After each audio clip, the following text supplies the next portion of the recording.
Shows how little you know politics. Choose your destiny.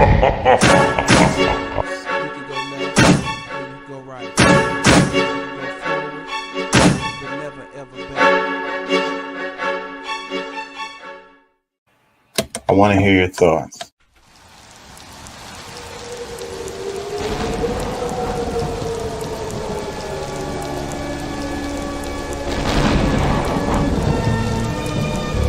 Good evening, my little one. I shall make you psychotic. Mommy, what does psychotic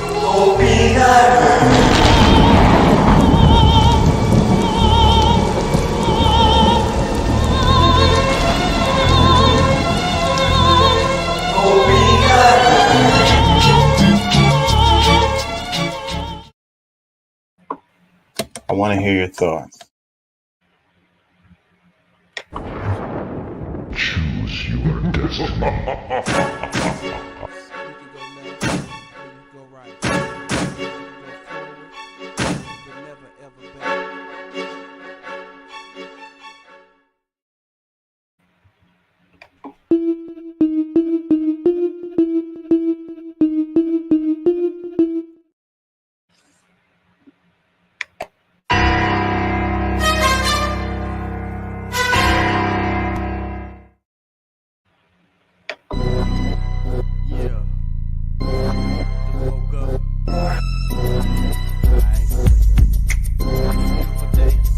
I ain't feeling your side.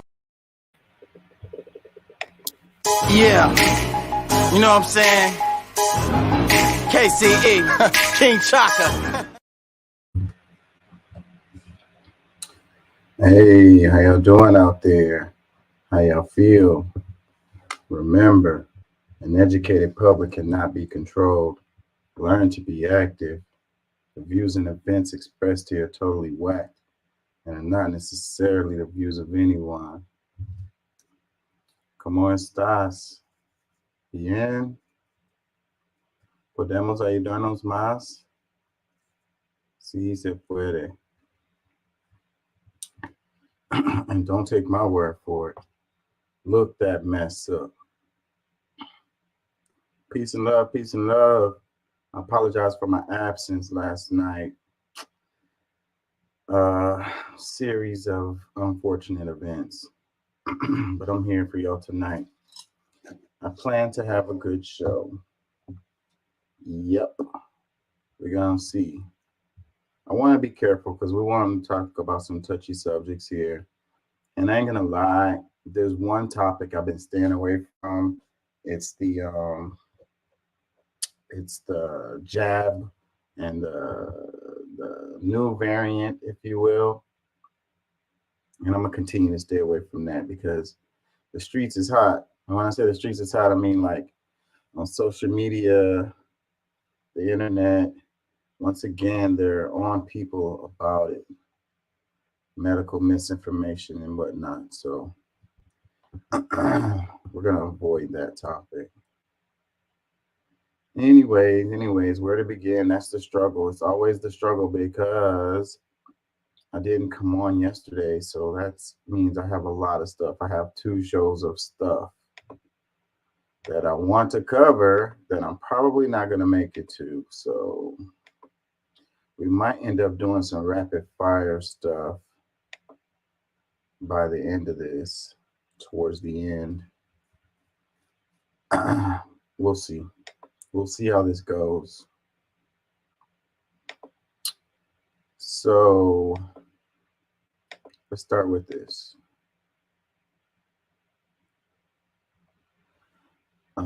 It says Joe Biden just spoke about the auto worker strike, and he was very clear. I believe they should go further to ensure record corporate profits mean record contracts for the UAW. Oh, they won't let me play the sound for this. That sucks. So Perfect Union posted this. They said Trump and Biden were both asked to take a side on the auto worker strike. Here's how they both responded. So wait, he said when Trump is asked which side he's on in the UAW strike, he won't give a clear answer. He says, I'm on the side of making our country great. Not a word of criticism for CEOs. Then he says the auto workers are not going to have any jobs when you come right down to it. I can't play these clips. That sucks when that happens. Man, let's see something here. Let's see if we can look this up.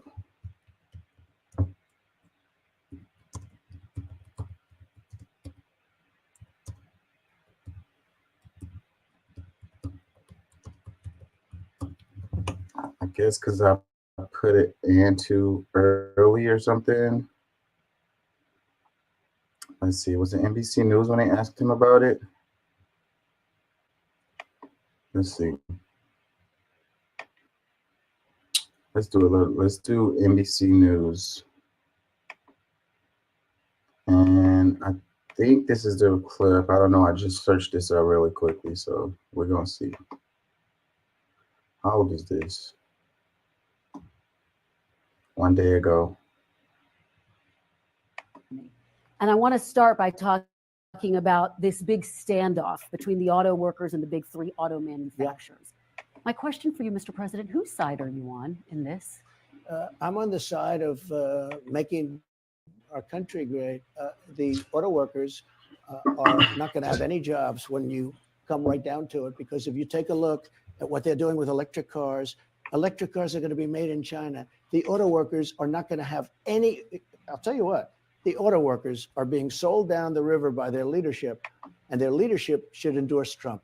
The reason is you got to have choice. Like in school, I want school choice. I also want choice for cars. If somebody wants gasoline, if somebody wants all electric, they can do whatever they want.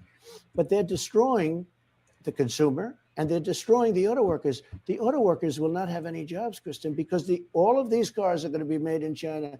The electric cars automatically are going to be made in China. So let's talk about UAW's leadership. The president, Sean Fain, has withheld his endorsement of President Biden. But this is what he had to say about you. Quote, another Donald Trump presidency would be a disaster. How would you win that endorsement? Well, if that's the case, I probably won't win his. I don't know the gentleman, but I know his name very well. And I think he's not doing a good job in representing his union, because he's not going to have a union in 3 years from now. Those jobs are all going to be gone because all of those electric cars are going to be made in China. Thanks for watching. Stay updated about breaking. All those cars are going to be made in China, so they're not even going to have a job at all. So what's the point of even doing anything? What's the point of even getting out of bed in the morning? Just give up. Just give up. There's no hope for nothing. Anyways, it says, ahead of the UAW strike, Christian Walker asked former President Trump whose side was he on in the negotiations. Trump declined to pick sides, saying instead that he was on the side of making our country great. But he took issue with UAW leadership, which hasn't made a presidential endorsement. So, you know, I guess Trump's ego is what's important in this, right? Because he said, you know, y'all should endorse Trump for president, you know, the UAW. So, and it's like, maybe if the UAWs endorsed Trump for president, maybe he'd be on the side of the strikers. I don't know. Maybe we would have to see, but I don't know about that. So it just seems like Trump is playing politics here. You know, he's being, you know what I've noticed about Trump as time has gone on, because when he first came in, he was like the outsider, right? They're all like, he's not a politician, you know, he's an outsider. He's not Washington, you know, he's against the establishment. But as time goes on, after he's been president, I've noticed he's become much better politician, if you will, you know, and that's how it goes with those politicians. It's like hard to get a straight answer out of them because they're thinking about their voters. You know, they're trying to be careful. They're trying to make sure that they get votes. So, you know, they don't want to upset this side or upset that side or whatever, you know, so they be very careful and vague with their answers. And that's what Trump was doing here, I think, you know. He's like, it's kind of like wait and see type of deal. Like, let's see how this unfolds, and then I'll, you know, say where I am on it. So that's a typical political move. So, you know, if you're still thinking that Trump is not a politician, then this little clip right here should let you know that he is. Let's read some comments. It says, of course, the bourgeoisie hates unionize. I can never say that word right. Some words just always twist my tongue. Unionize, solidarity with the auto workers. He sold the auto workers down the river when he said, let them fail. I hope everyone remembers. Another comment says, strong countries need a strong economy, pay the workers. So keep in mind, this is NBC News right here that we're reading the comments under. Another comment that says, all of a sudden, Karen Trump is pro-union. I don't think he said anything about being pro-union in that clip, y'all. Another comment that says, imagine all those poor workers that have to smash up bags of Cheetos so Trump can maintain his tan. Oh, that was a little stab at, okay, I see what you did there. Ha ha. Another comment that says, people sometimes forget that he's still an anti-worker rights Republican that is attempting to scare workers into focusing solely on EV issues rather than advocating for issues that pit labor versus capital. That's a very good comment right there, because that's what I was thinking too after listening to his comments, because he started going on about the electric vehicles and like they're all just going to be made in China, da da da. Well, okay, that's kind of on the subject, but it's kind of not, because really what this is about is people getting paid fair wages. You know what I mean? It's about, like, hopefully you guys know a bit about the history. Let's cover just a little bit, but you know, remember when the pandemic, no, before the pandemic, it was before the pandemic when we bailed out the banks back in the day, and we bailed out the auto industries, the big auto companies, right? They were going under. They were saying that they were going to go out of business. So they got a whole bunch of money from the government. And then they made deals with their workers and said, okay, you guys, so we don't go out of business. We're going to ask you, everybody, to sacrifice a little bit. And then we're going to come back and give that to you when the company becomes profitable again. And they were like, pensions, you know, they cut people's pensions. They made like a tier system where you had these temp employees and people getting paid different amounts. You know, the workers gave up multiple things. They gave up their pay rates and so forth and so on. And the companies was like, hey, so when we become profitable again, we're going to reverse all of this. So fast forward to now, they've had like the biggest year that they've had in like 10 years. In the last couple of years, they've been doing great. But guess what? They still haven't given back the stuff that the workers gave up back then. So that's part of this. And that part is what's not being spoken about on this topic. You know, they're talking about everything else but that. And they're saying that the workers are just being greedy or whatever. You know, they are on the offensive. They are asking for more than what the company said that they were going to give them back. True, but they were never giving back what they said they were going to give back. So they feel like they need to be offensive, be on the offense, be on the attack, because that's how you negotiate. You always go high. You know what I'm saying? Because if you don't go high, then you're definitely not going to land, you know, in the middle or whatever. If you go in the middle, then you're going to land somewhere below that. So they go high. So hopefully they can land in the middle somewhere, maybe somewhere around the stuff that they lost. Let's play Biden's remarks on this topic, because that clip that I had on Instagram had it all, but for some reason it didn't play. But let's go to this. Oh, that's the wrong thing. Hold on 1 second. Biden's comments. Let's see. The Guardian. Let's see if this one's good. Last night, after negotiations broke down, the UAW announced a targeted strike at a few big three auto plants. Let's be clear. No one wants a strike. Say it again. No one wants a strike. But I respect workers' right to use their options under the collective bargaining system. And I understand the workers' frustration. Over generations, auto workers sacrificed so much to keep the industry alive and strong, especially through the economic crisis and the pandemic.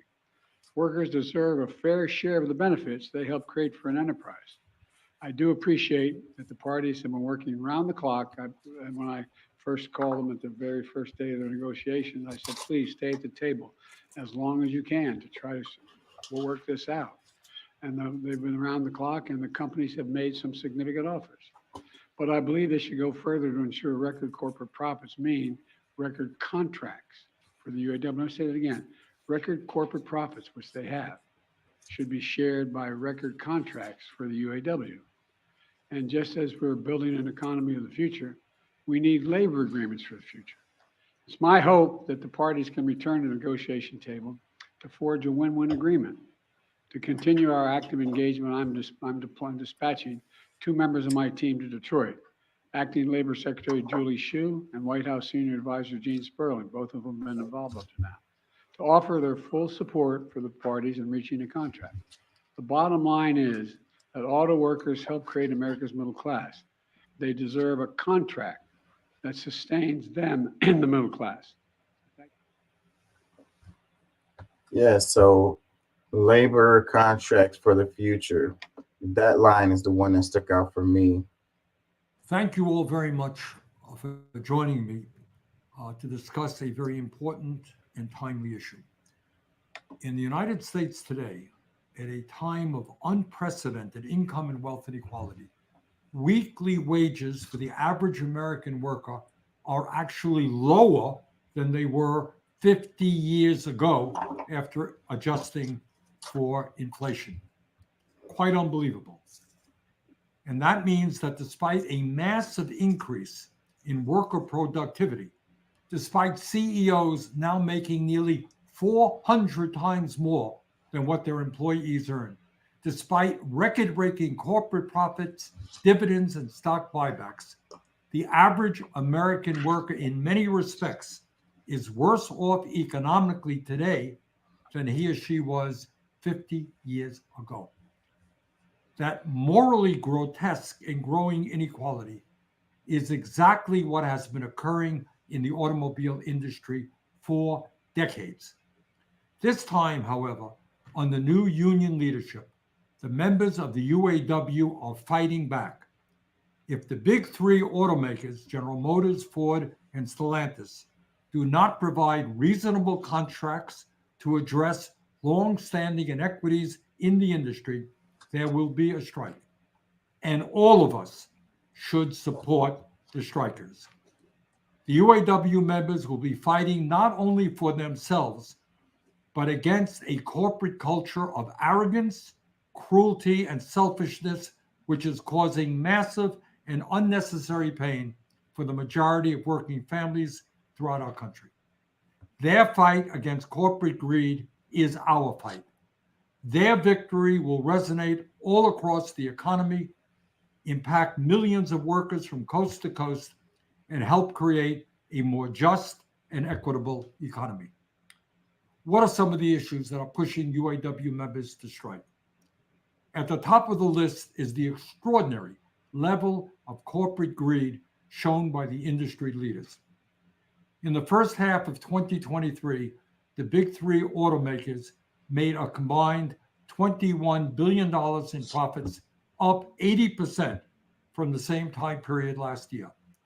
Over the past decade, these same companies made more than $250 billion in profits in North America alone. I don't like it when they say profit over last year, which is how you do it normally. Now, don't get me wrong. I used to have to look at these numbers, and that's how all corporations do. Over last year, over 3 years ago, over 5 years ago, that's how they do the comparisons. But we had the pandemic recently, and that threw a monkey wrench in everything. So the numbers are off when it comes to that. So it's a little bit skewed, I think, when they say over last year. And that has to be kept in mind. Pat says, I agree about Trump. I guess he's talking about him being a politician, what I said earlier. Listen. Last year, the big 3 spent $9 billion not to improve the lives of their workers, not to make their factories safer, Stock but on buybacks. stock buybacks and dividends to make their wealthy executives and stockholders even richer. Further, while many of their workers are struggling to survive financially, last year, and it's important that we hear this, last year the CEO of General Motors made $29 million in total compensation. The CEO of Ford raked in nearly $21 million, and the CEO of Stellantis received over $25 million in total compensation. Incredibly, over the last 4 years, CEO pay at the big three auto companies has increased by more than 40%. Meanwhile, while the CEOs and stockholders in the auto industry make out like bandits, doing phenomenally well, the workers who build the vehicles earn totally inadequate wages and over the last several decades have fallen further and further behind. There was once a time when a union job in the automobile industry was the gold standard for the working class of this country. Those days, sadly, are long gone. Long gone. The average starting wage at the big three today is around $17 an hour, less than a number of non-union auto plants around the country. The top wage is $32 an hour. Unbelievably, over the last 20 years, and maybe this is the most important point, over the last 20 years, the average wage for American auto workers has declined by 30% after adjusting for inflation. When they say after adjusting for inflation, that's another thing that I think a lot of people don't really understand, because you throw in how much everything costs more. So then the wages aren't worth as much as they were, because you have to pay for groceries, you have to pay your rent or whatever, and all of that has gone up. So when you look at the raw numbers, it'll look one way, but then when you factor in the fact that you have to pay more for everything, that's what he's talking about there. So what else did he say? Something I wanted to comment. Hold on, y'all. Oh, talking about non-unions and how they get paid first. So what a lot of these companies are doing, a lot of big companies, I used to work for Home Depot, and they do this, is when you get hired on, you get hired on as like a part-time or get hired on as a temp or whatever. And you don't get all of the benefits that other employees get, okay? And a lot of these companies, Home Depot included, they'll make you wait 3-5 years.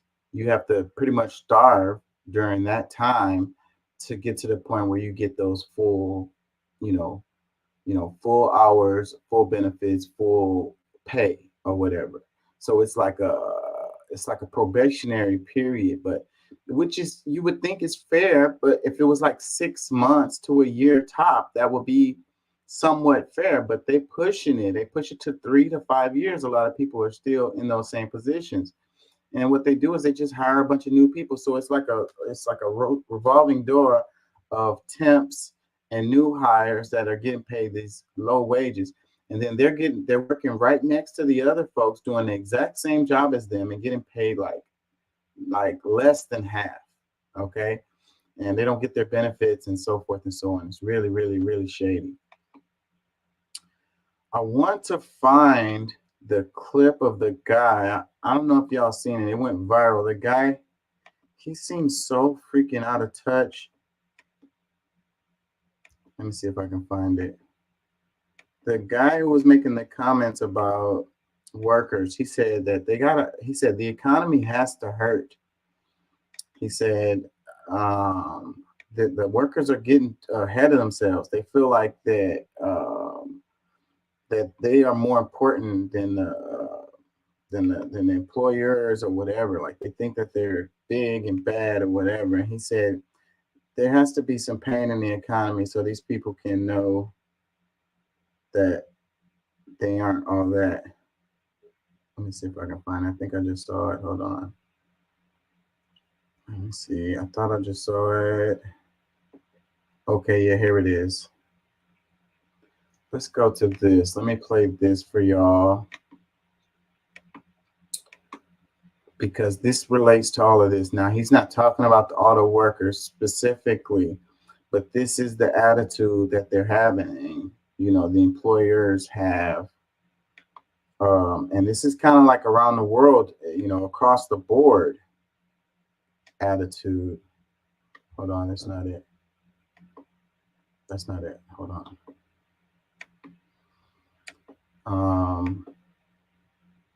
Yeah, here it goes.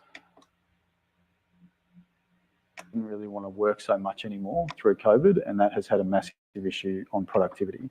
You know, tradies have definitely pulled back on productivity. They have been paid a lot to do not too much in the last few years, and we need to see that change. We need to see unemployment rise. Unemployment has to jump 40-50% in my view.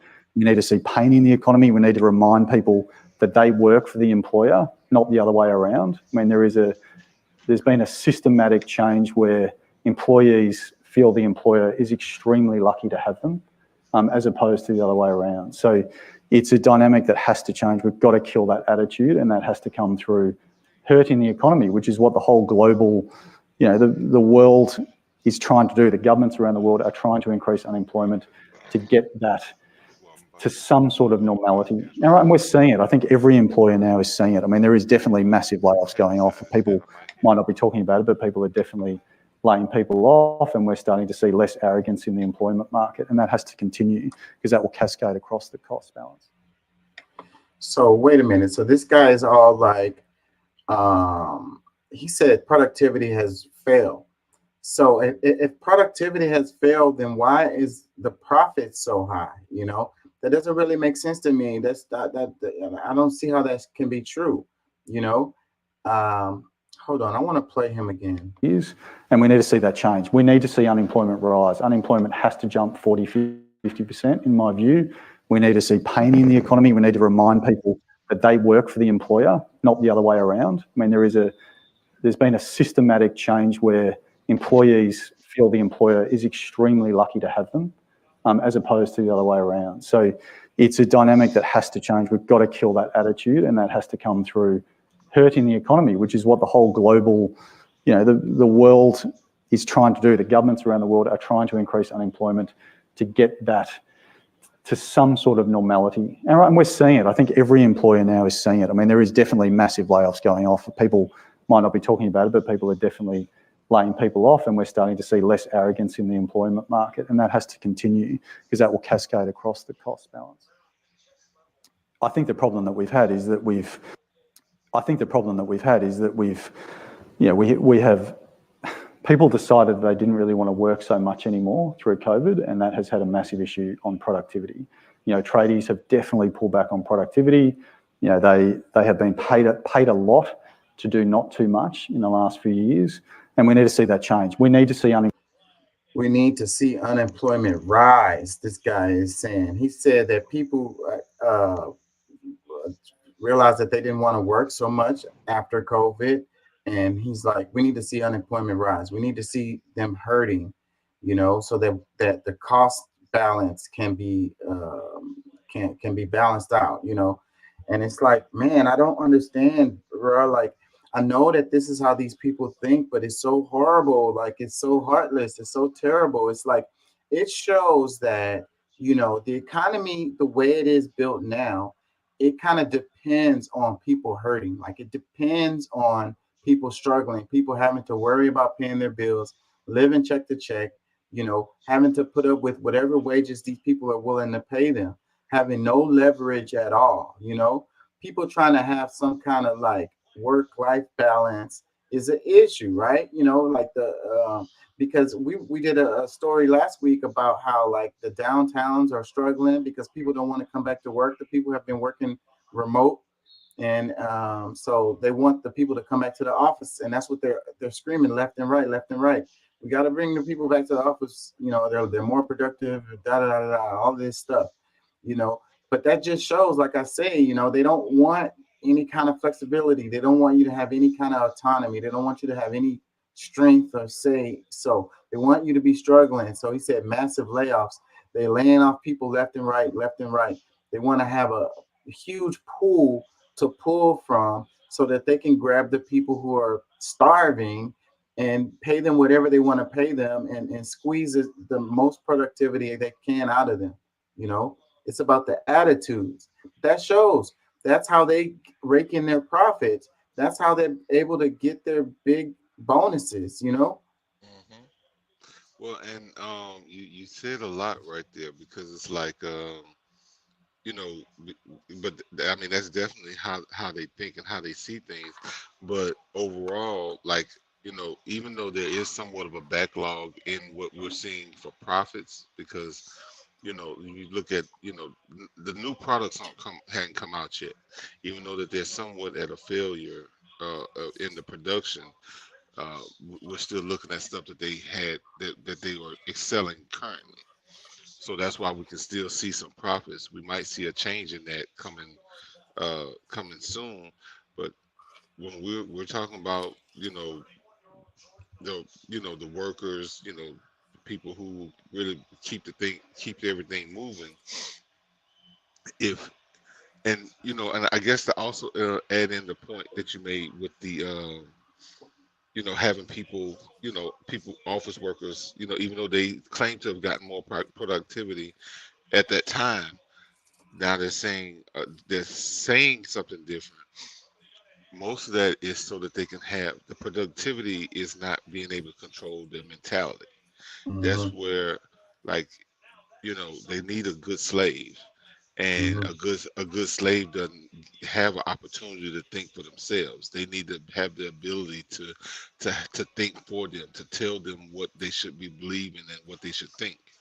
So, you know, they need to have that sense of control to where they can input these certain things in your mind to make you believe that things are this way or that way. And you know like if Because you're when they getting got you in the office, they can keep indoctrinating you more and more and more. They don't have the power to indoctrinate you over and over if you're 100%. working from home.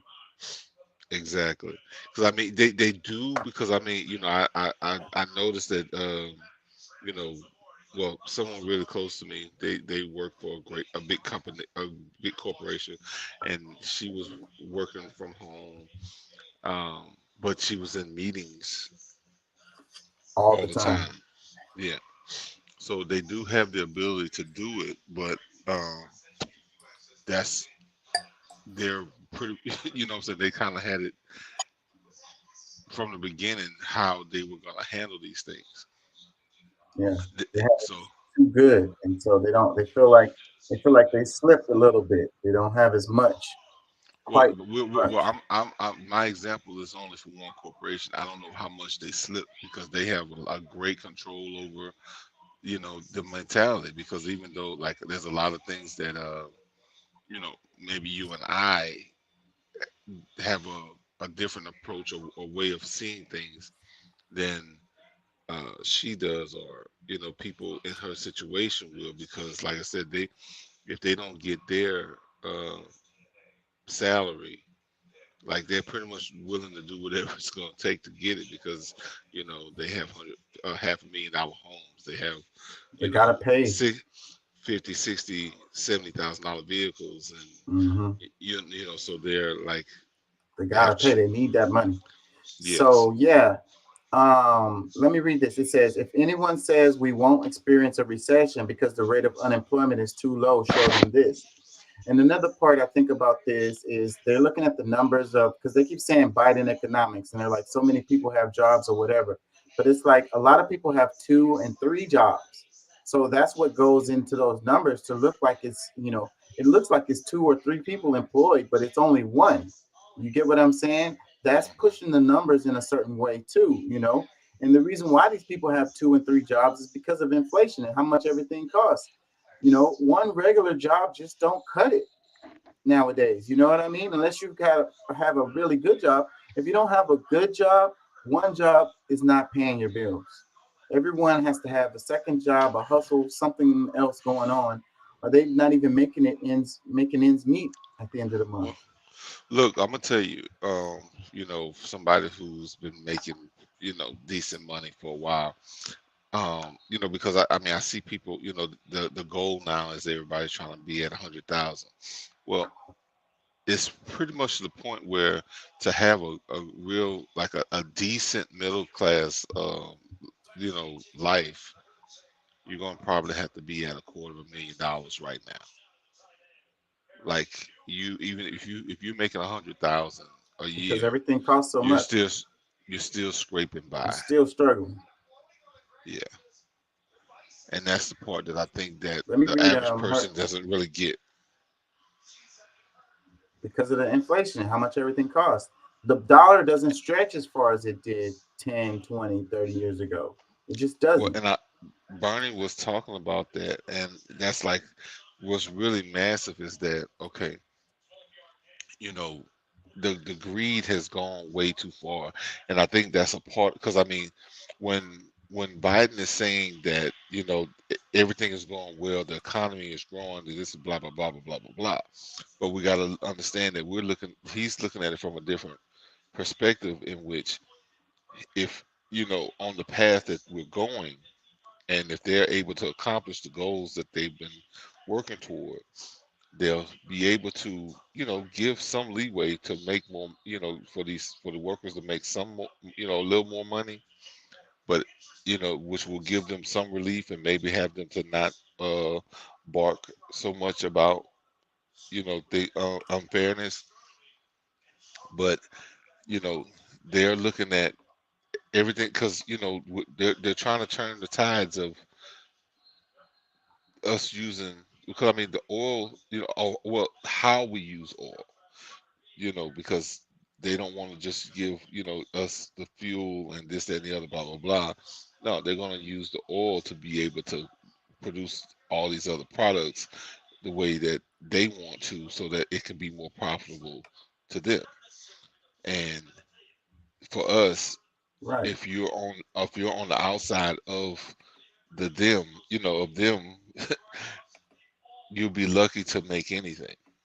You know what I'm saying? So like if you're not into investments, yeah, if you're not in the investment side of the capital, if you're the one who's at the bottom of the trickle down effect, because people think that Democrats are not about the whole trickle down effect. They most definitely are. They just try to make Republicans sound bad when they say it.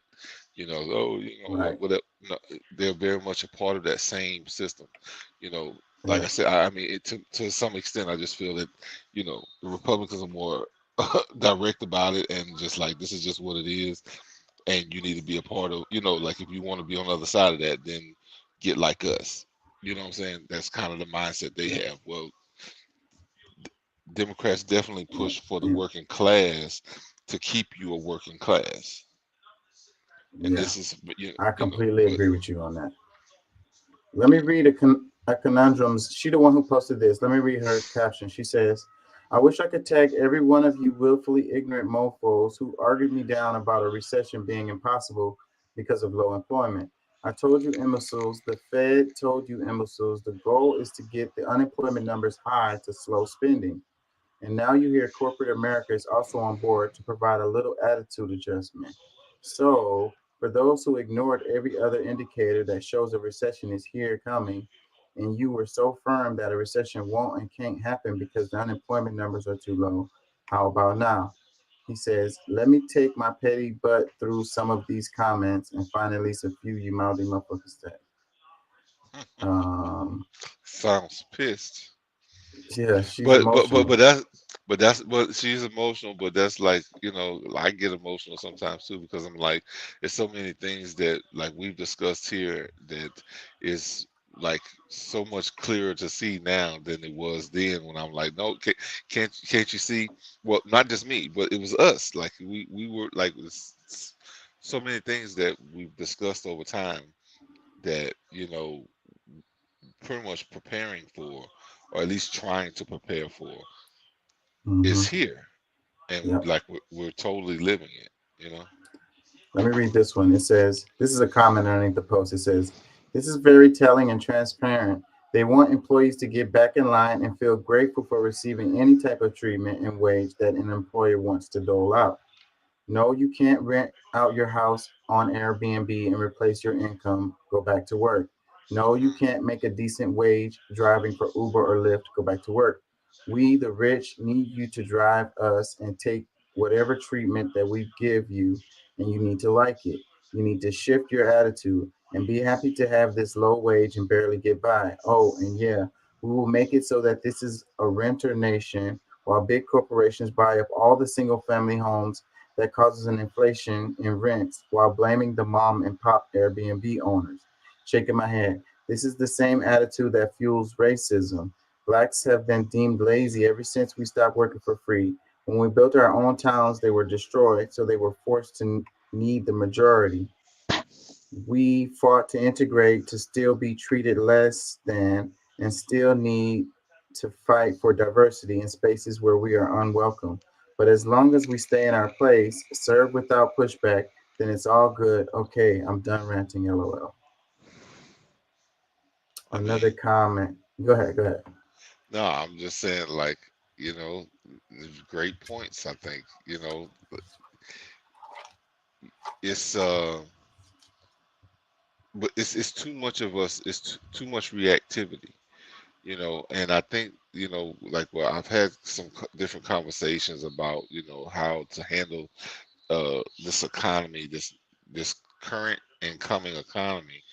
But we sit around and, we're almost to some extent beggars, instead of, us really, because we're at a really a point in time where we could actually start to create. But the fear of what has to happen in between that change is where most people fall off from. And it's like, either you allow them to continue building and getting stronger and stronger without us, because, like I said, they've already let in millions of people who are willing to accept the low wages that, we want, and we give them enough time to make legislation to where these people can, you know, be just, take those jobs, and we just have to pretty much deal with it. I mean, we're really placing ourselves out. So That's I actually a have some good solution. point, the immigration part, because they act like they don't want the immigrants here, whatever, but they aren't being honest with that. No, they And I did that think, on purpose. I mean, yeah, there's nothing that they've done that wasn't on purpose. Like, they purposely did this because they and the knew. point is to have a segment of our society who can be manipulated and controlled, who, if they are, it's like second class citizens. It's like, they don't have proper papers or whatever, they're not legitimate, so they get paid under the table, they accept whatever wages. They can't never complain, like if the job is doing them wrong in whatever kind of way, like not paying them, or the environment is not safe, all kinds of stuff, like mistreating them, abusing them. They can't say anything because they're not really legal. So then the employers get to treat them any kind of way and use them any kind of way. And they want a group of us here that they can do that and pay them trash. Yeah, I forget what I was watching. I think this is it's one of the things on Forbes.com that you know, I think I may have sent it, but some of the numbers that, because, like, the spending that they're using is, yeah, I think I might have sent that video out earlier. The spending that that's going on, they're blaming the Democratic Party, but at the same time, this is stuff that they also voted for too. This is what they're saying. Of course, they're at the point where they're saying, like, okay, this is something that we can't continue to allow happening. But we're talking about $400,000 per person that has come here as immigrants. That, if we continue doing that, we're just really, we're giving away, like, we're doing, we're doing an injustice to the country and people who have been here and deserve to have their taxes used on them than others. So, and this is also including the whole Eric Adams in New York, and, like, different places that's getting hit really hard with the migrants that's come in. So it's there's somewhat of an imbalance, but I think that, you know in every sense of it, based on, because, like I said, none of these things, the biggest problem I think that they said that they know that they've been involving themselves in is to get one, in order for them to get one thing that that they need to get done, they'll accept it because there's multiple bills balled up into one. So in order to get this thing, you got to take this, and the third. And for the people, and based on time, they fold and go along with that bill, which is just really just screwing things up because, like I said, the only way to get things done is say, okay, they get one, in their ability to get one thing done, they had to accept 3 bullshit things, maybe more, within one bill, just so that they can get that one important thing done. Yep, and that's how it's been going for the longest. I'm Yeah. reading the comment. It says, had people arguing me down yesterday when I posted about refusing to use self-checkouts, giving away my free labor when the store should be paying someone a livable wage to do this job. That's a really important comment right there, because what we do, our habits has an impact on what they do, what the corporations can do. They can only do so much.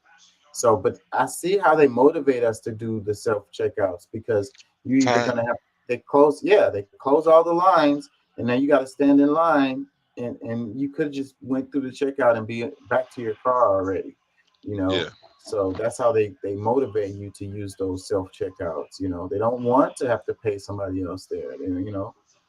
It's just another way to save money. And then it's funny how, like, I don't know, I was reading something about something how they were saying it has to do with these self checkouts too. I can't remember exactly what it was, but it's like, how come the prices hasn't gone down as a result of that? They have all of these self checkouts and stuff in all of the stores now. Like, I went to a CVS and they didn't even have anyone at all checking anybody out. Everything was self checkouts. So, and No. it's like, you ask yourself, you wonder, like, just a couple of years ago was a bunch of people in there working. So then there's few people they have to pay. Then they should be able to lower some of those prices, right? To even out that shit, right? Bro, I'm gonna tell you the funniest, because you mentioned CVS. I was in CVS. I went in there. I was looking for some kind of pain medicine or something for my mom. But however, I'm just just noticing everything that's going around.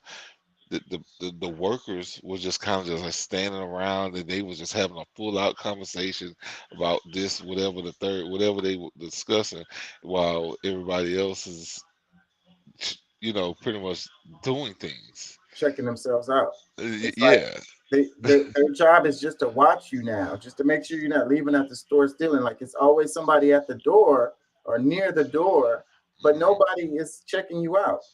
Yeah. No customer service. It's like, you ask, it's like, oh, I don't know. Go over there, check over it on such aisle. It's Yeah. I remember when people used to be like, come on, let's go. I think it's over. Yeah, they'll go with you and help you find Help you this find it. thing. Yeah. And now it's kind of like, I'm busy. Can't you see I'm busy doing nothing? Like, Yeah. bro, I'm standing at the door. I have to stand up here and watch to make sure nobody steals. So you need to go find that shit yourself. yeah. And it's crazy because that's what's happening with all the companies. And I say that's a result of these companies getting way too big. You don't have no choice. Like, you only have a few options when it comes to buying like your drugs or whatever, or buying your groceries. It's a monopoly in every sector. So you have to go with them. So then they know this. So then it's like, you just got to deal with whatever they're fucking, like, you just got to deal with it because it's a Because monopoly. There's no competition. they cut off the people who, like the mom and pop stores, from being able to get certain things, so that you don't even see them as a viable option to go to when you need something, because they probably don't have it in the first place. You know what I'm saying? Because, like, with the supply chain, I think that was really where they really kind of mind fucked a bunch of us, is that, you know, like, you're wasting time going to these other stores. You want to build them up. You want to help them be successful, but they ain't got none of the stuff you need. So, you're wasting time. Just come to us and we'll screw you really good. You know what I'm saying? Like, You know what that made me and think you'll of? love it. it's just like the argument with the third parties with the political system. It's like you have to vote Republican or Democrat, or you're wasting your vote, right?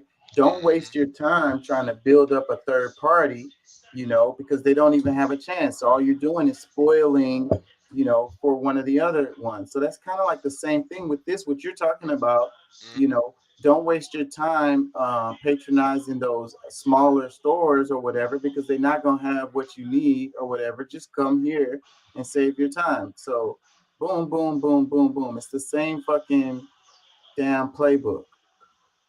Yep. And it works.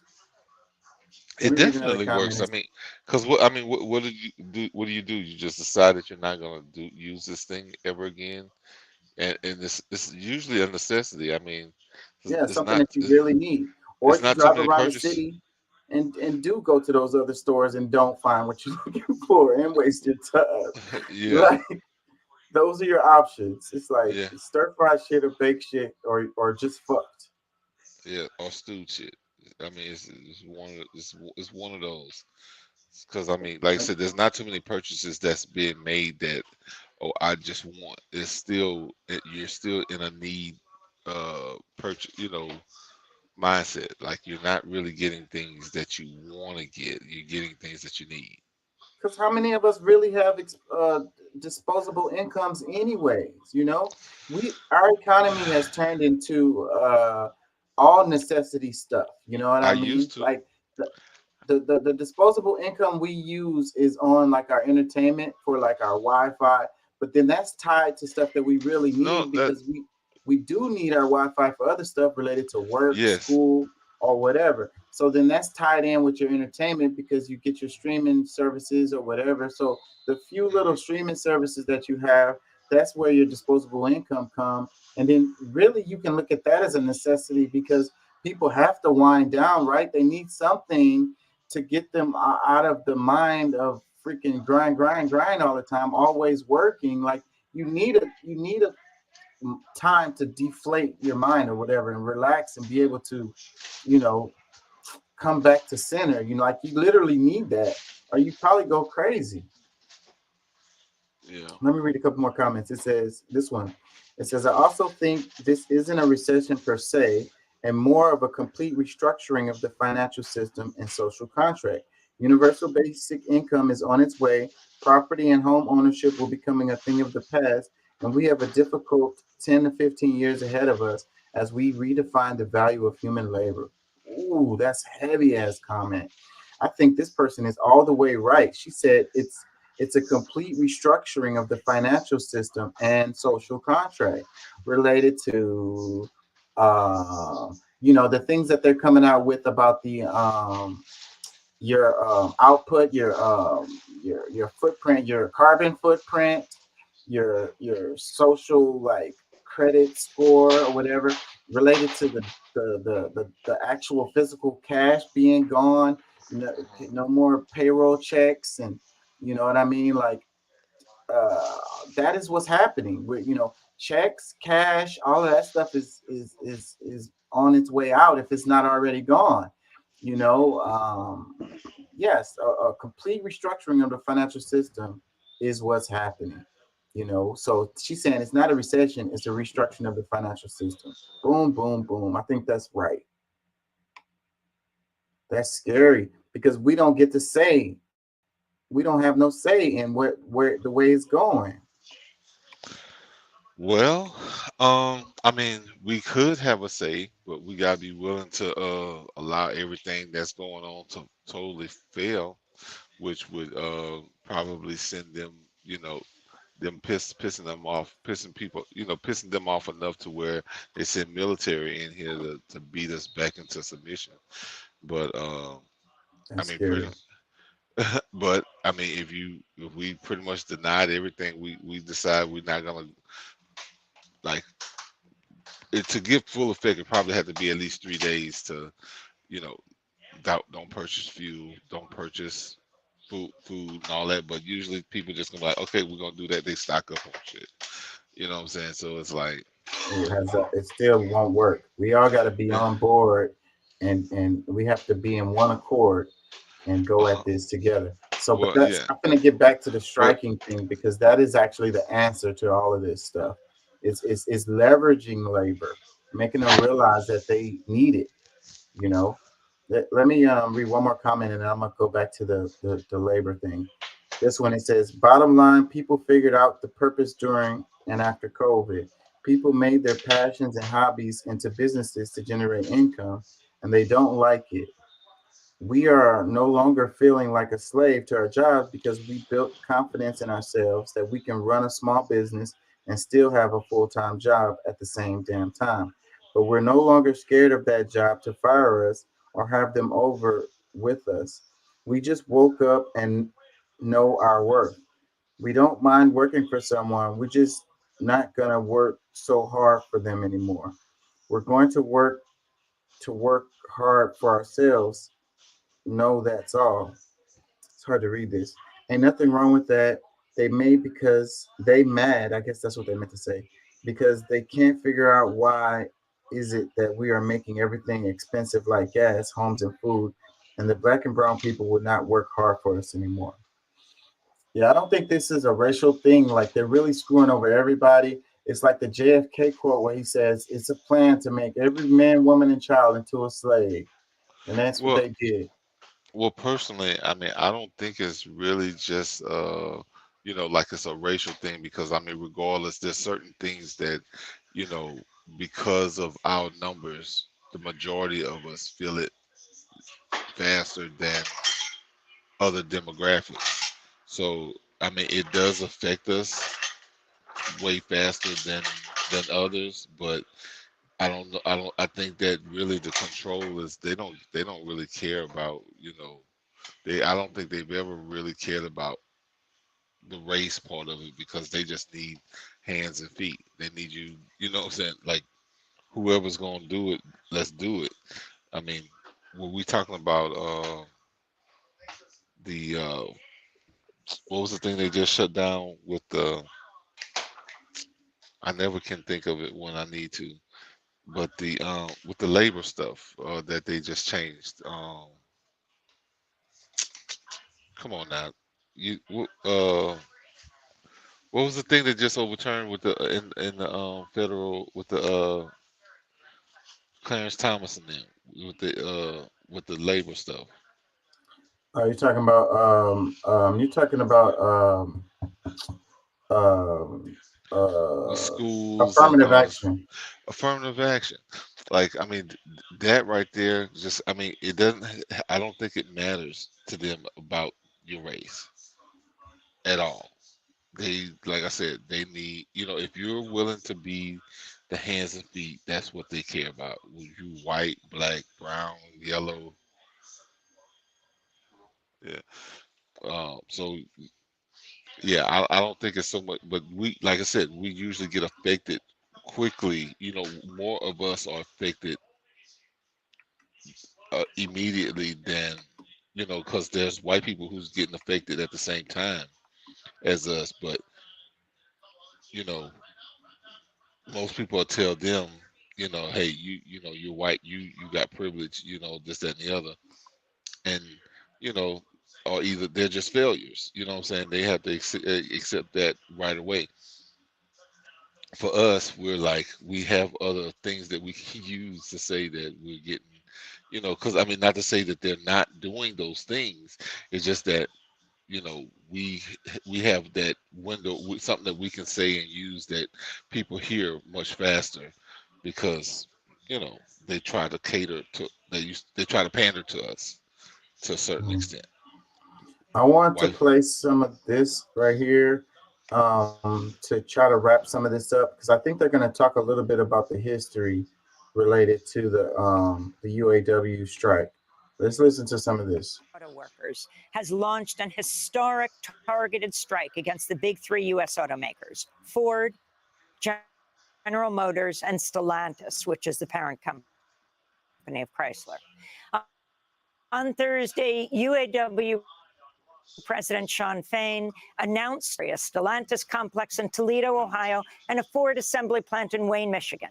About 12,700 workers are taking part in this initial strike, but Fain said the strike could be expanded. Tonight, for the first time in our history, we will strike all three of the big three at once. We are using a new strategy, the stand-up strike. We will call on select facilities, locals, or units to stand up and go on strike. This strategy will keep the companies guessing. It will give our national negotiators maximum leverage and flexibility in bargaining. And if we need to go all out, we will. The strike comes during a highly profitable period for the big three automakers. According to the UAW, the three auto companies made a combined $21 billion in profits in the first 6 months of the year. The union's demanding higher wages, a return to traditional pension plans, and a shorter work week. This is Jesse Ramirez, president of UAW Local 230. It's a long time coming. Our members are owed what they gave up during the bankruptcies. We gave up pay, we gave up COLA, we gave up pensions. Tiers were introduced into our location here. So it's about time that all the sacrifice that our members gave to this company to bring it out of bankruptcies and now one of the most profitable car companies, it's time that our members get what's owed to them. So see, that part is important because they gave up a lot of stuff when the auto industry was in trouble, and they were saying that they were going to go out of business, and they were saying they were too big to fail. We can't let these companies fail. So the government bailed them out, and the companies, asked their employees to give up some stuff, and they told them that they were going to give them this stuff back once the company becomes profitable again. And the company has become record profitable, and they still haven't given back this stuff that they took away. So that part of it, I think, is what is missing in the conversation a lot of times on this subject. A lot of people are like, oh, these people are asking for too much. They forgot that these people gave up a lot of stuff, and the company told them they were going to give it back to them, and they haven't. That's shady and shitty. So they deserve this. On Wednesday, UAW President Shawn Fain addressed auto workers about the need to strike. I'm at peace with the decision to strike if we have to, because I know that we're on the right side in this battle. It's a battle of the working class against the rich, the haves versus the have-nots, the billionaire class against everybody else. And again, in talking about that, this class warfare, people accuse us and say this is class warfare. There's been class warfare going on in this country for the last 40 years. The billionaire class has been taking everything and leaving everybody else to fight for the scraps. And when I talk about that, there's one more piece of scripture I like, it reminds me of it in Matthew 19:23-24, which states, "It is easier for a camel to pass through the eye of a needle than for a rich man to enter the kingdom of God." Why is it easier for a camel to pass through the eye of a needle than for a rich person to enter the kingdom of God? I have to believe that answer, at least in part, is because in the kingdom of God, no one hoards all the wealth while everybody else suffers and starves.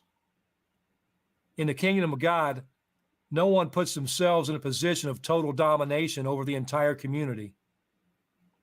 In the kingdom of God, no one forces others to perform endless, back-breaking work just to feed their families or put a roof over their heads. That world's not the kingdom of God. That world is hell. Living paycheck to paycheck, scraping to get by, that's hell. Choosing between medicine and rent is hell. Working 7 days a week for 12 hours a day for months on end is hell. Having your plant closed down and your family scattered across the country is hell. Being made to work during a pandemic and not knowing if you might get sick and die or spread the disease to your family is hell. And enough is enough. It's time to decide what kind of world we want to live in. And it's time to decide what we're willing to do to get it. It's time to decide on what world we want to live in. I love that. We could put that on a billboard. Man, this is great. And what's really, really awesome about this is that this highlights what we really should be talking about. Like, the thing is, this is what the politics have been avoiding, right? You know, they got us talking about Trump legal issues. They got us talking about LGBTQ issues. They got us talking about, you know, I don't know, affirmative action or whatever.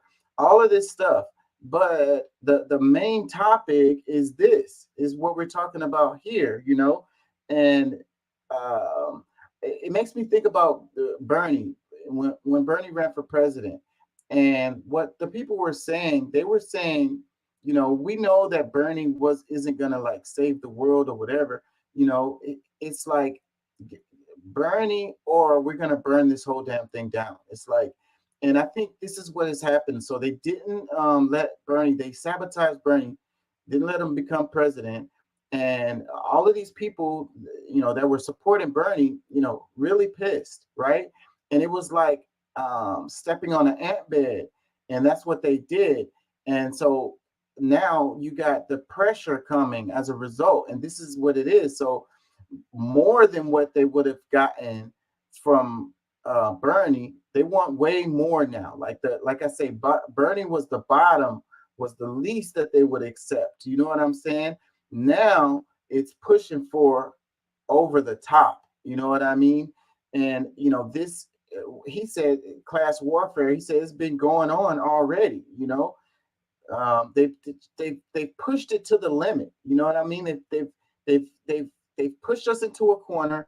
They've given us scrapes and forced us to be happy with that shit. And people are just having enough. Enough is a freaking enough. And now they're organizing and they're pushing against the system right in the points where it hurts them the most. You got the Hollywood strike going on, and now you got this auto workers going on at the same time. There's another strike. I can't even think of it right now. It's happening. You know, it's crazy. They want more and more and more and more. You know, they had the thing where they voted about the prescription. They wanted Medicare to be able to negotiate prescription drug prices, right? All of the Republicans voted against it. Every single one of them. And it's like, you know, it's like, why would you not want Medicare to negotiate prices? Like, what is it about that you would have a problem with? You know, we're talking about here, he said people having to choose medicine over food. There goes another dynamic related to this whole thing. So the people are struggling. They live and check to check. They need to buy medicine, and the medicine is way overpriced. You're getting price gouged by the damn pharmaceutical companies on these drugs that you need to fucking stay alive, like that you really need to live, you know. And they won't even let Medicare negotiate the prices. Like that's like such bare bottom stuff that they won't let happen, you know. And so this is what you get as a result. You got comments? Let me play some more of this. Oh, I was muted, but if I did it, it was an accident. I'm sorry. Let me play some more. That was UAW President Shawn Fain, who took office in March. We're joined now by two guests. Alex Press is staff writer for Jacobin Magazine, where she covers labor. Her new piece headlined, "The UAW Strike Matters for the Entire U.S. Working Class." Yep. Press was a union organizer before becoming a reporter. And Marcelina Pedraza is with us. She works as an electrician at a Ford assembly plant in Chicago, a member of UAW Local 551, and a fourth-generation union worker. Marcelina, let's begin with you in Chicago. Your response to what happened last night at midnight, thousands of auto workers going out on strike in a targeted strike against three of the automakers, the big three automakers. And I like the way they're doing it too. Like it's a targeting strike. They're specific plant, one specific plant within each one of the three big auto making companies. And what they're doing is they want to keep them on their heels so they don't know where another strike can pop up at. You know, what they said was every time they come to the table and they give a disrespectful proposal or something that they consider disrespectful, they're going to up the strike. So you're going to see in the future that this strike is going to grow, because I know that the auto industry is not going to cave, at least not right away. So they're going to choose other plants to start strikes in. Boom, boom, boom, boom, boom. Well, keeping them on their heels. Well, I'm Right. gonna tell you, this is where I think that certain politicians being in proper position really help stuff like this, because I think a Joe Biden, Obama, someone of those likes, helps the the manufacturer more in situations like this, because they know that, on the back end, one of the easier things for them to do is to create a policy that allows them to build somewhere else, and them bringing in vehicles from wherever. These American cars can be built somewhere else, you know what I'm saying? So I think in this situation, Trump would be probably somebody better to handle this, because I think him, even in his political stance, him speaking the way he speaks, I think for the most part he would stand, because he, of his narcissism and his want for the people to back him and to say that they're with him. He would go along with the strikers much quicker than a Biden would. You know what I'm saying? So Well, I played clips earlier where Biden was sounding like he was supporting the strikes, and Trump was like not picking a side, and it seemed like, because then he started scrutinizing the UAW. So I think that's him picking a side, saying that y'all should endorse me. But what I thought you was gonna say was that having Obama or whatever in there, it would make the people passive, and that's what I think. Having them in there thinking that they're working for them, then the people just sit back and let the government let the politicians do what they do, and then they think that they're going to be good. And that's another so I side think of it. That's definitely another side of it. Yeah. and I think that's terrible. And I think that that's one of the good side effects to Trump's being in there, and people realizing that they got to fight. They got to fight and take care of business. They got to get their shit together. They can't wait for nobody to come and save them. And that's another reason why me like choosing not to vote, and I don't even care Trump wins or whatever. It may have a good impact in the long run, because the people are going to be like, well, we got to go get out here and fight, and we got to take care of business and do what needs to be done, regardless of who the hell is in office. I'm definitely voting, and because I want it to be known, and because like I said, it's not so much just the Democrat or Republican. It's more so that the people at the top have to really they're going to have to fight more to get us to lean one way or another. Like it's if we continue to do what we've been doing, they can rely on, they're just gonna do what they've always done. But when you make the stance that, all right, you know what, I'm definitely not voting for you, because this is how you treat me, this is how you've been treating me. Yeah, I hadn't received any promises from this other side, which makes them much more relevant to me, because they haven't lied to me and told me they was going to do something that never happens. Yeah. So well, I think I always vote in the primaries, but when they give me a choice between stir fried shit and baked shit, I'm gonna pass every time. But I think that what you're saying is right, but it needs to be like the voting for the third parties. If a lot of people vote for third parties, even if it doesn't get them in, then they have to look at the fact that they're not, a large segment is not happy with the status quo of the Republicans or the Democrats. You get what I'm saying? And then maybe that'll force them to adjust what they're doing to appeal to these voters. But see, the thing is, what people don't really understand about the United States, most people in the United States don't vote. It's not like that in a lot of countries. They have like 80-90% of the voting eligible voters vote. In the United States, it's like 20% or some shit like that. No.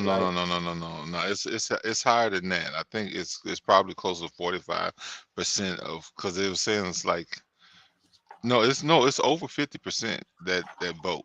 It's just that those other,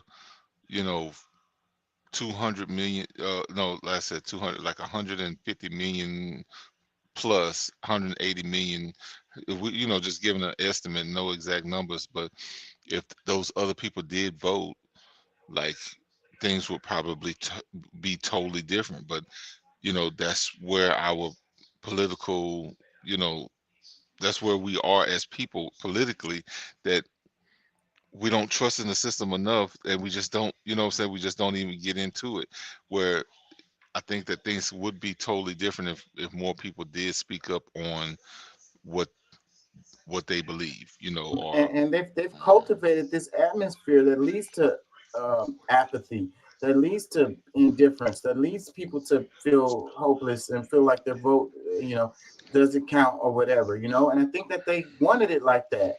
And that's how you have this situation where the minority of their views are the ones that's getting heard, and the majority of people's views are just completely overlooked. Yeah.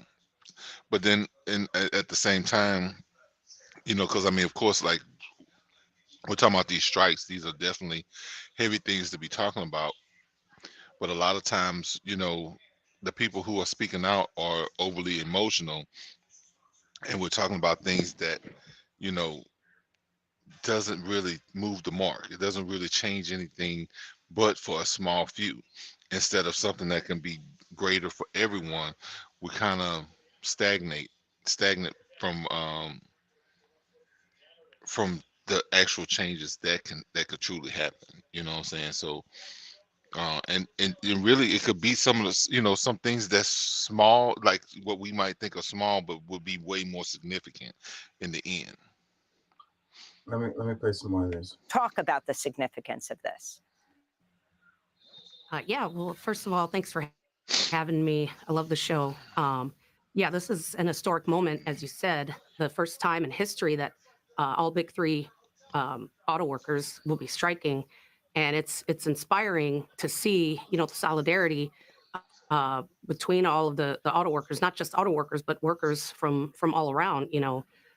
This is going to make it's going to be beneficial to us. We're going to keep fighting, and I hope this strategy will work. I'm going to trust the process. I know a lot of members might be disappointed that we weren't called, but that still could be a possibility, and we're ready if and when we'll be called to walk out next. So talk about this strategy of the targeted strike. We've never seen this before in U.S. history. And also, do you think a change in the leadership of the UAW, Shawn Fain became president in March, has made the difference here? Yes, for sure. I mean, since our newly elected President Shawn Fain said, this is going to keep the companies keep them guessing, and, since he was elected on the campaign, the One Member, One Vote campaign from UAWD, United Auto Workers for Democracy, I think it's made a huge difference. Where members are seeing more transparency. We're getting constant updates, which we, haven't seen in the past couple contracts that I've been involved with. So the members are fired up, and we're ready, and we're united. It's a really key point that you're making, Marcelina, that Shawn Fain won in the first direct election of the UAW's leadership in the organization's, in the union's 88-year history. I want to go to the... So they did their election thing differently, and they had a different result of who ends up in charge. And then after that, then this guy is being a real leader and is, leading them to do these to do this strike. And it's like, you know how like they have what's the word I'm looking for? Controlled opposition, where you know the unions have been weak as hell. And Doc was making the good comments before when we was talking about the unions and how like they really just be like screwing over people and stuff. So, but that's the plan, so that people cannot have faith in the unions and not expect them to fight for them or whatever. You know what I'm saying? So when they changed the way that they did the voting, and they actually got somebody in there that really cared, apparently, well, he looks like he cares, you know, because he's fighting for the people. Immediately, you're getting results.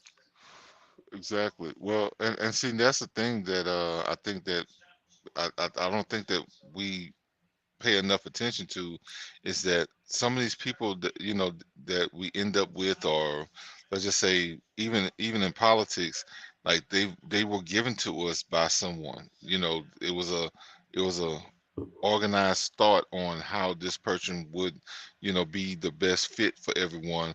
But then of course once they get into position, because it's just like what we see, you know, in like our state representatives and things like this. Like these are the people that's put forth, you know, given heavy donations so that they can run campaigns.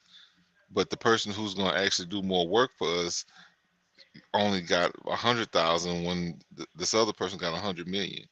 You know what I'm saying? So it's And they can't compete. It's not even fair. Yeah, so I mean, it's the corporations are going, you know, and they demand certain things with their money. That's the same way that we should be with ours. Right. So They're gonna expect favors back. It's like, hey, I put you in office. And I saw something too, and it was about, again, back to the pharmaceutical. I think it was the pharmaceutical thing, and they were saying, was it that? No. It was Ken Paxton. I want to come back around to that too, because you know he was on trial for an impeachment, but he got acquitted on all charges, and he's getting reinstated as the Texas State Attorney General. So they lost or whatever. And I saw where there was like a pact that said whoever in the legislature votes against Ken Paxton, that they were going to put money up against their opponent when they run for re-election again. So it was like a bunch of money raised and pressure put on the legislators in Texas, that if they was to vote to impeach Ken Paxton, that these group of billionaires, millionaires, or whatever they were, they're going to throw all their money against their opponents, whoever voted against Ken Paxton getting impeached.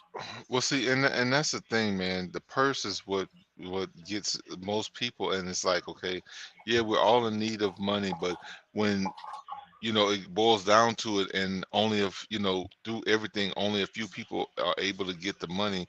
Like we're still losing as a whole.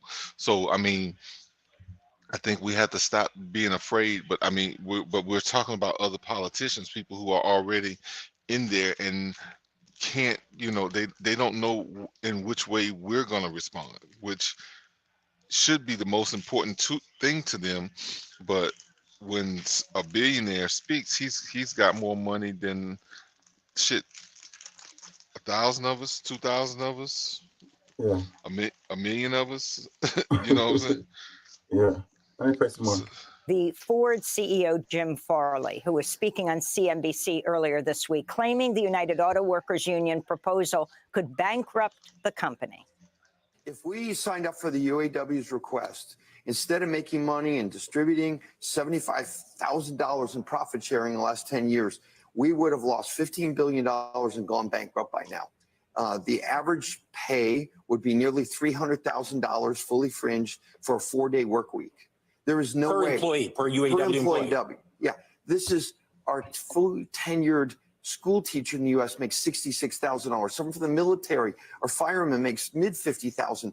This is 4 or 5 times, 6 times what they make. There's no way we can be sustainable as a company. That's why we put our proposal in 2 weeks ago to say, look, you want us to choose bankruptcy over supporting our workers? Here's our proposal. Let's work through this. We've heard nothing. That's the CEO of GM, Jim Farley. Last night, Sean Fain was asked about his comments, and he said that the labor pay was something like 5% of what the companies pay out. Alex Press, your staff writer for Jacobin, you wrote this new piece, the UAW strike. You know that guy's full of fucking shit when he talking about that 300,000 bullshit. Yeah, that's full of shit. Because look, I'm gonna say that this just as an example of what could be done all across the board is member-owned, manufacturers, and it, when you put in No, they don't want so that. much. Co-op. Well, what I'm saying Worker is co-op. the employees can make money every time the company makes money. Right. So they have a salary that they're structured their business on, but they also have, incentives where if they meet certain plateaus, they're able, they don't even have to be bonuses. They just like certain things that they could receive in bonus could go into their stock, ownership. Yeah, well, that's kind of what he was saying, because they do have a system that's like that in place. But just like I was saying, I work for Home Depot, and they have a thing like that that's in place. But the way it plays out is not how it sounds when they talk about it. It's like a tiered ass system, so certain people get bigger chunks. The other part of it is like the CEOs, their compensation is that. Like the majority of their compensation is related to how well the company does. So, but then that guy, when he was talking about the 300,000, he was adding in like their health insurance and all of this other stuff, which isn't really wages, which isn't really income that they're making. So, but then when you look at the CEO pay, they're not talking about fucking insurance and shit. They're talking about cash in the dude's account. You know what I mean? That's a huge difference. Like, they like to play with those numbers and confuse people. Well, I don't. I mean, maybe from my standpoint, I see that as income because I know it costs money to do that on my own. So that's money that I have to use of my income to create my own, money for insurance or any investments or whatever. So when I see that money come out, like to me, that's money that was earned that I could do anything with, but that's what I'm choosing to do it with for that. So, but either way, my thing is that the percent, because it's a lot of times probably not set up to be fairly distributed, even in, when we're talking about putting money, from that, that they would make in bonus that they can put into investments with, because if they're having record investment, record profits, then for the employees to be able to take advantage of that, I think that there has to be some kind of civil and honest, fair way to do that.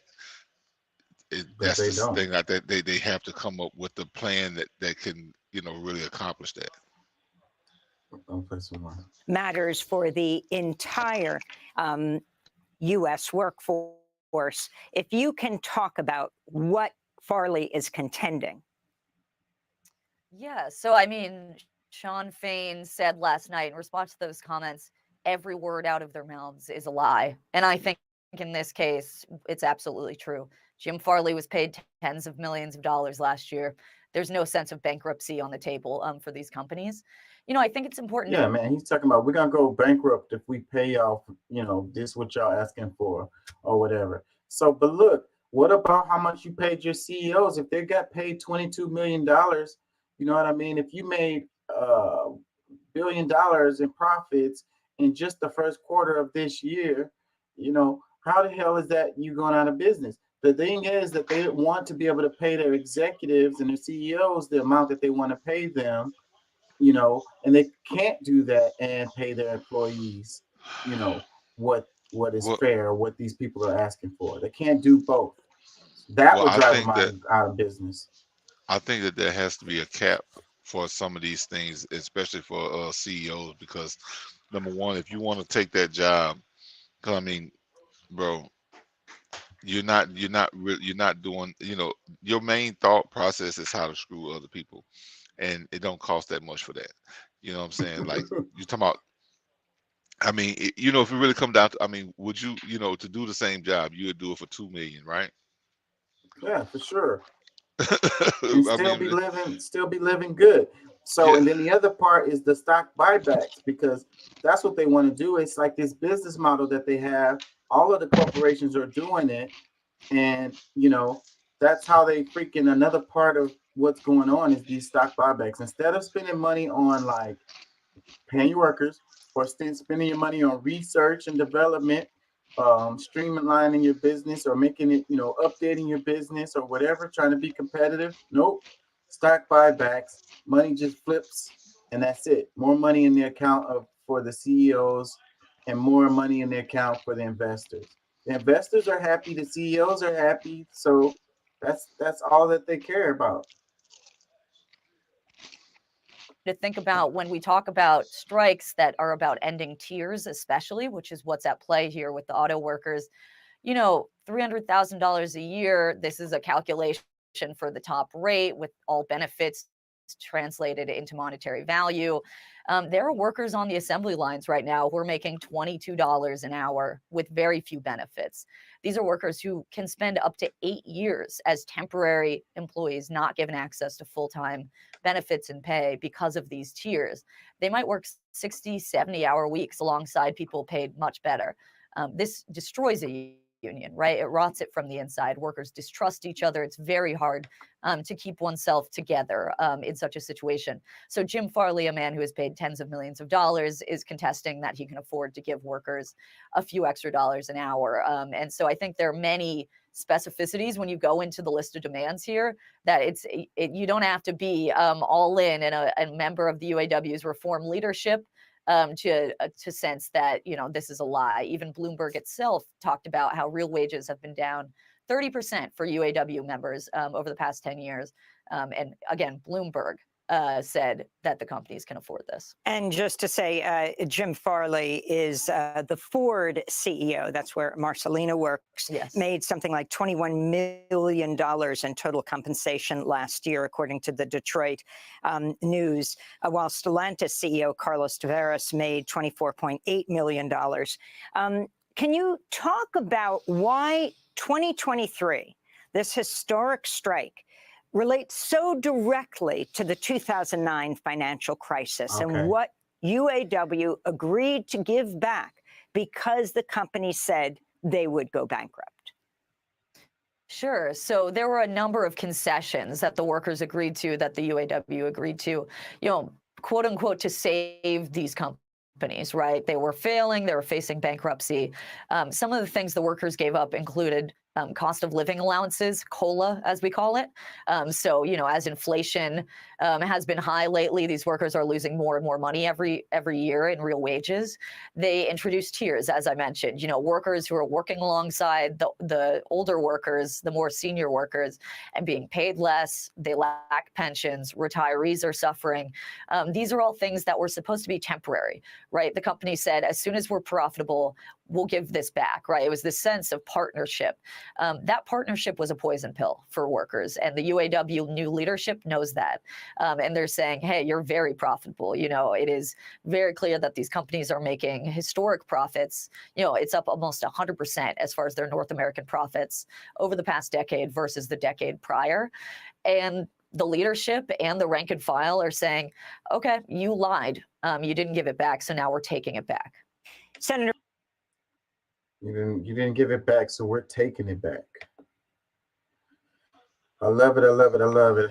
I don't want to spend much more time on this. Go ahead. But you know, I think one of the things too, because I mean, at this point, it's almost like, okay, they get their money, the lost wages between since 2009 up to now, because a bunch of those people probably was hoping to be able to retire by now, and you know, like them sacrificing to keep the company rolling because it was a necessity for everybody. All right, you know, this is going to help everybody, you know, but then for the company, the manufacturer, the owner, you know, for the high ups within the company is taking advantage of, you know, these people and their position. is, I would say, like, fully law, because what was in writing, and that's what I would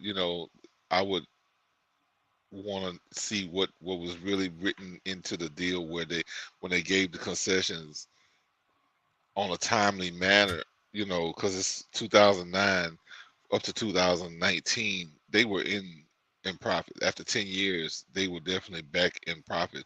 Really, probably after 2 or 3 years, because I know, like, when it comes down to Ford didn't even really accept all of the money the same way that Chevy and Dodge did. Yeah. So I know it's different things that's happening there, but I would definitely think General Motors and Dodge as a whole, Dodge, Ram, all of it, because it's kind of broken up. I think they're kind of broken up because Mercedes and other people own it now, the Chrysler company. So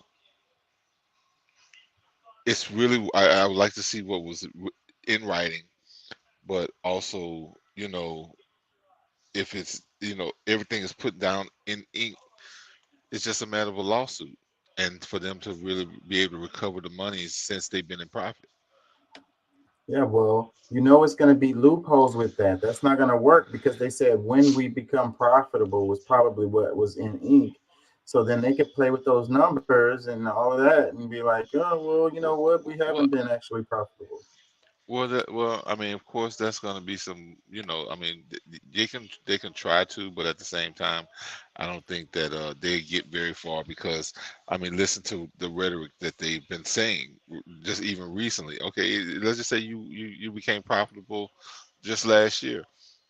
That's probably enough money for most of those people to retire on.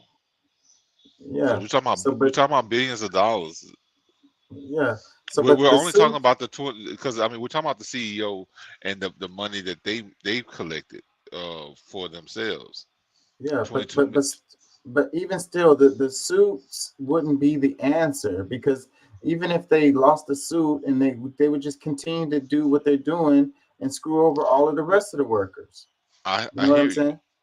but So I hear what you're saying. Well, I'm saying, like, at the least, because yes, the overall what needs to happen is, the for first of all, for them to be fair, and anybody who's become new workers, people who weren't, that was working back then, they got the promise. Okay, if they're not there anymore, I don't know how to handle them. But those who are still there, they fulfilled their promise. They will, give certain concessions so that the company can continue to grow and strive, even though the government gave them money to continue. It just, because this is the same thing. This is kind of the same thing with the housing. right, The banks, yes, it's all exactly the intertwined. same. Yeah. Let me read the caption. It says, for the first time in history, the United Auto Workers has launched a strike against the big three U.S. automakers, Ford, General Motors, and Stellantis, the parent company of Chrysler, all at once. UAW President Sean Fein announced targeted strikes at 3 facilities: a General Motors plant in Wentzville, Missouri, a Stellantis complex in Toledo, Ohio, a Ford assembly plant in Wayne, Michigan. The action could grow to more locations in the coming days to ramp up pressure on the companies. The members are fired up and we're ready and we're united, says electrician Marcelina Pedreza, a member of UAW Local 551 at a Ford assembly plant in Chicago. This is an important moment in history for us to win back a lot of the things we've lost in these past few years, as the 3 auto companies made a combined $21 billion in profits in the first 6 months of 2023. $21 billion in 6 months. That's profit. The UAW is looking to take back contract benefits that conceded in 2008 financial crisis, so manufacturers would not go bankrupt. The partnership was a poison pill for you workers. The UAW new leadership knows that, says labor reporter Alex Press, who sees this strike as the labor movement, not just clawing back concessions, but going on the offensive. Well, I'm gonna tell you, because I speak on my friend that works for big corporations and how they are handled when it comes to bonuses and things like that, and that comes from their percentage. Just like every 3 months, just like all of the the people who invest in the company get this this big check. It might be $30,000. Now just think, you making the 70, 80,000, 100, 150, whatever your salary is based on how long you've been there, and you're able to every 3 months get a check that's $20,000, $30,000 because of your investment in the company.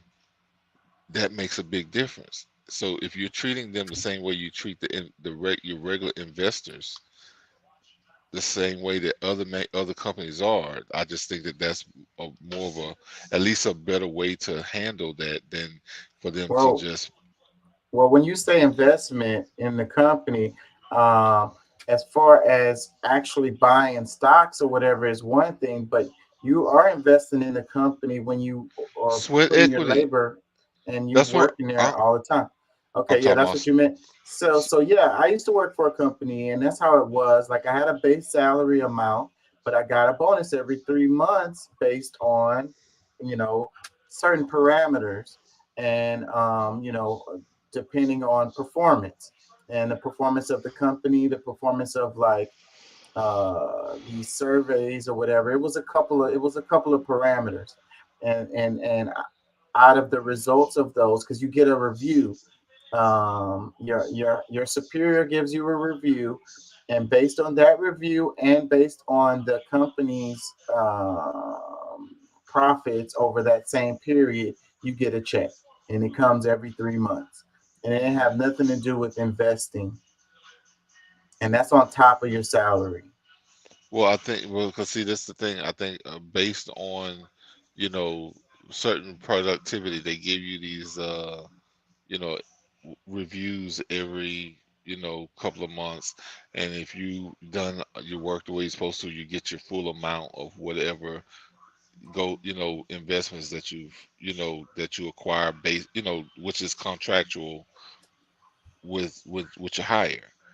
Um, so as long as you're doing your job the way you're supposed to, you don't get any cuts on your bonus or whatever you want to call that money, because it's really coming from your the stock buy, the purchasing of stocks that the company does automatically for you based on your contract. So I think, I mean, I'm just this is just one way that could be done. It's many ways that we could do that, but I'm just saying, like, that would definitely make a difference in people's lives if they could, have that to rely on every few months. If they're making, even, of course, the inflation, whenever inflation hits, being able to have those upgrades in your pay definitely would be, I think, a fair deal for any company. But that's the whole play is that they've been able to get away with those things because our government doesn't force manufacturers to give us, give people their fair share in pay based on what the government is, whatever changes that has made throughout our government. Let me read some comments. It says, Henry Ford gave his associates a decent wage for many reasons, but the one that stands out for me is that he wanted them to be able to afford a car that they had built. When I started in the auto industry in 1997, I bought a brand new car for $15,000 and a house for $130,000. I was making $18.50 an hour.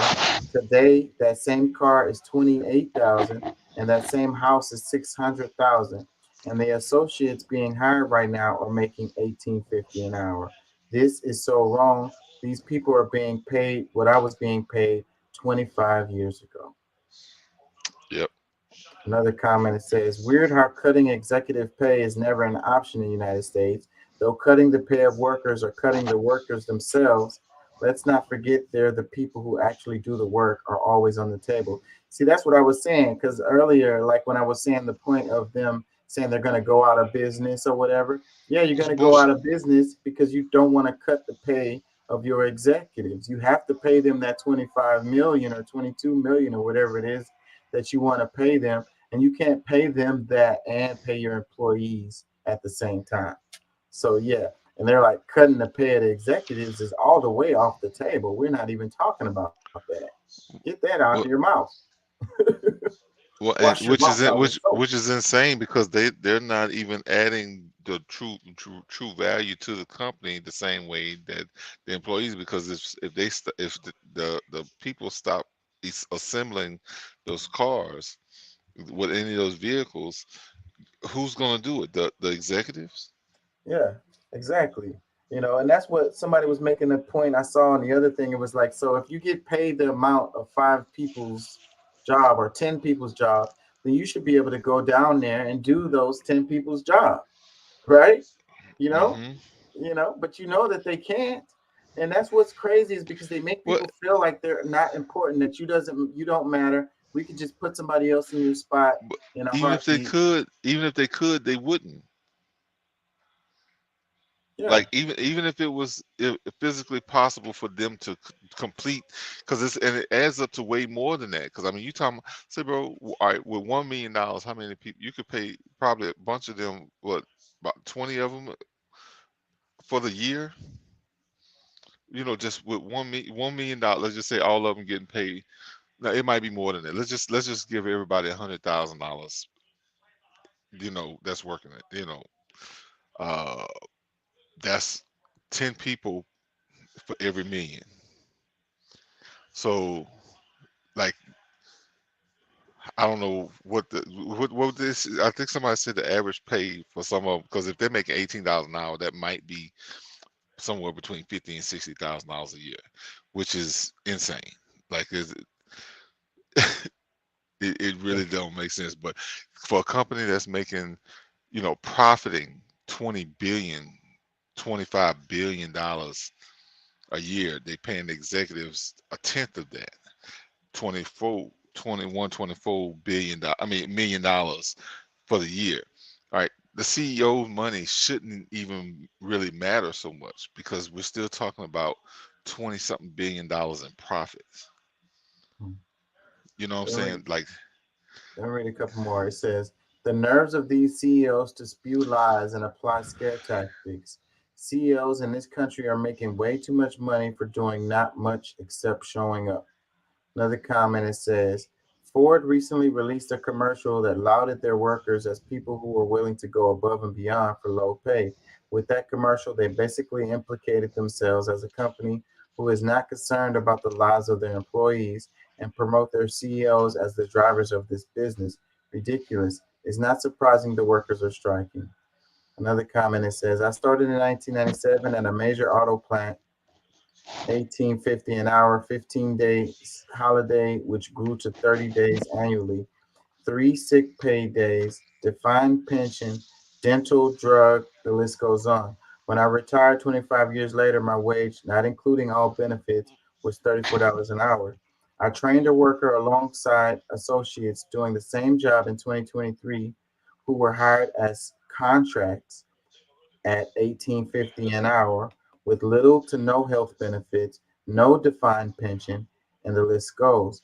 As a single mom, I was able to buy a house and a new car and help with my boys' education. I was able to retire at 60 years old with a great pension. These contract associates will max out at $28 an hour over 10 years.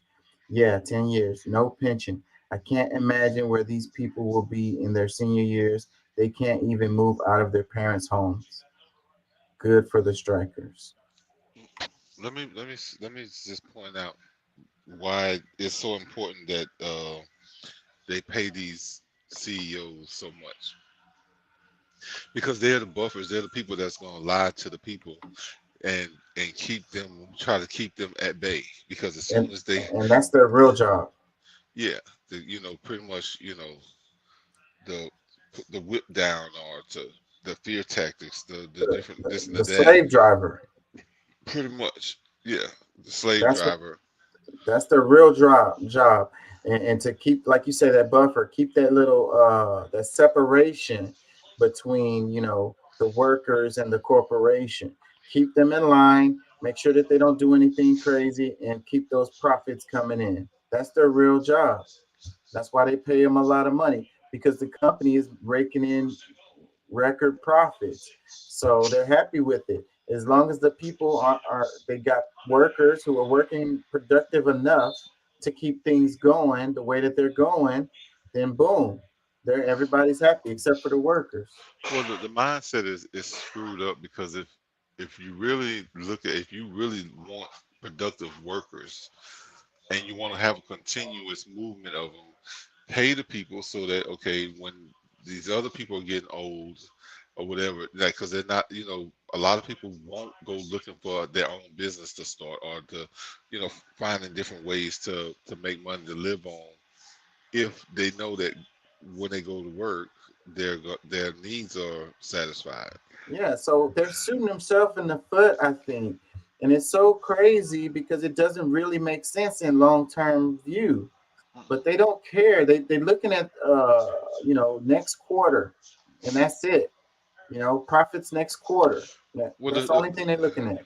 We always know, like, there's always that group of people who are fearful that the people who have real lives, the people who really do things, are going to have more notoriety than them. So they need that, to be able to make more money, or to, that's what gives them the their power, is that, well, shoot, like, what you making, what you make a year and what they make a year is in no comparison, so they can move differently than you can.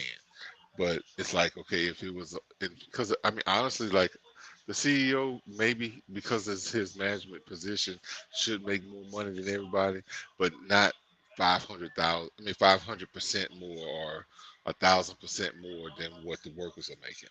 Right. It just doesn't make, it really just does not make sense.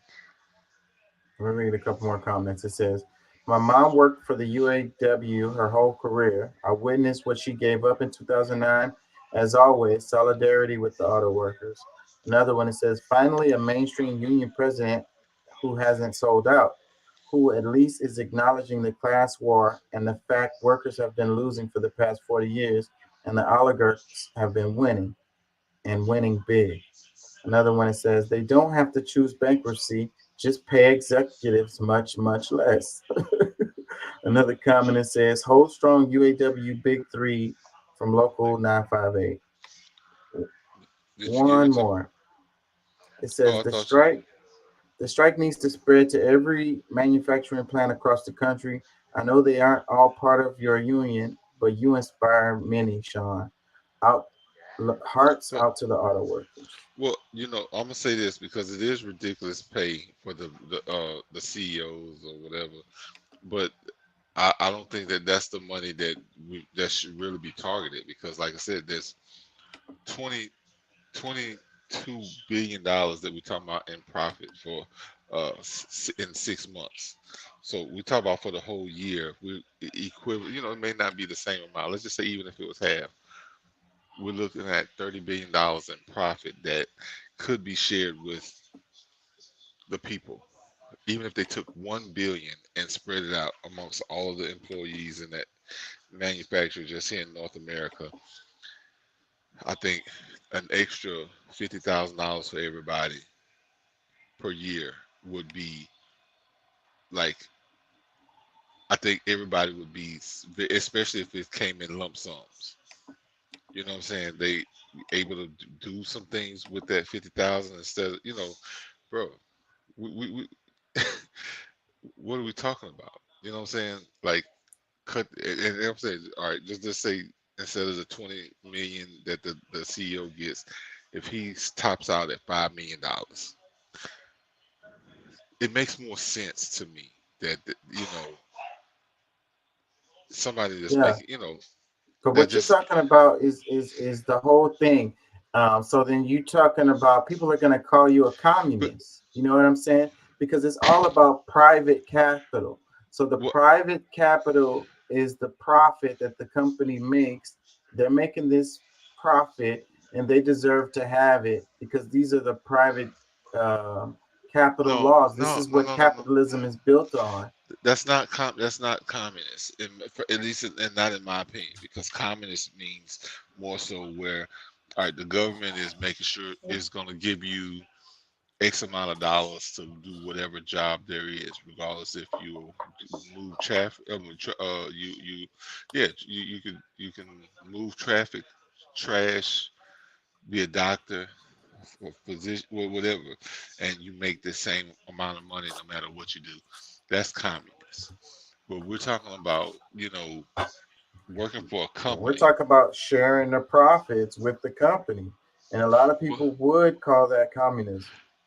Okay, but that's. I'm not saying it but, is. Okay, yeah, no, but yeah, I'm just saying. I mean, let's not add to people's ignorance and make them think that that's possible.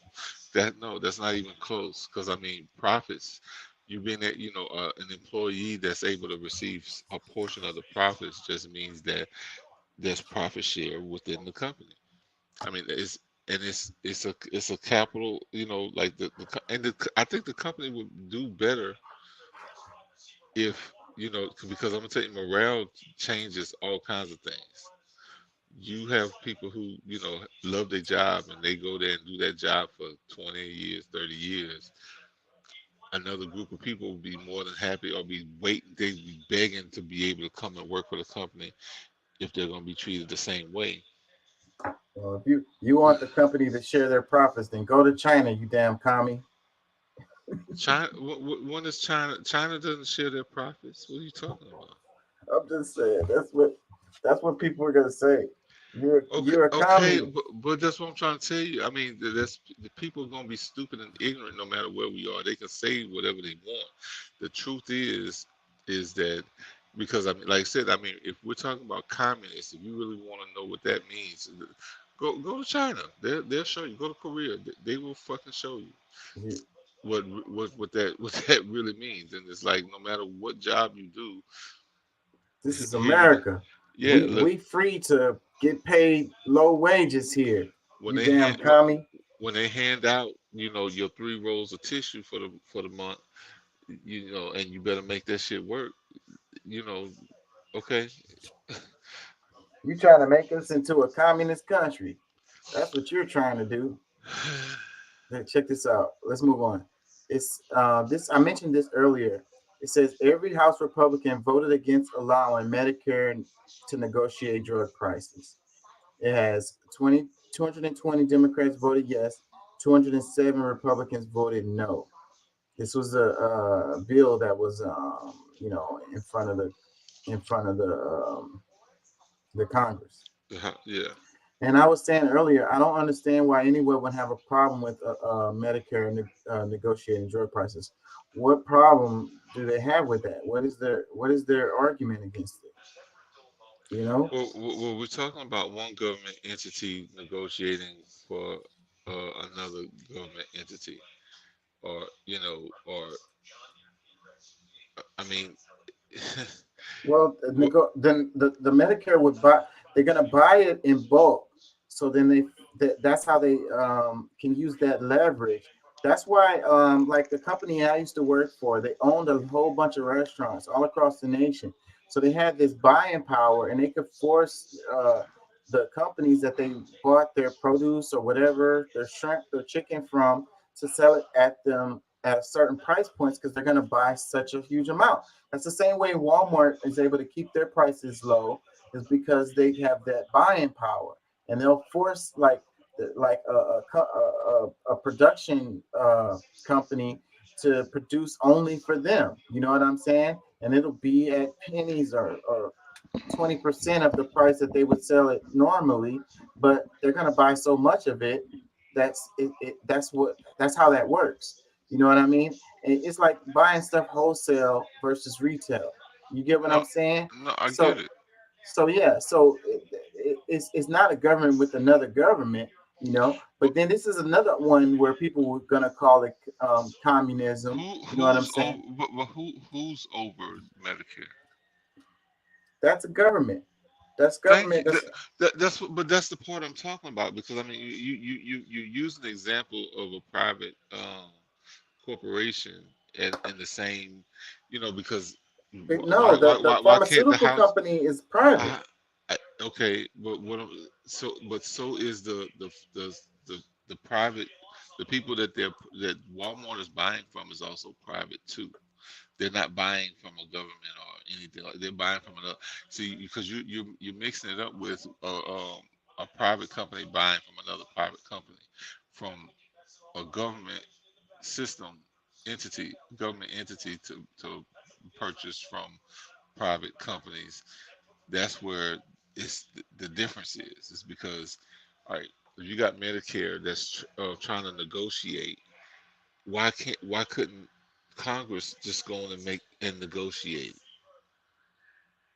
Because they're the ones that's making the laws and the policies for Medicare.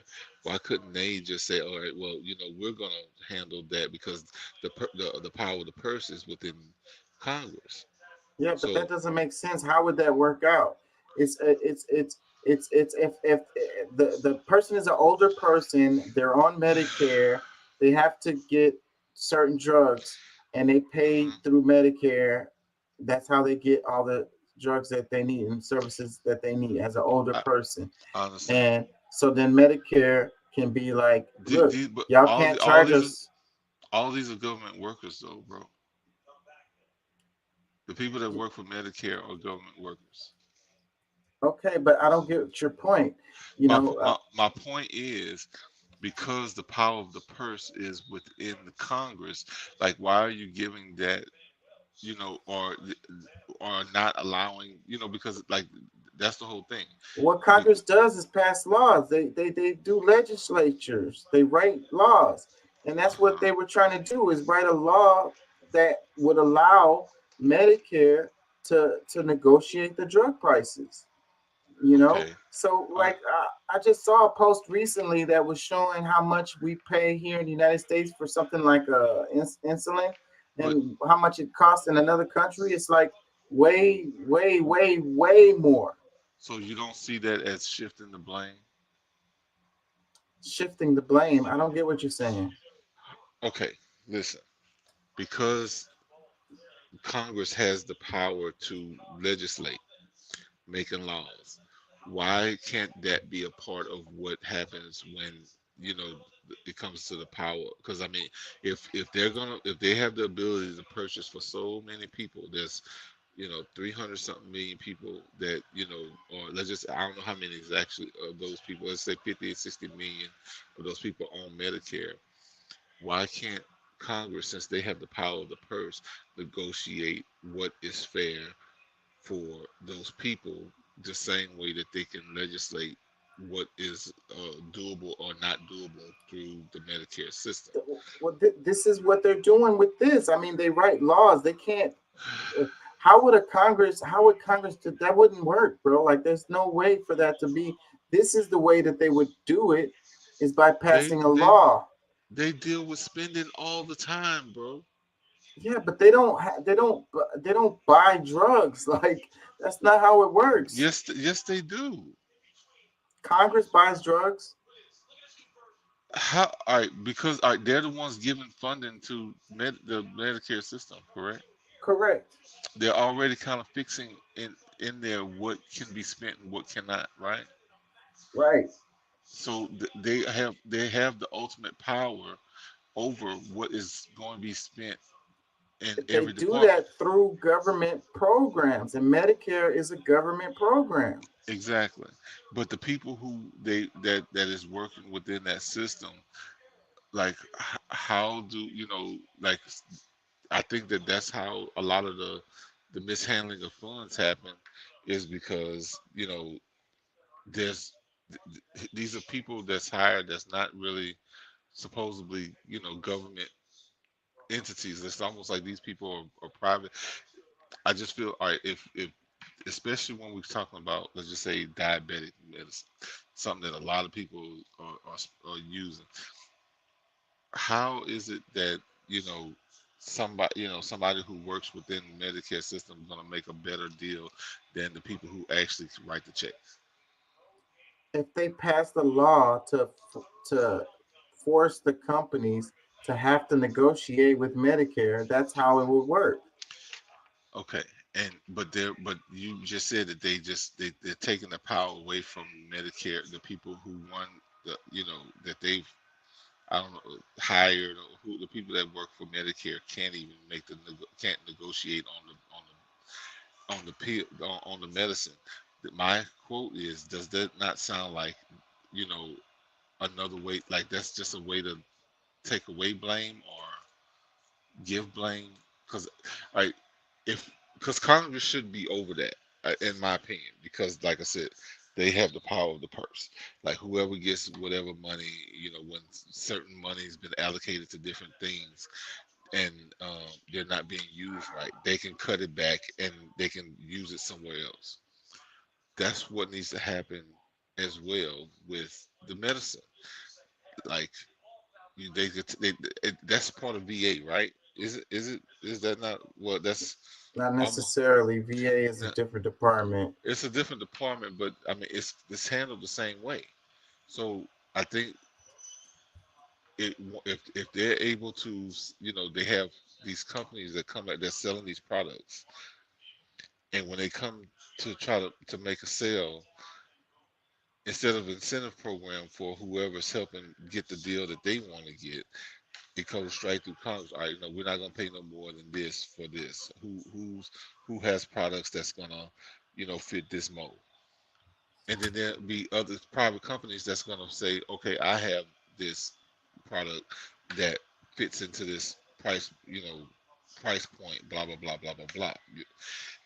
I just feel like when you send the money out and have other people to control it, that's where the mishandling funds happen. Let me read some comments underneath this. It says that alone, to anyone capable of analytical reasoning, should tell you which party wants to help the people and which is helping themselves.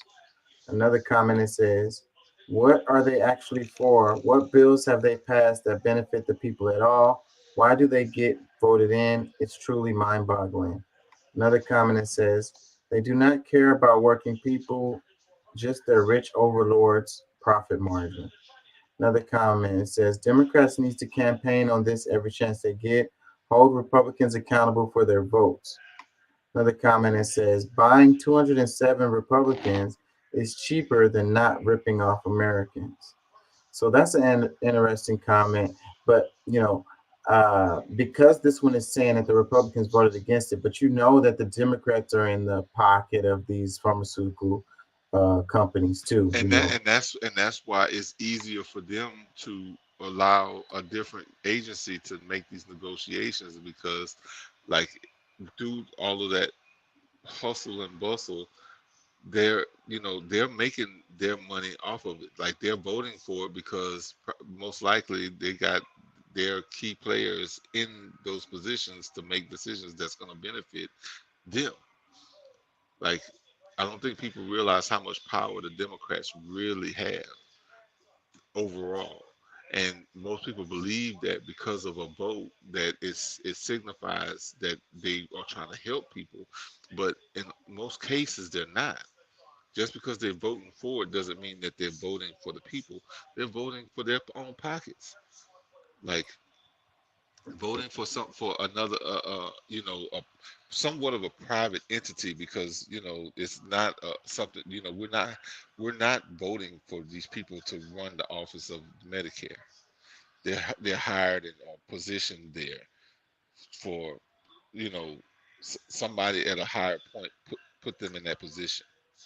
So we have to realize how a lot of these how a lot of the money gets wasted is because of people who supposedly don't know what they're doing, and they can shift the blame to those people when the people who put them there are the ones that's been guiding them on what they should do and how they should handle it, instead of it totally being the people that we voted in to handle situations like this, so that we can actually get to a fair point of, so that the money, we have somebody we can target when it says that these different things get mishandled. Let me read a couple more comments. It says, that's because it would cut costs. What they want to cut Medicare. Another comment that says, what else is in the bill? And that's a very good question, because looking at the bill could explain why the Republicans voted against it. And why the Democrats voted for it. Like, I mean, that's a great point. But yeah, I mean, there's a lot that could actually be happening in that. But Let me read the reply to this. It says, it's part of the Inflation Reduction Act that would raise $300 billion over a decade by requiring large corporations to pay a 15% minimum tax on their profits and by enacting a 1% excise tax on stock buybacks and redemptions.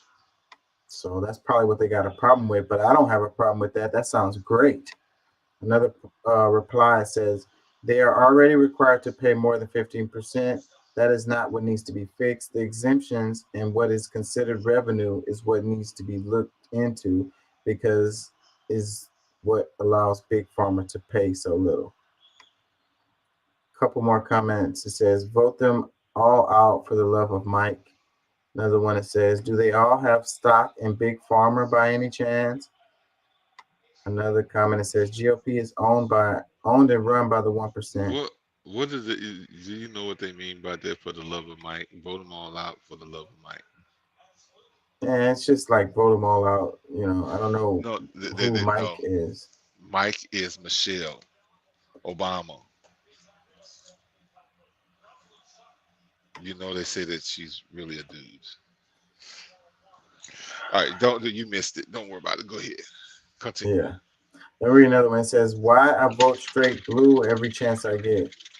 Another one, it says, believe their actions, they show you who they are. Another one, it says, as I've pointed out many times, the Republicans care nothing about helping the citizens. See, and that's bro, that's insane, bro. Like, too many people are too brainwashed to understand.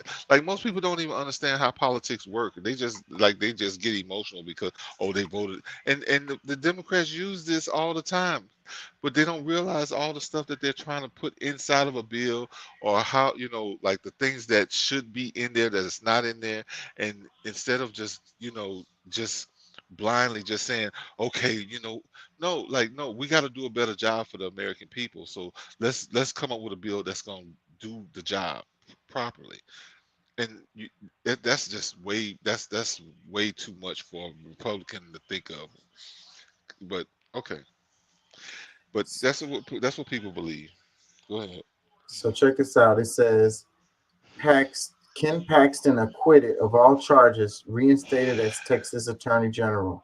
It says the Texas Senate has acquitted Attorney General Ken Paxton of all charges, reinstating him as the state's top lawyer. Paxton was accused of accepting bribes and misusing the power of his office to help Austin real estate developer Nate Paul, a friend and campaign donor. The Texas House impeached him in May, temporarily suspending him from office, but he will now resume his post. Let's read some comments. It says, privilege doing what privilege does. Another comment, it says, yeah, this sucks. Texas should be embarrassed. Another one, it says, if anyone was wondering how deep corruption runs in Texas, laws for thee, not for me. Another one, typical Republican behavior. They say they are for law and order, except for when it comes to their own actions. And why would you not believe he would be acquitted when the judge, Dan Patrick, took $3 million from his campaign? What an effing joke Texas is. Another comment, it says, what a truly crooked state we live in. Another comment, it says, Texas does not have a functioning government, just MAGA white Republicans doing whatever the F they want. Oh, God. Another comment, it says, what a joke, just a waste of taxpayer dollars. Another one, it says, I hear. Go ahead. Can somebody fill me in on, like, because I don't really know the whole story or even a summarized version of what is going on with this Paxton thing, because I heard something about it, but I don't really know details on why he was about to be ousted. It's heavy, bro. I covered it in the other show. It's a lot going on, basically, he was trying to look out for his friend, and a person within his office ratted him out to the FBI. And so then they did an investigation. So this is the Texas legislature who was doing the impeachment, and then they found him not guilty. But there's actual, from what I was reading, this is not over, because it's going to be criminal charges coming down for this guy. So he's not out of the woods yet. Let me read a couple more comments. It says, I hear 2 oil billionaires threaten to suspend large amounts of money to unseat any GOP senator who votes against Paxton. Think corruption and money don't go hand in hand. The elites rule everything here in Texas. This is what I was talking about earlier a little bit, about them putting money in there. So it says, 2 oil billionaires threatened to spend large amounts of money to unseat any GOP senator who voted against Paxton. So that could be why he got acquitted. Nobody wanted to vote against him. They don't want to have to worry about fighting for their seat in the next election. Another comment, it says, Republicans digging even a deeper hole for their corrupt selves than before. This was a setup from word go, and as voters, we need to remember this corrupt group and voting them out one way or the other, not what Texas stands for. So I'm assuming he's a Republican and he did something, and everybody's pretty much got to take the blame along with him because he's a part of their party. Right. Yeah, he's definitely a Republican. That's why they're saying what they're saying. Well, I mean, a lot of these people who call themselves Texans, I don't really know what, because I don't know, like, especially some of these comments, but I'm just gonna take it with a grain of salt, because most of these people who are making comments, I don't even think they really, I don't give them all that much credit. I'm a know-it-all. I know better than them. The name of the show today is Don't See Race. So what does that mean to you right off the bat before I go into it? I mean, what is race? You know how people say that? They say I don't see color. I don't see color. People like to say. Yeah. Okay. Well, I don't know. Maybe they colorblind. I don't know. I guess I might fall into that whole thing to some extent. Of course, I see color. I see people who look like me and who don't look like me, but at the same time, I don't make judgments on people because of that. And I think that's more so what people should be, have more clarity on, because when you say those few words, you're gonna get judged by many just for because it seems like you just like, okay, yeah, you're not in touch with reality. But honestly, like, it really doesn't matter. I mean, there's people that's been in my life that treat me way better than some people who look like me. So I don't really, I don't see color either. But as far as race, I mean,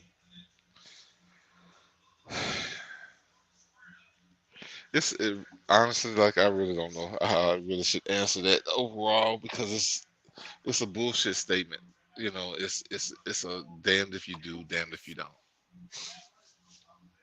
Yeah. So me as an anthropology guy, race is a social construct. It's you can't identify somebody's race through their bones. It's all just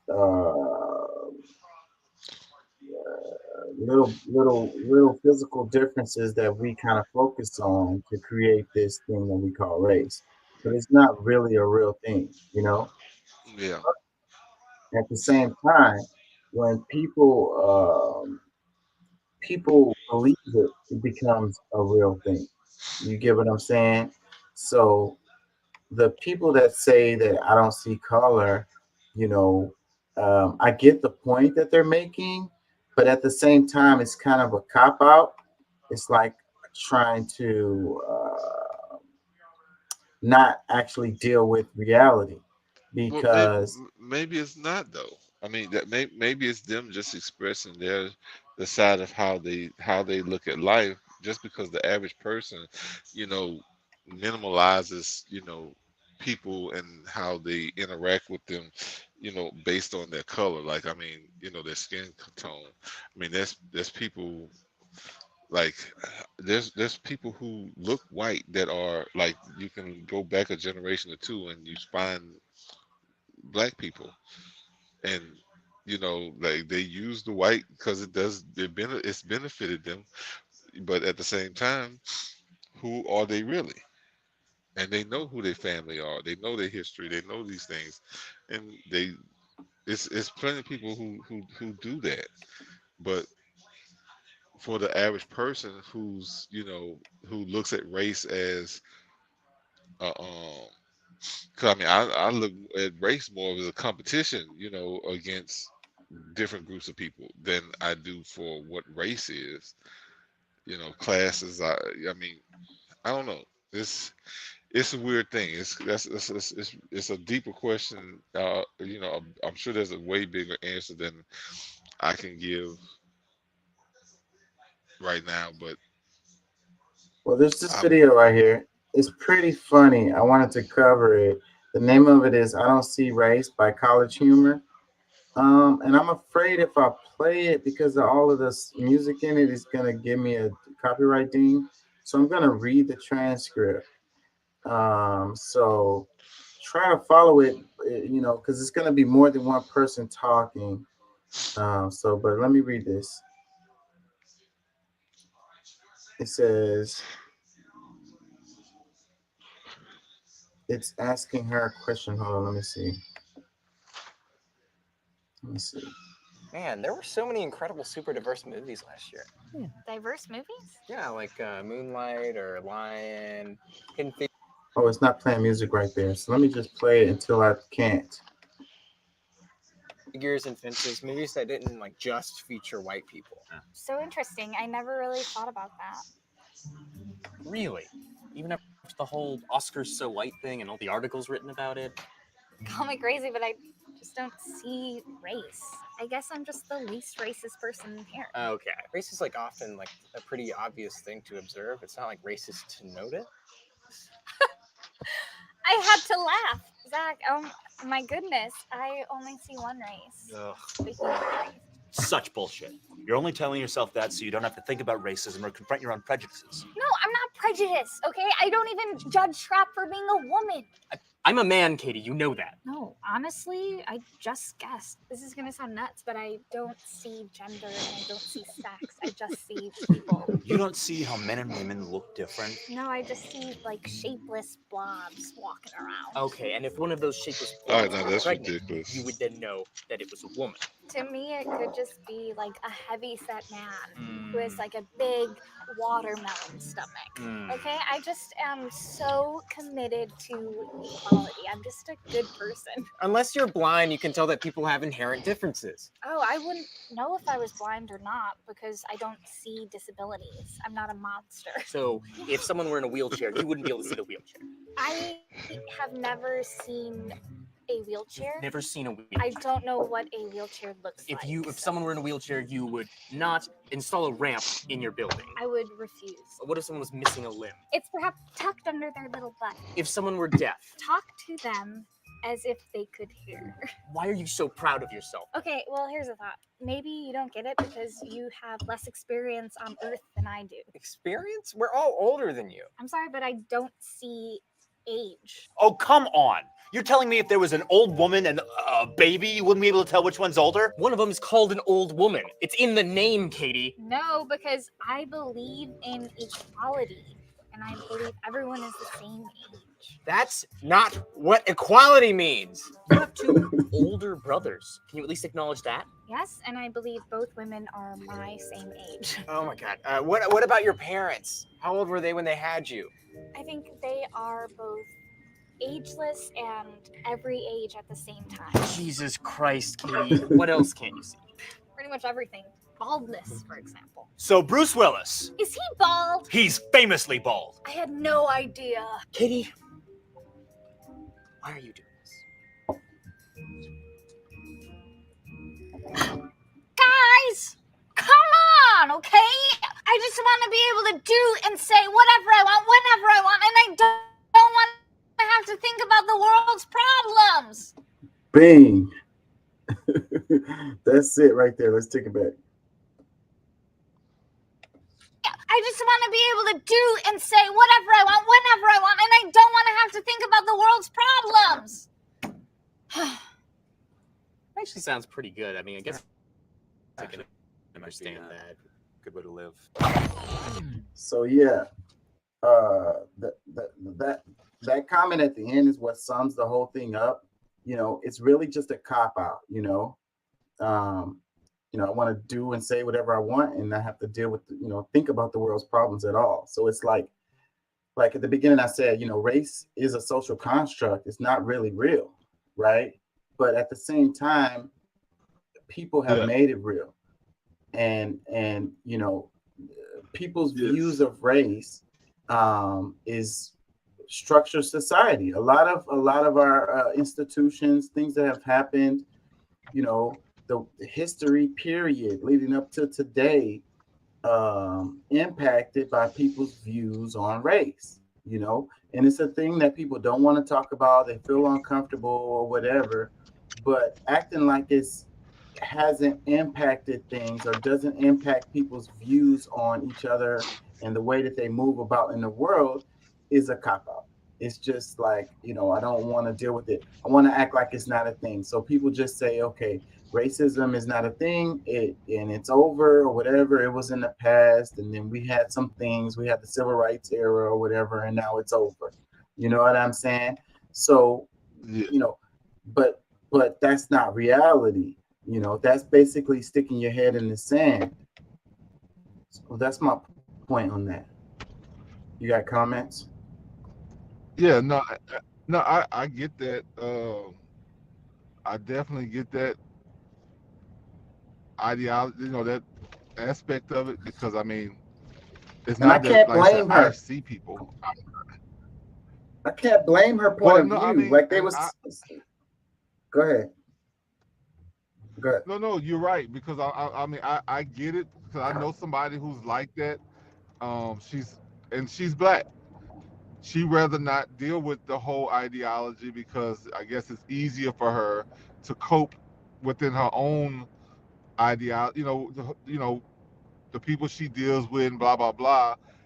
She doesn't really want to have the real conversations that could possibly change that. But I get it, and I guess my perspective is like, okay, because I see all of these different things, but me personally, I don't make judgment on people just because. Now I generalize, yes, but as far as truly holding each person to, what the ideology of a white person is, or what a black person is, or whatever. Because I mean, and me myself, I'm not black.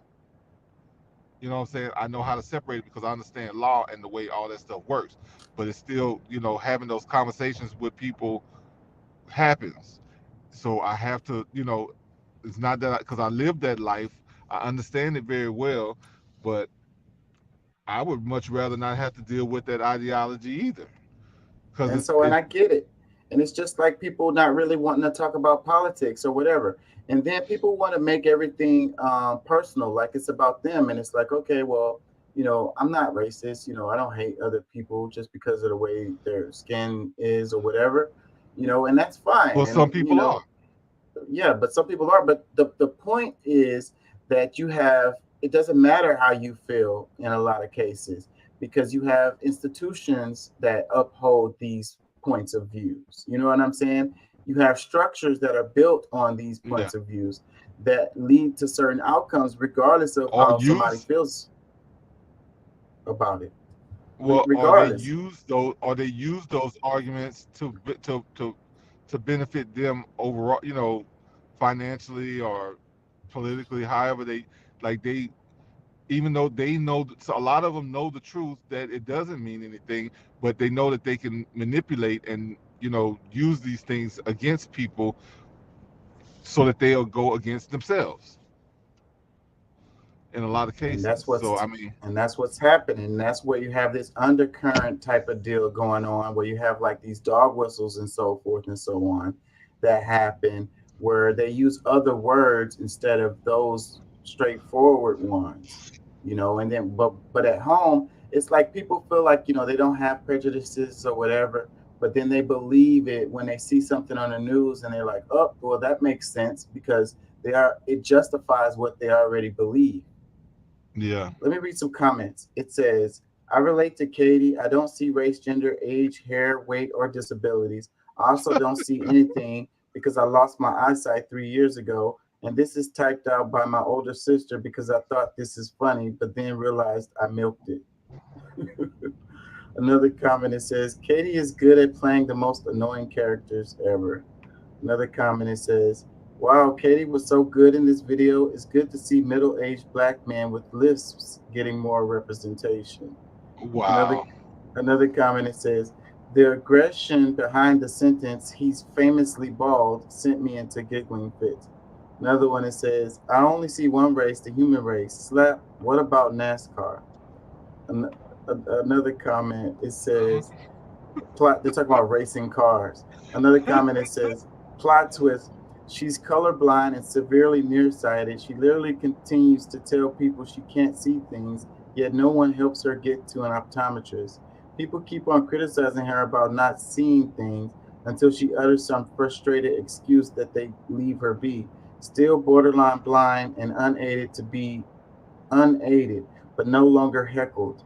She continues in her current state, ignorant of all the things she cannot see in the world, unable to meaningfully contribute to so many conversations without being misunderstood.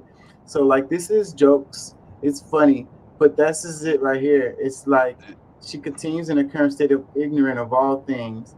She cannot see the world, unable to meaningfully contribute to so many conversations without being misunderstood. So, when you take on this ideology, then you leave yourself in a position where you can't understand why things are happening. So, and this is what happens a lot because people justify things away and they're like, well, you should just do this, or you should just work harder, or you should just apply for this job and get this job or whatever. And it's like, bro, this thing right here is a problem and it's getting in the way. And then they don't understand what you're talking about. They're like, no, that's not, it's not a thing. So, it's got to be you. It's you. It's something you are doing. It's like, well, I can't control what other people think. I can't make them get rid of their prejudices that they have been built up within themselves. How can I control what they think?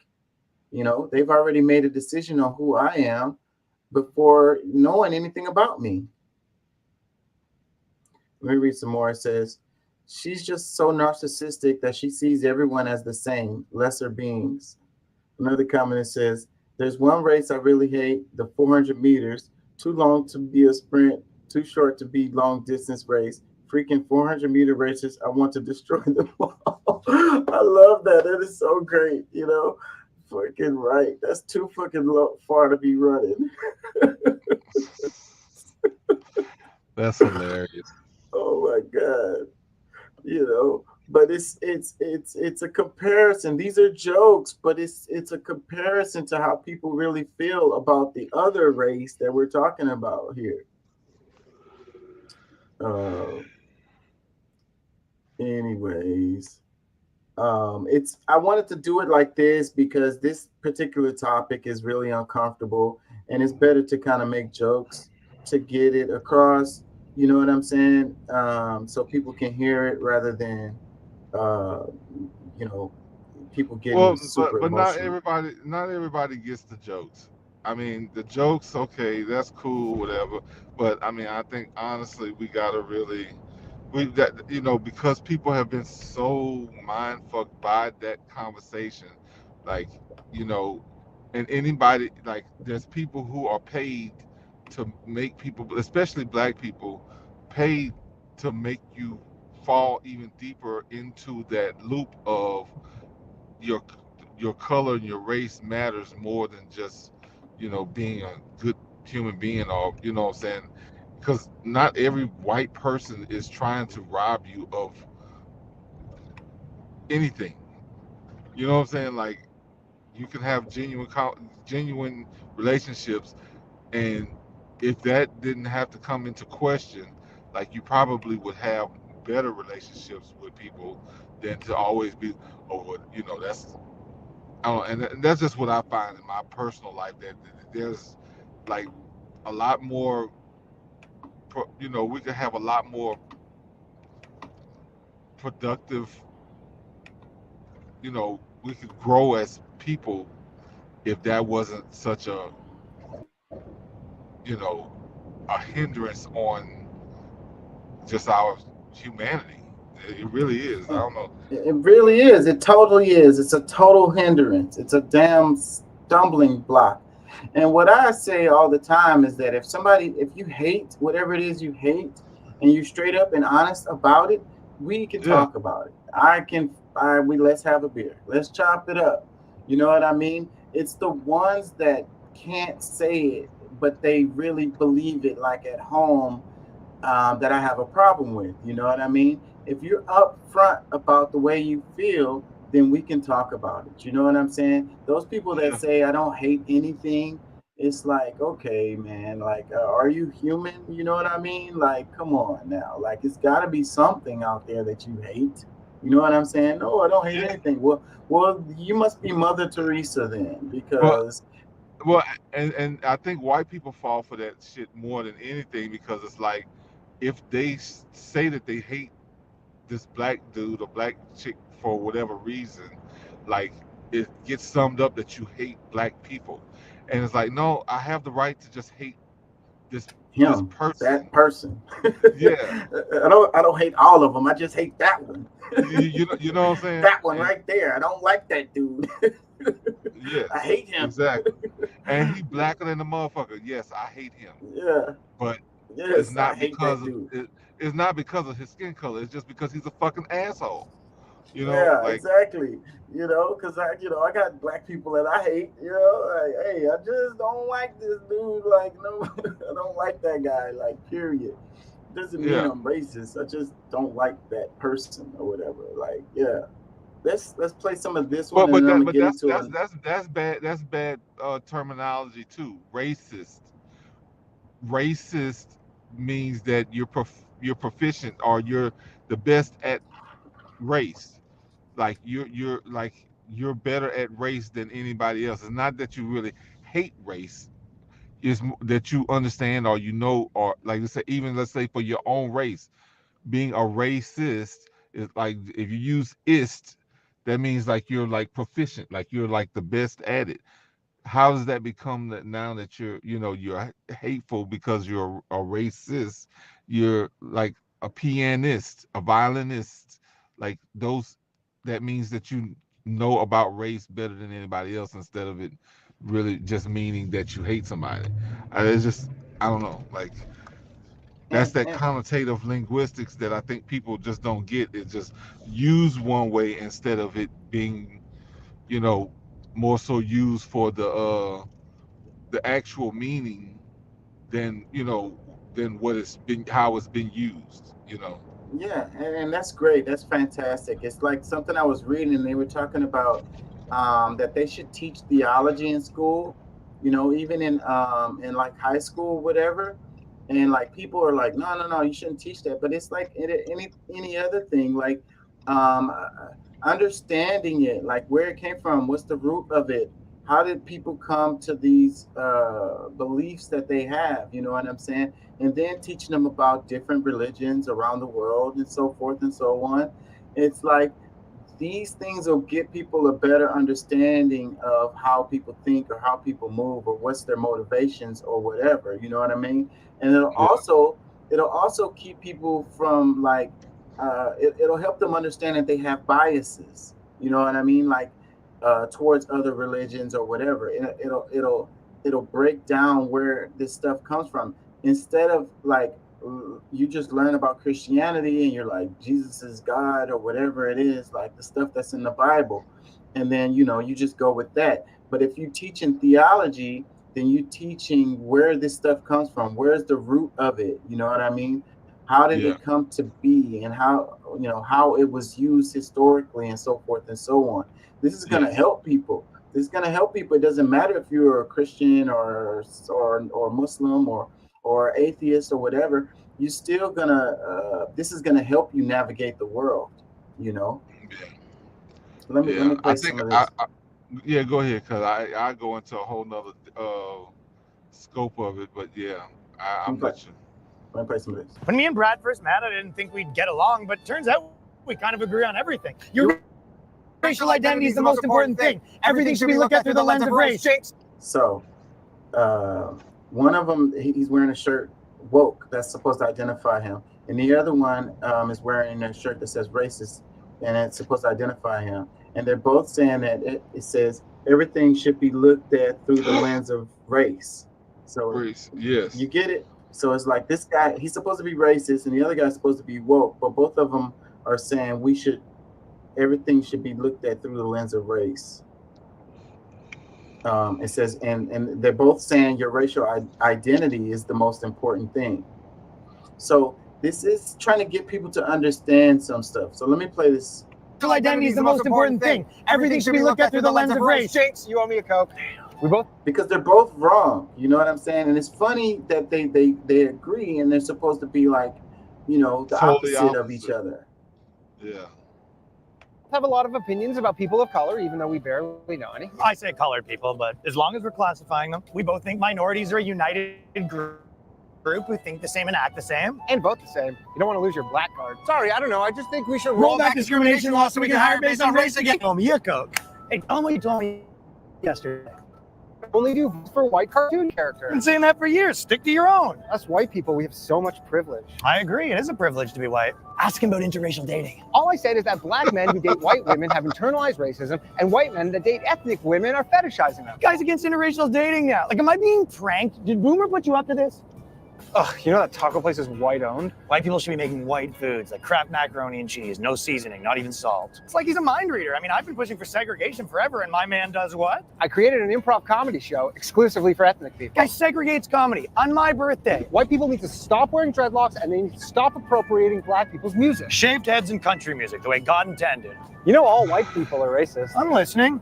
Even if you have a black wife or a black friend group, you're still really racist. You know, we just kicked the guy out of the organization for having a black girlfriend, but if you can promise me he's still really racist, we'll consider letting him back in. Black people should only shop at black businesses.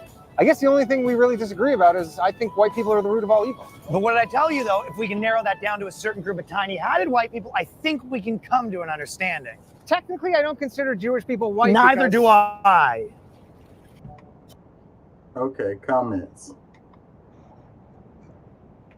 I don't know if I feel like I just lost something. Like, this is just like, I don't know.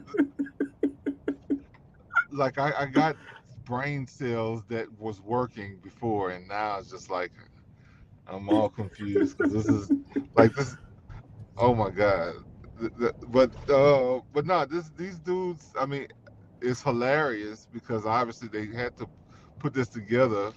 And the thought form of it is to show how ignorant it is for people to think in a like there's a format pretty much for people to think, and everybody has that format, but even with your different ideologies, you're kind of like we're all indoctrinated somewhat to a certain extent to where a lot of these things that people believe, we were taught those things, and regardless if, like, let's say your parents taught you a certain way, you hate a certain race,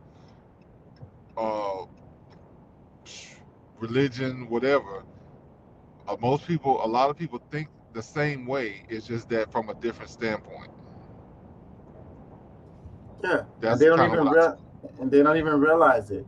And it just shows how much confusion is going on and how ignorant everybody is, you know. And it's like, you know, they're justifying it, you know, and it comes to the same conclusions, you know. It's really crazy. Let's read some comments. It's so confusing. It does make your brain cells. It does make you lose some brain cells. I ain't gonna lie. We all lost a few brain cells. Whoever watched this. Yeah. Let's read a couple comments. It says, "No joke. I applied for a job that had the disclaimer: we don't discriminate based on race, religion, sex, etc." Followed by, "Women and minorities are strongly encouraged to apply." Another comment, it says, "As a Black American male who is racially impartial and harmonious, I absolutely agree. Woke is the new racist." It really is. Another comment, it says, "I'm glad I'm not the only one who thinks it's strange that people of color is acceptable, but colored people is racist." Exactly. That was one of the jokes they did. That's why I'm like, that's one of the things that he said that just had me like, what? Like, seriously? Like, and there's people who think like this for real, bro. Another comment, it says, "I remember when the woke crowd started claiming orcs in D&D or representations of Black people. My immediate and only thought was only legitimate racists could reach that conclusion. Then it all clicks together when you start asking, are the woke actually just racist when thinking about what they do and say?" Bruh. And that's what I say, bro. I'm gonna tell you, like, there's many times, like, there's people who swear that they're so open-minded, they are, you know, like, just in their thinking and the processes in which, you know, they live their lives. It's really insane to me because I'm listening to them talking, and they don't hear themselves the same way that I hear them. And it's like people who consider themselves woke have, like, they're really, a lot of them are more racist than they will ever believe they are or can ever see, because they got all these guidelines that make them feel like whatever it is that they doing or saying is calculated, you know, or is, they think it's right. Yeah, it's a complete mind fuck. It's so twisted. Let me read another one. It says, "My woke cousins have never hung out with a Black person ever. I brought my Black roommate to Thanksgiving once, and they were talking to him like he just got pulled out of an African tribe and didn't understand what anything was. He got really offended, but he let it slide because he was a guest. I had some words with them though." So, like he said, his woke cousins never hung out with a Black person ever. He said, and then they were talking to him like he just got pulled out of an African tribe.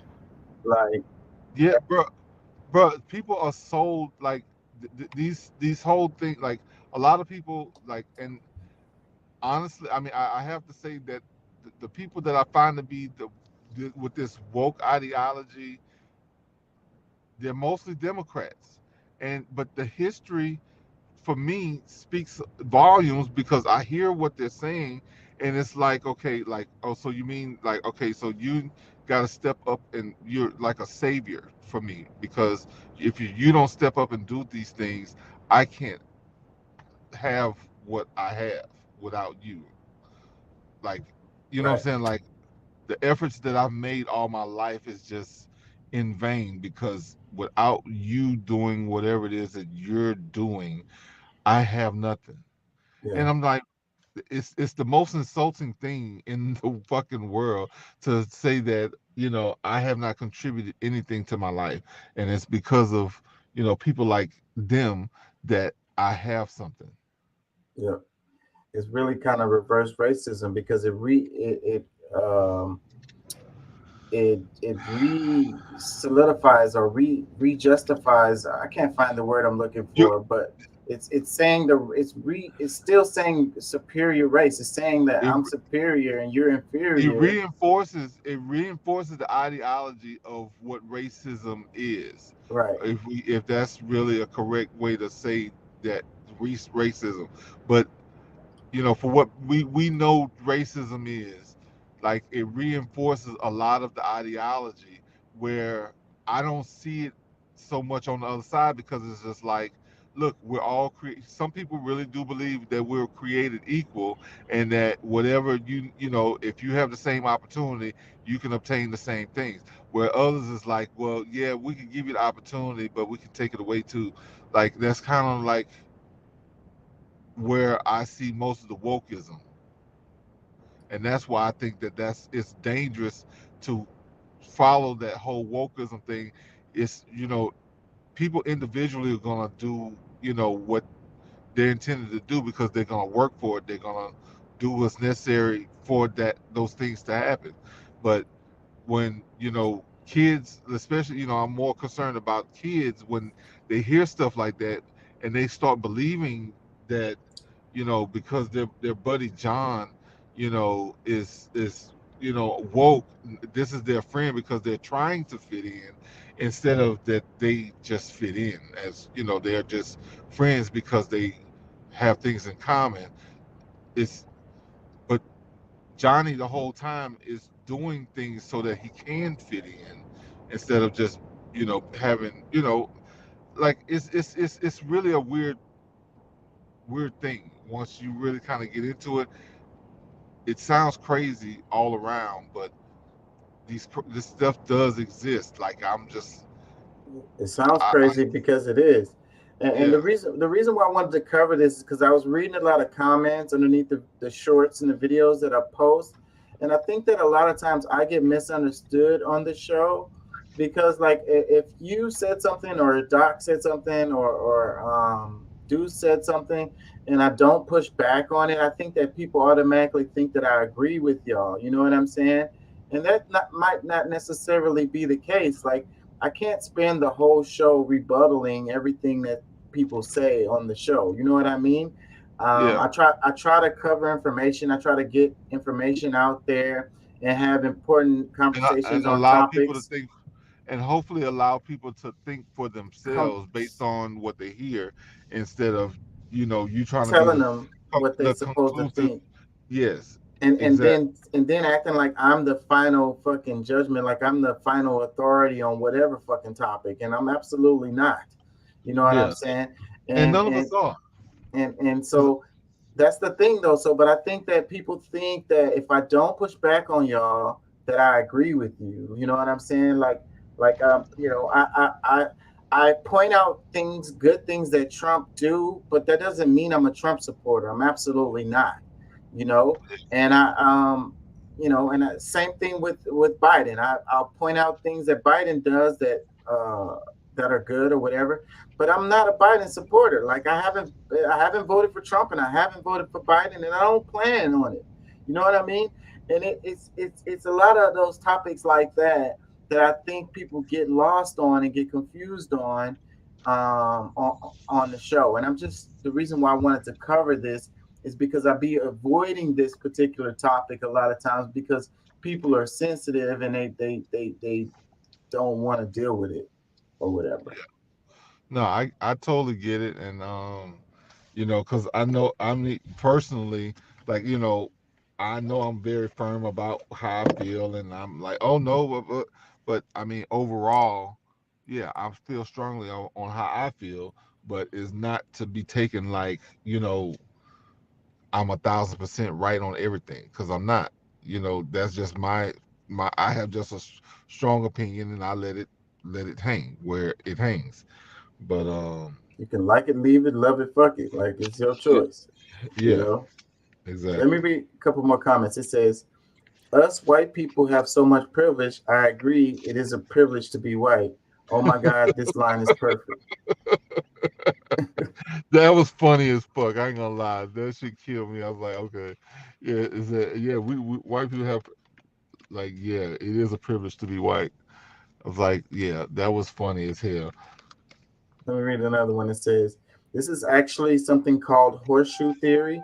Basically, it's the theory that the political spectrum isn't the line it's commonly thought to be, but rather more like a horseshoe shape, where the further you go in either direction after a certain point, the closer the two sides get to believing the same things, albeit generally for different reasons. It's very interesting, and personally, I believe in it. And I think that's true too. So, like, especially if you can look at it as a line too. And if you look at it as a line, and you've got conservative on one side and you got liberal on the other, and it's like that once you get to the extreme liberal side, you become conservative. It's like, and if you go to the conservative side, you go to the extreme conservative side, you become liberal. It's like that's how it works. Like those extremes end up being the same when they flop. Does that make sense? You're breaking up. I'm not getting you. Who, me? Yeah. Did you say something? No, I actually was trying to disconnect from the truck. Let me read a couple more comments. It says, I think putting racist and woke people in one room and not allowing them to say who they are will be a good show. I was reading a comment. Let me read another one. It says, the dichotomy between don't objectify women and sex workers are amazing is endlessly fascinating. Another comment, it says, I'm a black man living in Switzerland, and the day I get hired for being black instead of being good at what I do is the day I have to leave the country, because this will be the day my skills are ignored simply because the color of my skin. And this is what true racism looks like. Yep. One more, it says 1000% right on it. It says being woke is just being racist with a desire to help. OMG. I want to play. I really didn't want to spend that much time on this, but I got to wrap this topic up with this video right here. Yeah. And then, but you see, that's how a lot of the rest of the world sees this, is that like all this woke stuff is really a bunch of bullshit. Because like, I mean, even in Europe, where it's supposed to be some of like the whitest places on the planet, like people really, look at it as like, this is insane. Like, what do you mean? This is, like, and this is the fight y'all have, biggest and best country on the planet.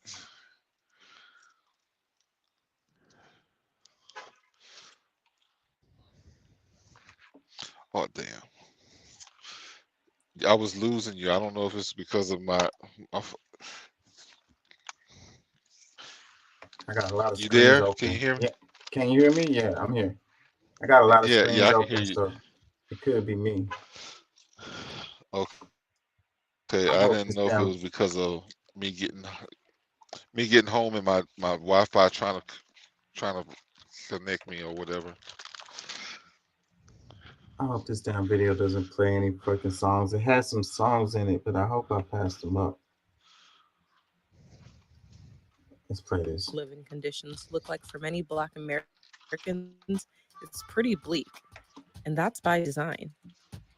In addition to artists cataloging their very personal experiences,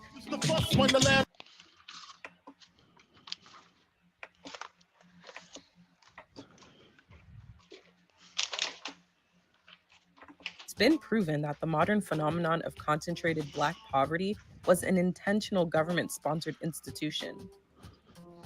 This is in part why President Biden issued an executive order back in January, intended to right the historical wrongs Black folks have faced when it comes to housing and home ownership in this country. But first, let's take it back. The dawn of the 20th century, African Americans in major cities lived scattered throughout the city. They weren't segregated particularly. It's only with the Great Migration of 6 to 7 million African Americans north and west escaping the South, the predominant response of the United States government and state and local governments to the Great Migration was to contain Black people in their own neighborhoods. And HUD, the Department of Housing and Urban Development, was particularly a part of this role. But the precursors to HUD introduced and encouraged racially restrictive covenants, redlining of every major city where African Americans landed. The federal government was a sponsor of urban renewal, infamously called Negro removal by the great James Baldwin. Urban renewal, which means moving the Negroes out. It means Negro removal. That is what it means. And the federal government is an accomplice to this fact. That so-called urban renewal also included a federally sponsored interstate highway system, which was intentionally designed to mow through vibrant Black neighborhoods. Take Miami, for example. 2 highways, I-95 and I-395, bulldoze right through the predominantly Black and low-income Overtown neighborhood, previously called Colored Town during segregation. The Department of Housing and Urban Development and the federal government writ large in the first 7 decades of the 20th century invested billions of dollars in racial segregation and concentrated poverty. Each time this country created a peculiar institution that subordinated Black people, slavery, Jim Crow, it created and dismantled it. They replaced it with another one. And the iconic Black ghetto, I don't use that as a pejorative, I use it as a descriptor, was a follow-on institution to slavery and Jim Crow. That's the legacy that every new administration inherits, and the Biden administration has as well. Today, I'm directing the Department of Housing and Urban Affairs and Urban Development to redress historical racism in federal housing policies. This executive order is just one of 4 signed by President Biden, designed to address racial equity in the United States. And while this progress is a step in the right direction, there's still a lot of harm to undo. Segregation started coming down after the passage of the Fair Housing Act of 1968, which actually only got passed in the wake of Dr. Martin Luther King's assassination. In 1980, 8 out of 10 Black people would have had to move in order to be evenly integrated within metropolitan areas. Half of Black people who live in metropolitan areas still live in neighborhoods of high segregation. So we've had modest improvement, but segregation persists. And economic segregation has spiked since 1970. The so-called American dream is only working for a relatively small slice of the population that can afford to buy their way into what I call gold standard neighborhoods that have the best of everything. And everybody else struggles, and the Black poor struggle the most. So what happens now? Well, some advocates are hopeful. HOME applauds this executive order for really focusing on historical patterns of racial segregation and discrimination in housing, while others remain cautiously optimistic. Here's Professor Cashin's suggestion. I don't take credit for this, but I applaud it. There should be an equity analysis. The federal government spends so much money, it should track who's getting it by neighborhood, and it should pursue racial equity in the distribution of resources. There's been a lot of movement at the local level on this. For the example of Baltimore, they did an equity analysis and found that they were spending 4 times as much money in majority white neighborhoods as the majority Black ones.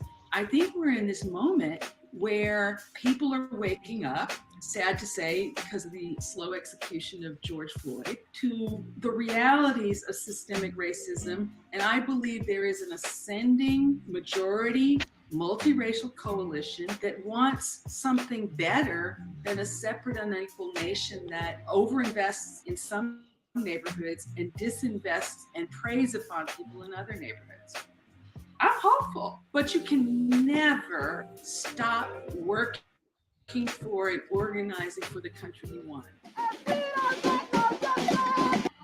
Okay, so that pretty much wraps the topic. So it's like, you know, history happened, you know, things happened, and that's how we got to where we are today.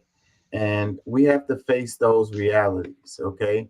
We have to face the realities that, you know, even though race is a social construct and it's not real at all. We do have systemic practices that uphold this fake ideology, you know, and that's just a reality. And for us to move forward together, we have to face the realities of these truths. You know what I'm saying? To move forward, because the problem is whenever we start having these conversations, you have one side that wants, you have a certain segment that wants to deny the reality of these things, and then the other side is like, or another segment is like, well, I live this every day, so you can't tell me that my lived experience is not real. You get what I'm saying? So then then the two sides of the two segments can't move forward. You know what I mean? Yeah. And it's really unfortunate, that we can't even talk about these things. And I think the reasons why we can't talk about them is because it's so sensitive, But if you can face realities related to the topic, then it won't become so sensitive. It's like you have a wound or a scab. You have something that it's been festering. So when you touch it, you cringe. You know what I mean? Because it's festering. All segments of our society suffers as a result of this dumbass freaking ideology. Everyone suffers. You know what I'm saying? One way or another. It's just different ways of suffering, but we're all suffering. That's the reason why when you touch it, you react violently, you jump, you jolt, because it's a festering wound that hasn't been dealt with. That doesn't have the ability to heal because there's always someone poking at it or not allowing certain things that would have healed or could have healed to exist. Mm-hmm. But I don't know, man. This is one of those, I guess, conversation that I think becomes redundant, and those of us who are smart enough to know the differences, we don't have loud enough voices to get people to understand or see that, like, we holding on to those ideologies, especially, well, I think it's more in politics that we have to get to people to really understand, or because it doesn't benefit them to tell us to be honest with the people.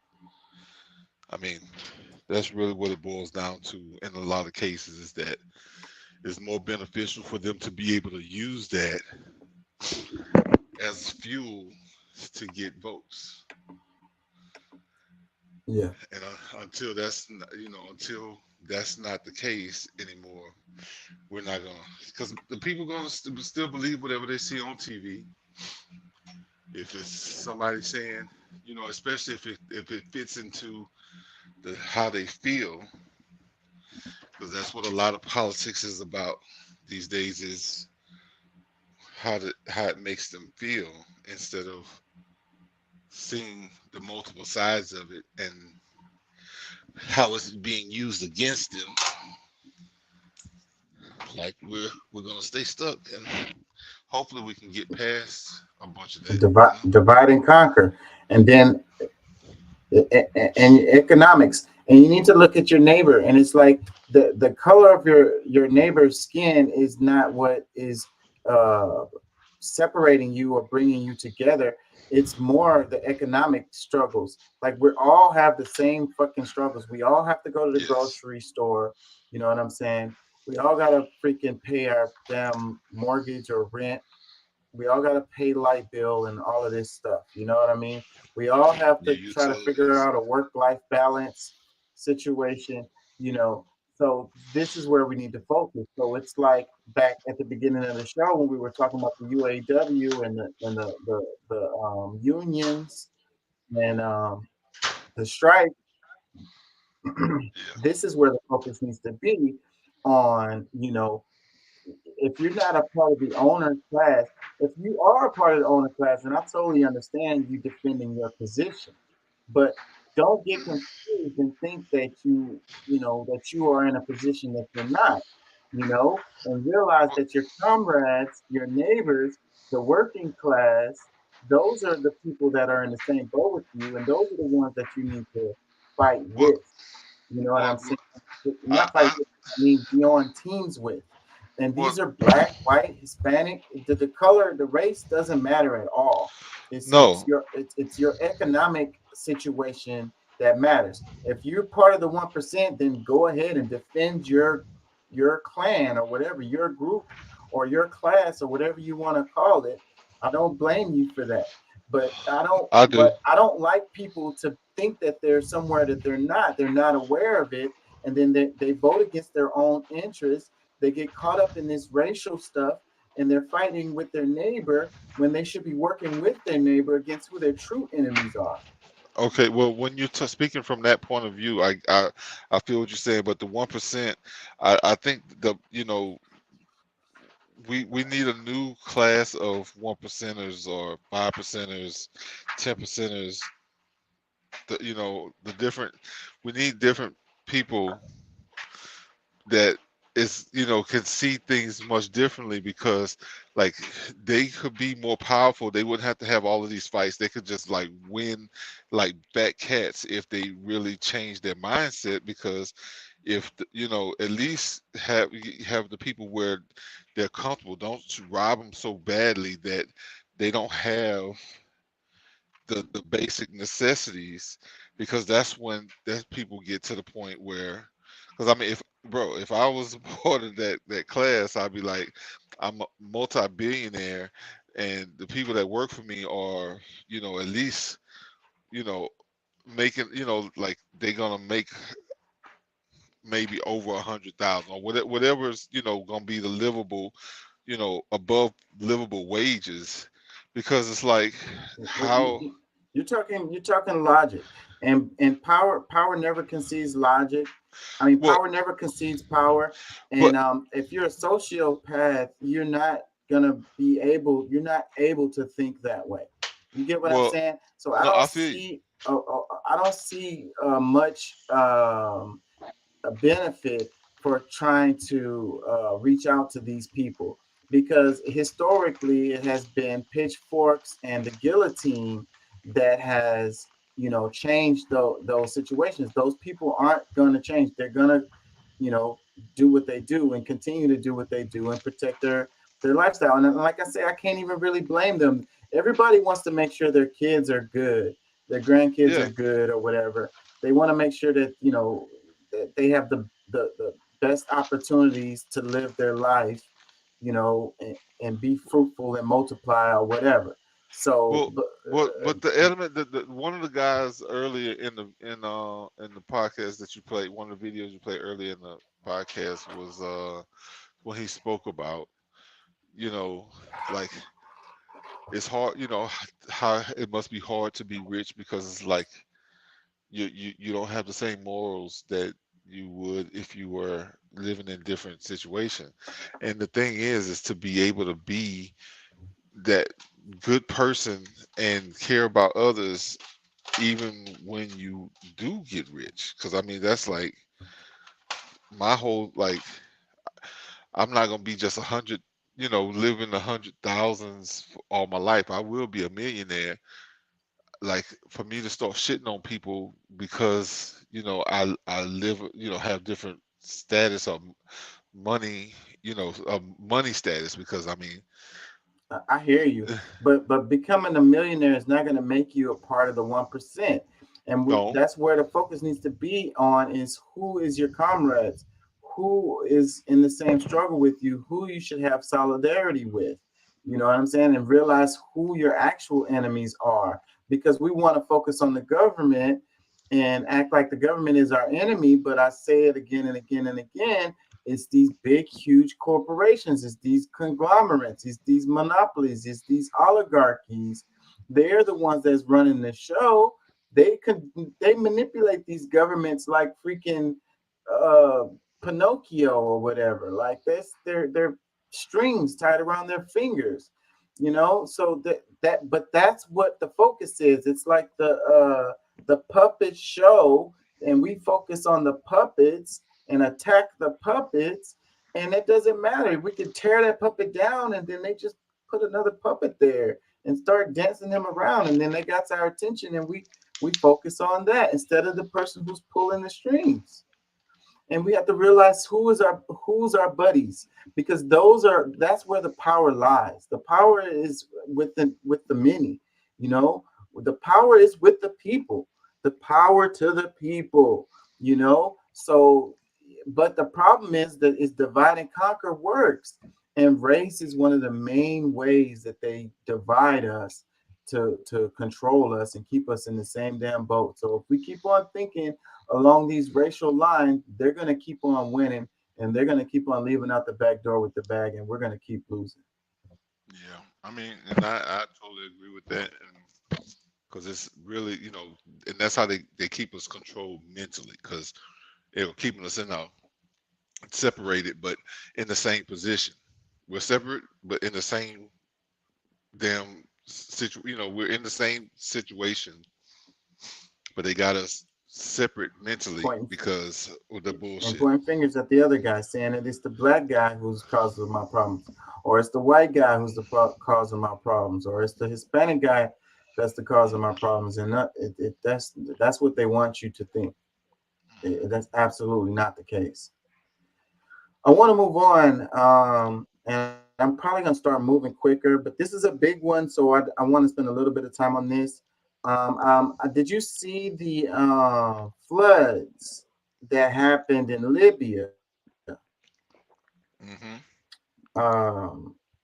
The count is over 10,000 right now. Like 11,000 is the current count, and there's still another 10, 20,000 people missing. So that number could jump even more. But what I wanted to, the internet has been breaking this down because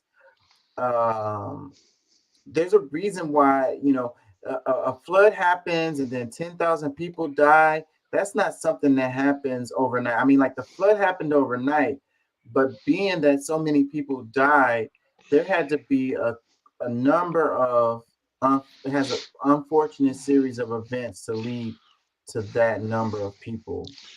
Well, there was somebody I mean, for me, the link that I have mentally is because of this young lady that I listened to, and she was speaking about waters, like lots of, you know, getting hit with floods and this, that, and the third.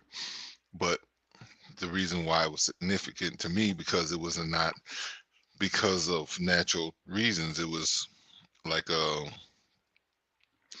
when they say like a tsunami hitting an area, that's not necessarily a natural occurrence. That's more so underwater explosions and pushing water into land. So that's kind of what's, you know, and like I said, there's no proof here other than, you know, like I'm telling you my source where, you know, some of this is coming from, but there's no real proof that I can give you. But we do have to take that into account of a possibility of what's, you know, going on or what may be happening in places to come, because I don't think Libya is going to be the only place that this happens. Well, what happened was it was some dams that bust. I mean, it was flooding, but the dams bust, and that's what caused it. I'm looking for the latest one to show the freaking numbers, but I'm not seeing it. And it's freaking throwing me off. But let's just go. I'm going to go ahead and jump into it. I'm going to stop beating around the bush. I was going to try to play some videos, but I have some stuff of the flood. But hopefully you guys already had heard about it and seen some of that, because I want to jump into Gaddafi, okay? And, you know, toppling of Libya is what their infrastructure was in ruin. And that's the reason why this thing has blown up into where it has. But I want to play a clip of Gaddafi talking, and this we're going around in a circle kind of bit. Let me play this. حتى هي يجري فيها التحقيق. لماذا احنا نعادي طالبان؟ ولماذا نعادي افغانستان؟ Okay, hold on. I'm gonna read it. It says, afterwards they fought Afghanistan. Even this requires investigations. He says, why are we targeting Taliban? Why targeting Afghanistan? Who is Taliban? Hold on. If Taliban wants to turn Afghanistan into a religious state, they shall do it. It is not our business. Just like the Vatican, religious independent state, is Vatican considered a dangerous at all? A religious peaceful state? If the Afghanis want a religious state, let them do it. It's just like Vatican. Who said Taliban is an enemy and dragged armies to fight them? Is bin Laden Talibani, Afghani? Never was. Bin Laden isn't an Afghani nor a Talibani. The terrorists who struck New York, the city we are in now, were they Afghanis or Talibanis? Never were. So why Iraq and Afghanistan are being at war? If I wanted to drag my friend in America, England, or whatever, I wouldn't say that. Hold on. I would encourage them and tell them to continue to send troops so they drown in a bloodbath. Because they'll achieve no result in both Iraq and Afghanistan. You saw what happened to troops in Iraq despite it's an open desert. Let alone Afghanistan, these mountains are undefeated till the last day. It's like ramming a mountain. Or like someone hammering a mountain, as they say, leave Afghanistan for Afghanis and Iraq for Iraqis. Let them fight, they're free. Wasn't there a civil war in America? Who got involved in it? The civil war in Spain and in China? Where's the country that wasn't at a civil war?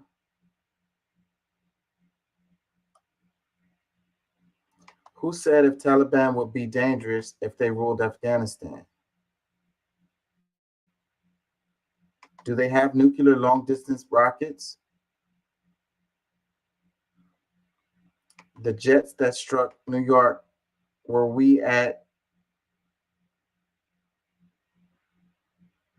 Did they take off from Afghanistan, Iraq? They took off from Kennedy Airport in New York.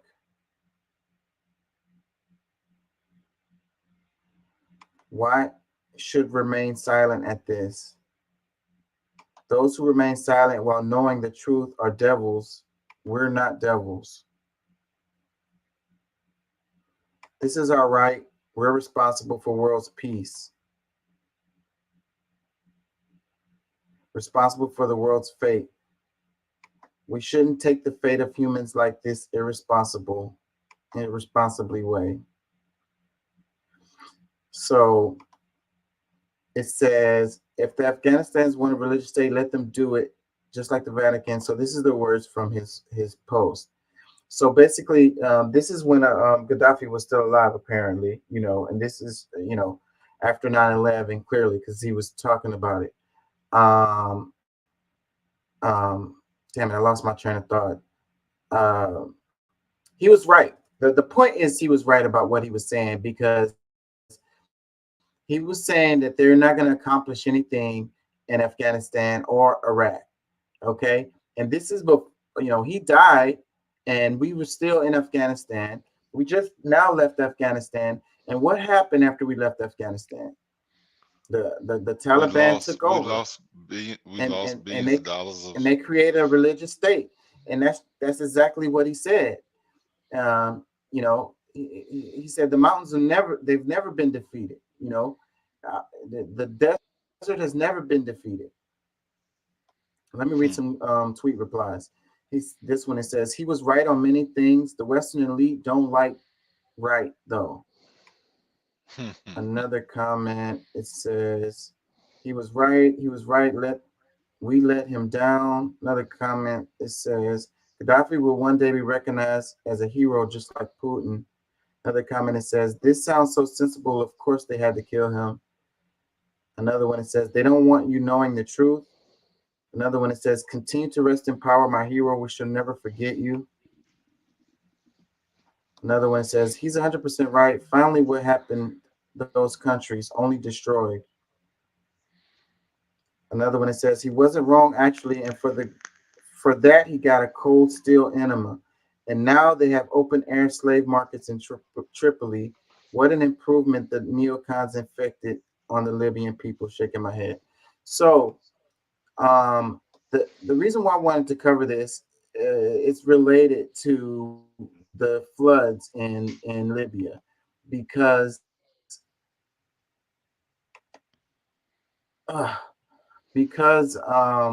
their infrastructure was crumbling, and that is the reason why this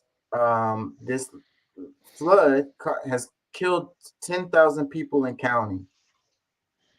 And it's like a direct result of NATO's interference with Libya and killing Gaddafi. You got slave markets over there now. It's really a huge ass mess.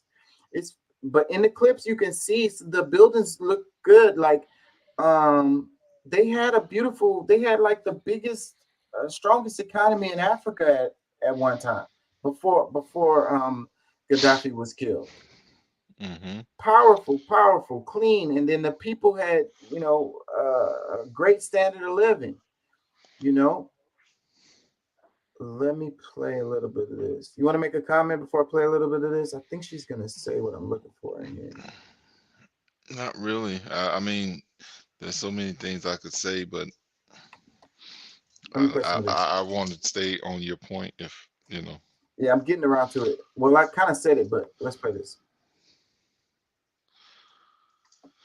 Am I sharing? Oh, no, I'm not sharing. Hold on, y'all. I'm sorry. Let me share this. They're going to show some of the pictures of it, and then we're going to go down the list to try to explain this better.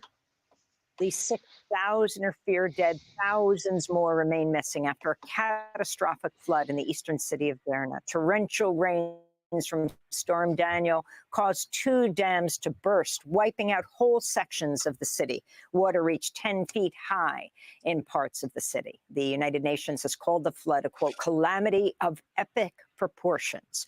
Rescue operations have had difficulty reaching Derna because there's only one unobstructed road into the city.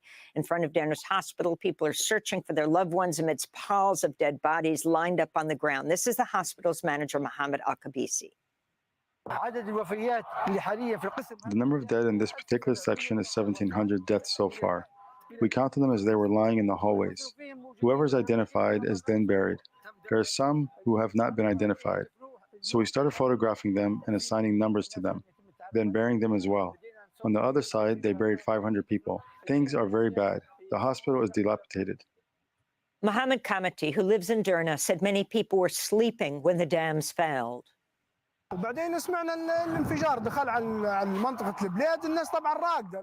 Then we heard that the dam had burst and the water had flooded the area. People were asleep and no one was ready. But this is what happens. What can we do? For me, my house is next to the valley, opposite the Al-Shaba Mosque. The whole family lives next to each other. We're all neighbors. We lost 30 people so far, 30 members of the same family. We haven't found anyone. Much of Libya's infrastructure has crumbled since 2011 when the Obama administration and NATO backed an uprising against the longtime leader Muammar Gaddafi, setting off years of war and political upheaval. Derna's mayor said the city's dams have not been maintained in over 20 years. The flood was caused by a rare hurricane-like cyclone in the Mediterranean known as a Medicane. It's the same storm that brought unprecedented flooding to Greece, Turkey, and Bulgaria last week. The floods come just a week before a major summit on the climate crisis at the United Nations here in New York. Greenpeace International said, quote, governments must act now to end fossil fuels that are plunging us deeper into climate disaster every day. We go now to Libya, to the city of Tripoli, where we're joined by the youth climate. Go ahead. You want to make comments? They're trying to spin the climate change thing into this, but that's not what I want to focus on with this. You heard them mention Obama. Yeah, I don't believe that's true, but yes, Obama is and Hillary Clinton are the ones who really did this whole thing. Yes, that's what I'm getting to. That's exactly what I'm getting to. Let me share this right here. Am I sharing this? That's what I want to get to, because people have to understand, like, dominoes fall and then they knock other dominoes down, and that's how you get where you are today. It doesn't, calamity of it's over 10,000. Like, it might end up being 20,000 people dead, and this doesn't count all the people who died as a result of the wars that happened after Gaddafi was killed. Or even the people who Iraq, went into slavery. Well, no, I'm just saying, like, because see, Libya, this is the back end of Iraq, and because this is like what people don't realize is across the world, they the United States pissed off so many people with and we destabilized with the Iraq region. Yeah, because I mean, of course, like Iraq and Afghanistan was just kind of a, I don't know how many people remember the Persian Gulf War. Yeah. Like that, there was a continuation when we got to the Iraq and Afghanistan thing. This is just they use certain things to get back over there to fight for the same stuff, but same shit. Yeah, it was just an extension of that war, but they pissed off so many people, powerful people worldwide, that they had to, pretty much, I'll say, run coups. But when we talk about this flood, 10,000 people, not to say that it's nothing, because it's just dramatic. It's just a big thing. But of course, since the removal of Gaddafi, all the leadership that was there, the people have been suffering. Like, I mean, as far as, like, these people went from being treated like kings and queens by their president or the leader of their country, Gaddafi, because I mean, there was so many things that he did for the people directly that, if you want to call it socialist, like, that's like a socialist capitalist country, because all the stuff that the country produced, the people made money from it. People were able to live off of the gold, off of the oil, off of whatever that country made, because of Gaddafi's fairness with the people. They got checks every month because of it's their land. You know what I'm saying? But either way, these people went through some dramatic changes because of that. They didn't want to see that kind of thing spread across the world. People seeing a good example of what, how these things could be, because that's really how it should be here in America when it comes down to any resources that's under the ground that belongs to this country, belongs to the people. We don't get any kind of profits from that. You know what I'm saying? It all goes to private, and that's the real reason why they killed Gaddafi. They couldn't let it be an example, and they couldn't let those ideas spread, throughout Africa and the rest of the world. They end up making it back over here in the United States, and us thinking differently. So yeah, he had to go. Well, yeah. Let me read this. Go ahead. It says, no, it's not everyone's fault. Washington Post. Libya was the wealthiest country in Africa with the highest UN Human Development Index on the continent in 2010. NATO intervened, bombed the place during 8 months. Hillary said, we came, we saw, he died. After Gaddafi's death and the place became a failed state, it's crystal clear whose fault it is. So they were, that was a reply to a Washington Post article, catastrophe, it's everyone's fault, talking about the flood that happened. Let me read some more. It says, at least Washington Post acknowledged the whole mess begins with NATO's intervention, which is better than most Western media these days. So Washington Post, it says, but Libya's unstable status quo is also the result of the intervention of outside actors that began with NATO-led intervention in 2011, where Western governments invoked the need to protect civilians from the Gaddafi regime to embark upon a bombing campaign that steadily moved the needle of the conflict in favor of a coalition of rebel groups. The West's enthusiasm to enter the war was not equaled by its commitment to the peace. Libya receded from the global conversation as brutal post-Arab Spring conflicts in Syria and Yemen exploded. It's crazy. Like I say, that whole region got, and we still seeing the results of that to this day. Yep, and I don't see any change coming anytime soon. I mean, other than the fact that there is starting to be some people fighting back in Africa, different parts of Africa, but there's still a bunch of those who's willing to continue the colonial ideology of powers that has existed there for the last century and a little over, let's say, a century and a half of those, those countries. Because I mean, that's one of the weird things about Africa is that this, the majority of people there are black people. We're going to use that,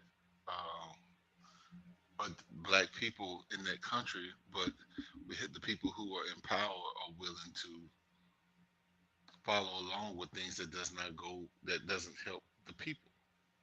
And I don't know if it's just the fear or what really it is. I'm sure that they have trying to follow certain strategies to fix things for themselves. I'm assuming. Well, it's outside influences all the time. Certain people get put in position of power because they know that these people are going to be corrupt. They're going to, not look out for the people. As long as you're not looking out for the people, you're not going to get a coup against you. You know what I'm saying? You don't have to worry about outside actors coming in and assassinating you. Let me read this. It says, Your Honor, yes, I did kill the victim, but doctors couldn't revive him, so it's everyone's fault. Okay, Mr. Killer, at least you acknowledge your culpability. So 10 years of prison for you and 10 years of prison for each of the doctors who tried to revive the victim. Total prison time in this case equates to 1 human life, court adjourned. They're just kind of making a point related to this situation. In my opinion, but I don't know. Because they were saying that they didn't cause it, that they're trying to spread the blame is what it is. Oh yeah, I see that part, but either way, we need to. There's a lot of things that we need to really see from a different point of view, because some people just like, oh well, it's just war. The war just happens, and it's like, well, but our support for it makes it even worse, because we become a part of the problem when the rest of the world, the international people, groups are looking back. I mean, just think about right now how we're looking at these countries that's going to be supported by BRICS. BRICS just they're already adding more and more countries to their agreements for world, the world monetary system. and we're most likely not to be a part of it unless we, which, what I'm saying, like, because we don't have to be number one for us to do well. You know what I'm saying? Like, that's one of the things, it'd be great for us to hold number one title, but us holding number one title also meant us stepping in places where our nose shouldn't be and killing people that didn't deserve to be killed just to try to maintain a number one spot. And that's not necessarily the blood that we want on our hands, because for any reason, but Yeah. So yeah, it's kind of like what Gaddafi was saying in that clip, because he was saying that civil wars happen all over the place. Like, why would you go and get involved in that? And you're in another country, on the other side of the world. You know what I mean? Like, how would the United States have felt during the Civil War if some other countries got involved and pushed it to have a certain conclusion or whatever? Like, what right does another country have to, get involved in some civil war? Let me read this. It says, yes, NATO caused the present disaster in Libya. Here's a timeline of what really happened. In March 2011, U.S. intelligence claimed there was a popular uprising in Libya and asked the UN to okay a temporary no-fly zone over Libya to protect the citizens. China, India, Brazil, Germany, and Russia declined to vote for this. China called for peaceful dialogue instead. The Russians warned that the U.S. would unilaterally turn this onto one of their regime change operations. The U.S. denied they would do such a thing and said this was only about protecting civilians. But the Russians turned out to be precisely right. A NATO bombardment was launched that lasted 8 months until Gaddafi was killed in late October. As soon as he was dead, NATO ceased fighting, October 31st. A U.S. academic study later said that NATO's intervention likely extended the length of the war by up to 6 months and amplified to an astonishing degree the damage to the country, which was left in ruins. I think the most interesting comments at the time came from Italy's leader, Silvio Berlusconi. He felt Italy had no choice but to support the NATO attack, but added that he had to tell the truth.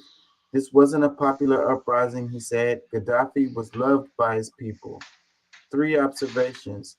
First, it is undeniable that the chaos created by NATO's 7,000 bombing raids wrecked Libya and was the direct cause of that community being so badly devastated by the storm that hit it recently. Second, it is horrific but not surprising that The Guardian, CNN, and so many other media are deliberately hiding this truth from their audiences. And third, we need to notice who actually got it right in 2011. China, India, the Russians, and Brazil. Yep, the nascent BRICS before they were the BRICS. This should leave no one in any doubt that loss of U.S. hegemony will only be a good thing for the world. There's something truly horrifying about the world's richest countries destroying an African nation, and then, more than a decade later, the world's media hiding the truth in such tragic circumstances.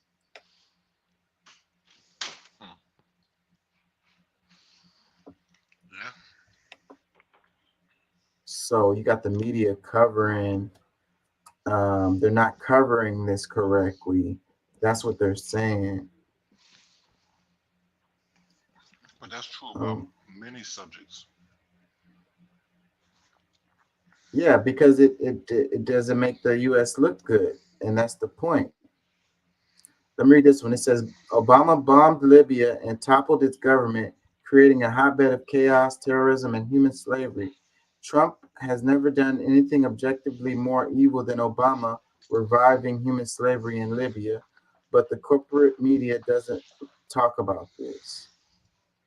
The United Nations says growing numbers of African migrants passing through Libya are being sold as slaves by traffickers or militia groups before being held for ransom.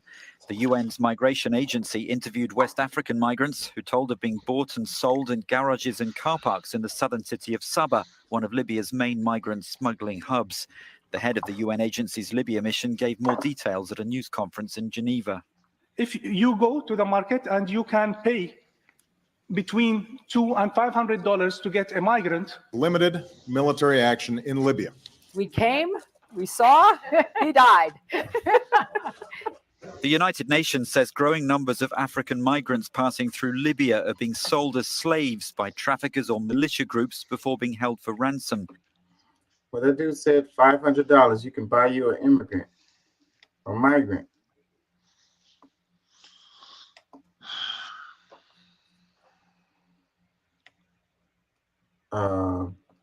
And you had the thing with the there was an island in off the coast of Italy. It's an Italy island that was overrun. I think those were Libyans. I want to say like thousands of them showed up on this island. And then you got a number of them that's on like the beach somewhere in, what is it, Tunisia? It's so much with this. My brain is all over the place because this story is bigger than it seems.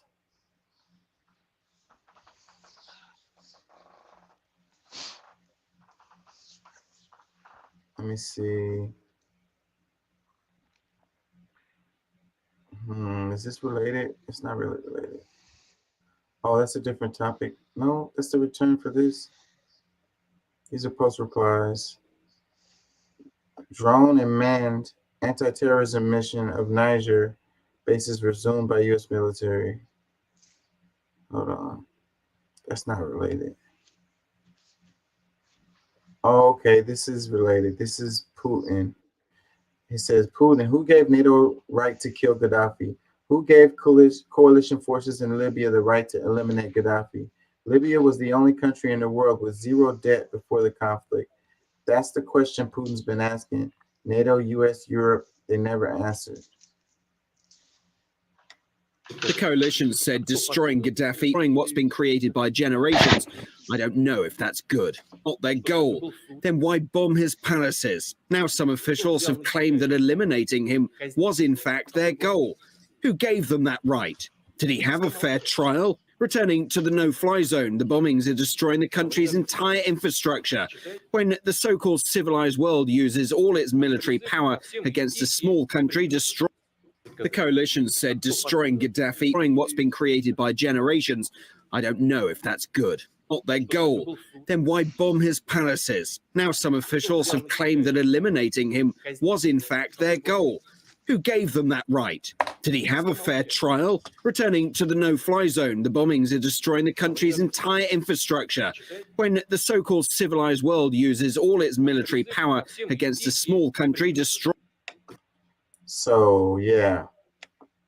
I wonder how much the bombings had direct impact in those dams giving way during this flood. That's a perspective I didn't calculate. Yeah, because I'm just thinking like, okay, well, because Gaddafi wasn't there, that means that the upkeep of the dams, would, you know, they're falling apart because Gaddafi wasn't there to do it, or the people there is incompetent. But looking at, hearing what, you know, that point of view makes some better sense that, you know, maybe the dams were in great condition, should have lasted much longer than they did, but because of the bombing that happened, yeah, I guess that would definitely make a difference. And that was what, 2011? Yeah. What year was that when they? Yeah, I think it was 2011. Somewhere around in there. And I believe that was his first, within Obama's first term. But, because I think, yeah, Hillary, this during when Hillary was Secretary of State. I know that for sure. Yeah. Let me read this. This is a meme that they put as a reply. It says, they paid a foreign government to falsify information, then lied to the courts to spy and overthrow Trump. Democrats lied and impeached Trump to hide their crimes. We will never forget or forgive them. It's payback time. You know, and that's the thing, though, you know, because the vote blue, no matter who, folks, want to act like, you know, the Republicans are the bad guys all the time and the Democrats are the good guys all the time. And then they overlook something like this, like Obama, the you know, the Mother Teresa, the one who got the peace, the fucking Nobel Peace Prize. He was the one who was behind this. You know, Hillary Clinton was the Secretary of Defense, Secretary of State at the time, and but Obama was the big dog. He had to sign off on that. You know, I'd have to give him more than her because he's the one that would have to say, no, we don't want to do this. You know what I'm saying? Well, no, he definitely. Clinton's. No, he's definitely the one who's supposed to take the most the you know the bulk of this problem. But either way, I mean, there was all these people that was involved. I mean, because you got to even think that even our current president had some things to do with it within Congress. He was a no, he was a vice president at the time. My bad. Yeah, he was vice president. So I mean, he took part in that as well. It's just and people got such a short memory, you know. They forget all of this stuff. Mm-hmm. And the whole thing where Hillary done lost to him, they're not gonna put her up against Trump again. It's like, well, who can we use? What can we do? All right, well, yeah, I mean, Joe Biden, he's old and decrepit and he's probably done for, but at least, you know, for the people, he'll be good enough. We can slide him in. We'll just do whatever we need to do, but he's going to leave us with a position to be able to still do what, you know, continue our agenda. Exactly. Yep. Let me read this. It says, yep, people used to love living in Libya, but no longer. Another one, it says, if Obama is advocating for you to send money to an org, you should do your due diligence and follow the money. Another one, it says, if you want to see the consequences of forever wars and having people in office who have no understanding of why we should not be involved in trying to police the world, well, here it is. We caused all of this mess. Shame, our politicians keep getting away with this. It's because the people are freaking not aware. They can't connect the dots. And the media does not help you connect the dots. They give you these big stories, but they don't give you context.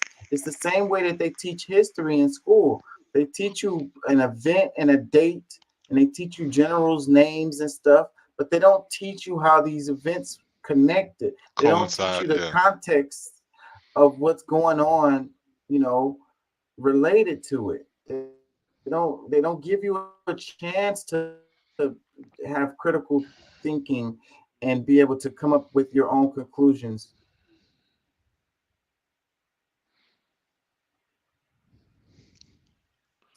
Very, very sad. That's why I do what I do. And I think that this is really important stuff to try to help people connect some dots.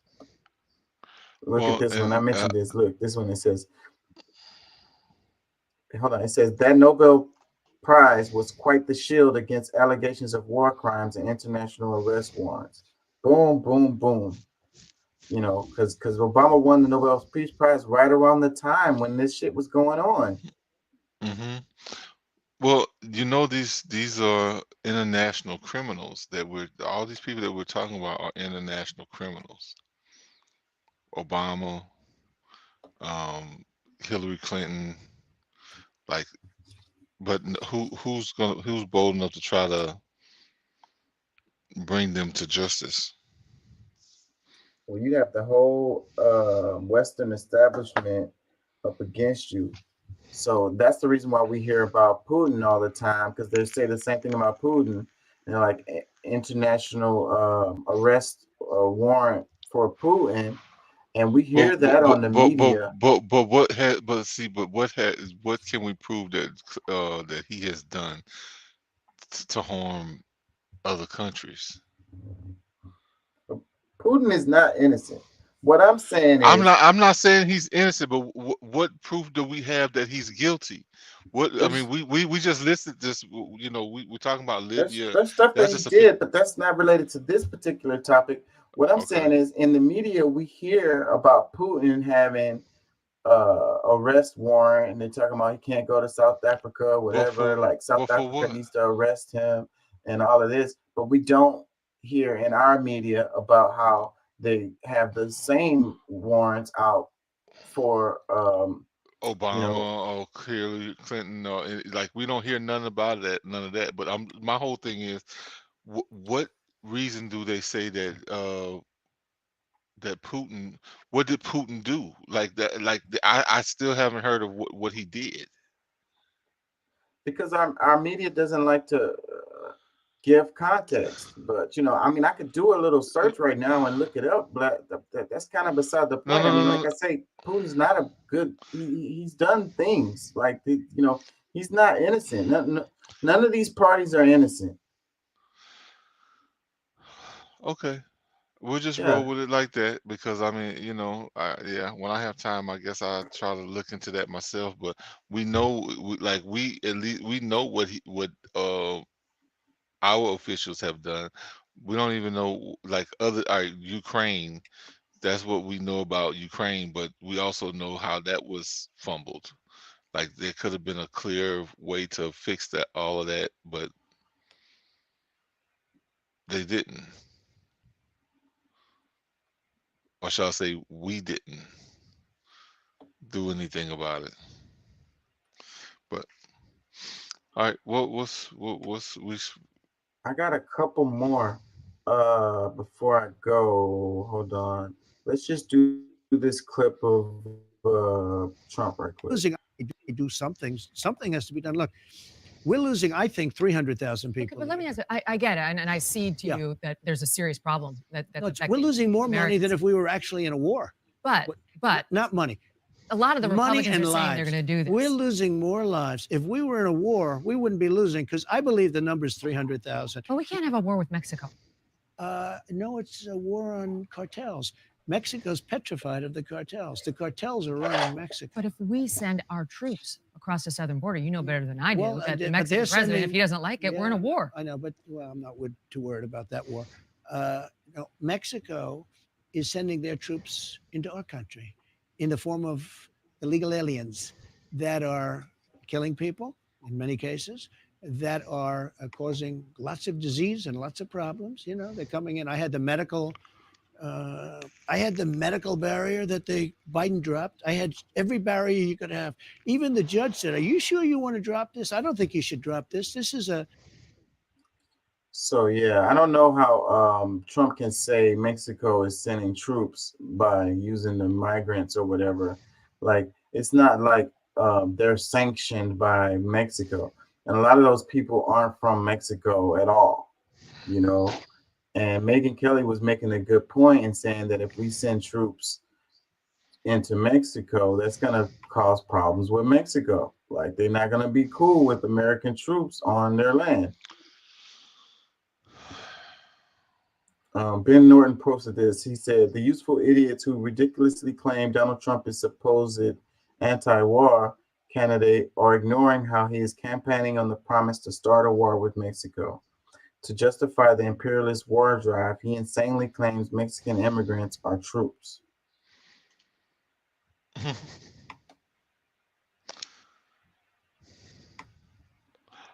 I'm not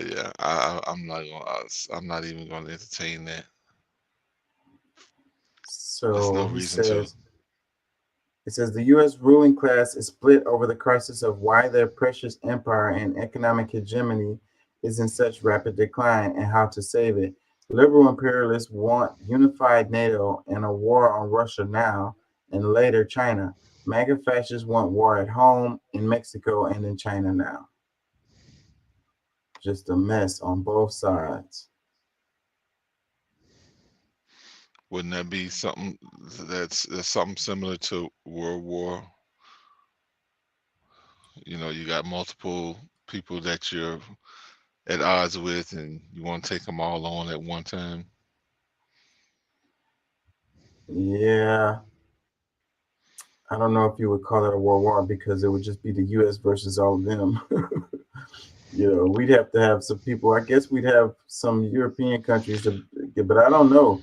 Them dudes, like We I was saying own before, we own the European countries or the European countries own us. I mean, it's we're that's connected. So, you know, that's why this thing that they call NATO, like that's who's gonna be at war. That that alliance, those combined forces, along with whoever's willing to. I mean, and the rest of the world. Look, I'm telling you, like people don't realize a lot of these African countries are getting filled with military equipment and uh learning the sciences that you know the new sciences of war. Shoot, and China and Russia is in Africa and South America. You kidding me? let me read this. It says his supporters aren't anti-war. They just want the U.S. to focus on fighting other wars, such as China and Mexico. So I think the point needs to be that you know both sides are freaking warmongers. You know, No, it's it's I don't think so. the Republicans and Go the ahead. Democrats are warmongers. I I'm don't saying think the so. Republicans and the Democrats are warmongers. They always support the freaking military budget every time it comes around. You know, expanding the military budget. You know, talking about China. Both sides are talking about China. Like, you know, they Well, agree. The one thing they always agree on is war. no, I don't think they always agree on war. I think that they agree on defense. Because for one, like after, especially after one group has started a fight, it's kind of like, okay, well, we're here now, and we got to do something. And I think that's the position that the Republicans have had for a while. And the war, you know, and we're talking, you know, a lot of that you're talking about is like actual, you know, dropping bombs somewhere. Like the war that Trump talks about is more economic. It's like, okay, look, we're getting misused here or there, whatever, and doing different things. Because I mean, we're at war all the time. You know, mental war, you know sometimes it turns into physical, but like I think when people are saying this whole thing about Mexico, a lot of times like Mexico really goes along with what we say when if there's a clear deal being made saying, hey, look, we got to do, especially when it came like they worked with Trump with no problem. They, you know, of course people still got through, but that's meant to, you know, like it's gonna happen. Some people gonna still be able to cross whatever, blah blah blah. But it never was to the same extent that it is right now. So I think the perception of how you know how we're looking at this thing, and you know, knowing that there's many ways to go to war, does not mean that they're ready to, you know, send troops in and you know duke it out just over every little battle. It's just not. That's just not sensible. That don't add up or make sense. Well, back to what you said about them agreeing on defense, and that is what they say. But why do we need so much money for defense? Why do they keep on? Why is our military budget bigger than the next fucking 8 to 10 countries combined? Like, we need that much money to defend. Who's attacking the United States? Like, when was the last time it was some kind of war threat for the continental United States? Like, Well, I'm calling bullshit on that. well, no, nobody has physically tried to come in as far as like guns and missiles and things of that sort. But and not to say that it's impossible that that's something that they're not, you know, I feel like that could be a part of the plan.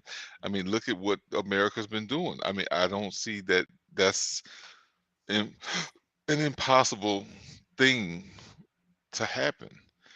And I think that's where a lot of our problem is we're so biggity to where we, you know, or where we're too big to be touched. And that's just not true, especially with the alliances that's being made everywhere else in the world. Like all of our allies are going elsewhere after Trump left. Like when with Biden, like a lot of people were still with us, and like, okay, here's somebody who's actually making some sense and, you know, talking, you know, what most of them really care about, and that's the money. Like let's make some money. Let's do what needs, you know, what we need to do, and let's make policies based on that. But there's others. There's the others military who wants to budget, take it a whole nother way. It's instead of, you know, like instead of making deals, some people want to just bully it and just take it. well, the military budget is definitely about money. It's definitely about making money. It's absolutely, I don't think, have anything to do with actual defense. And as far as somebody attacking the United States, I don't think they would have any fucking snowball's chance in hell. If you know, you could attack the United States some other kind of way, but not militarily. Like I don't know how you would. I don't know how you would even go about doing that. I mean, that's what they said about Germany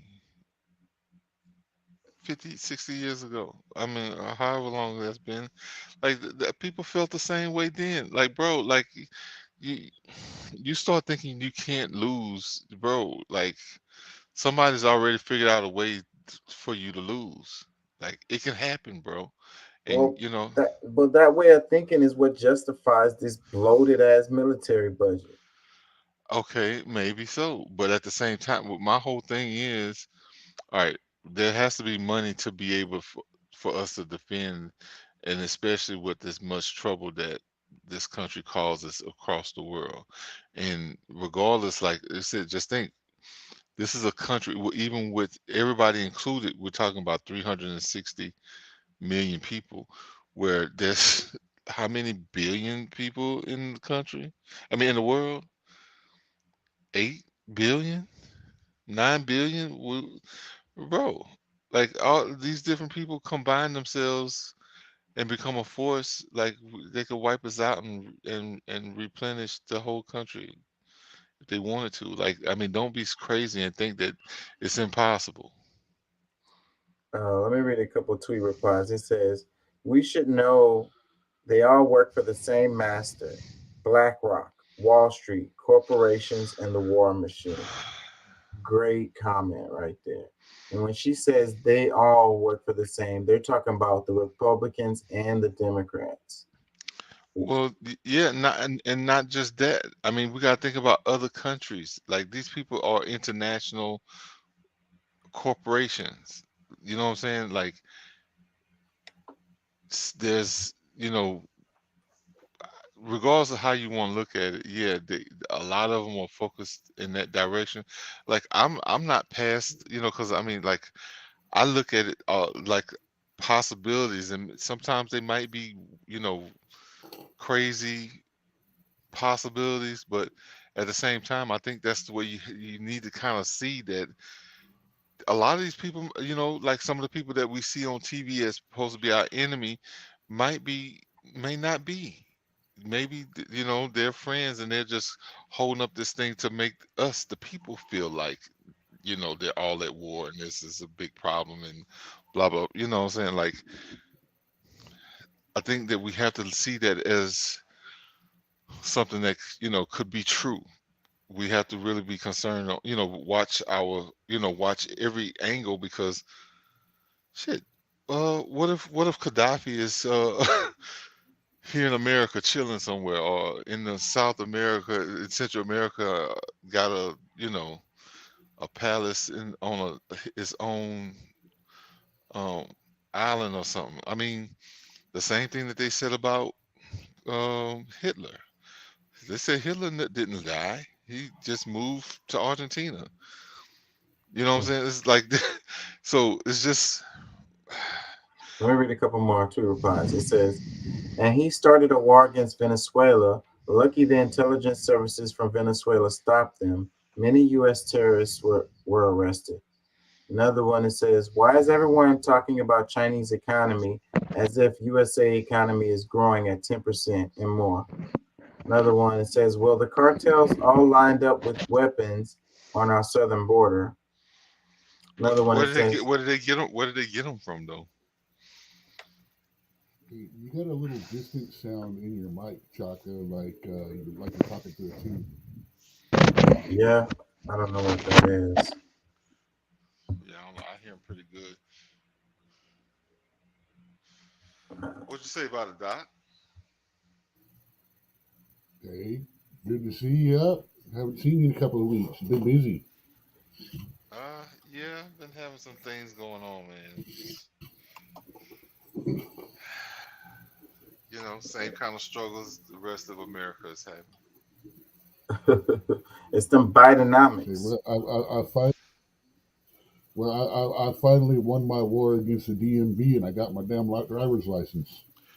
Woo, woo, woo. Okay, cool deal. Say, only took me since the lockdown.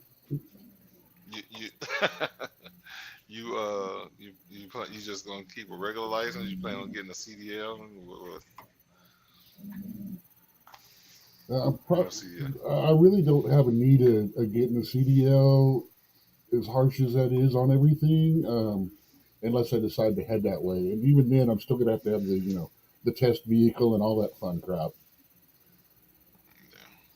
Now, check this out, y'all. Right here, it says, for those who claim there is no military buildup against China, check out these insane numbers.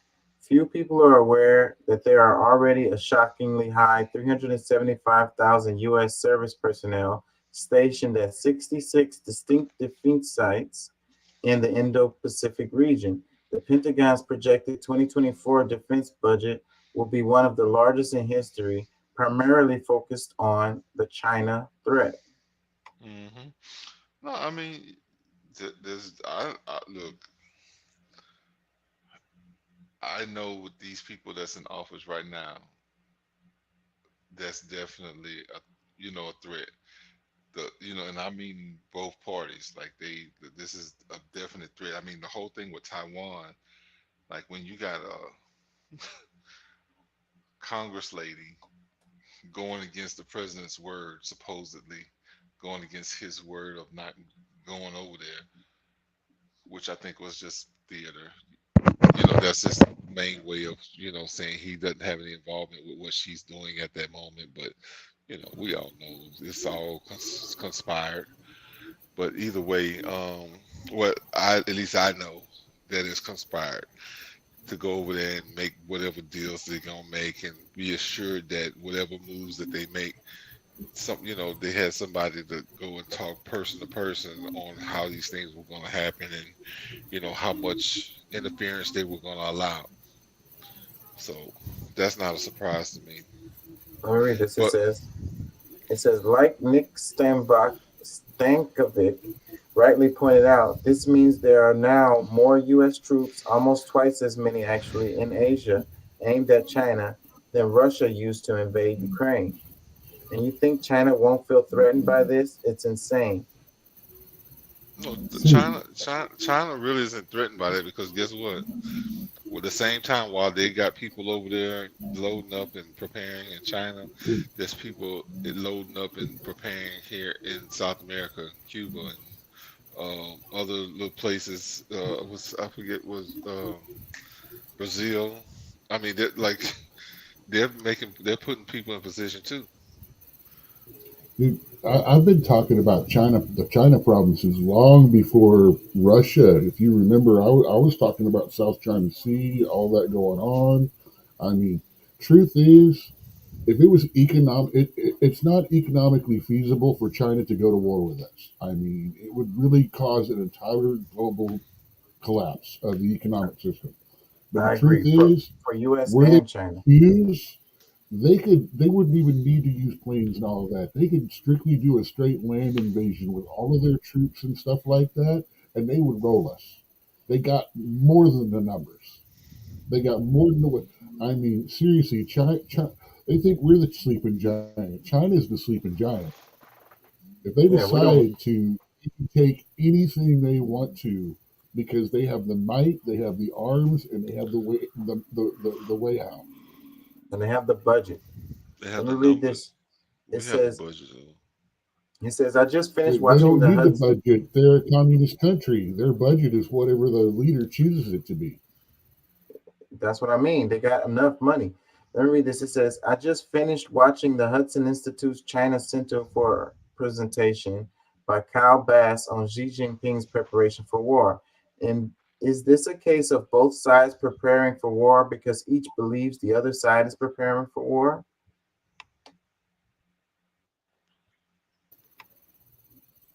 I'm the director of China Center here at Hudson.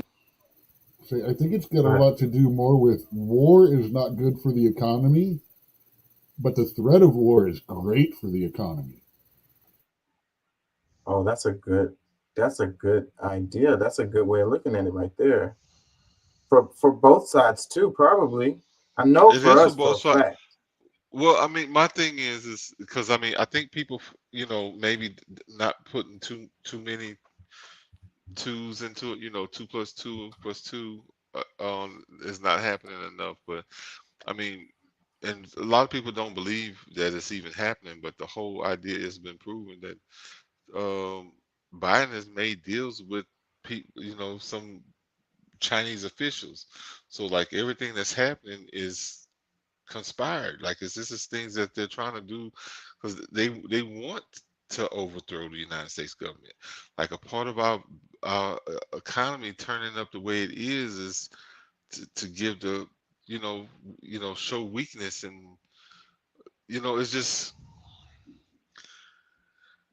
I think there's a lot of things that's been going on that is like a bunch of these people are in cahoots with each other, and they pretend not to be the best of friends and this and that and the third. But I think that a lot of them are part of this global politics that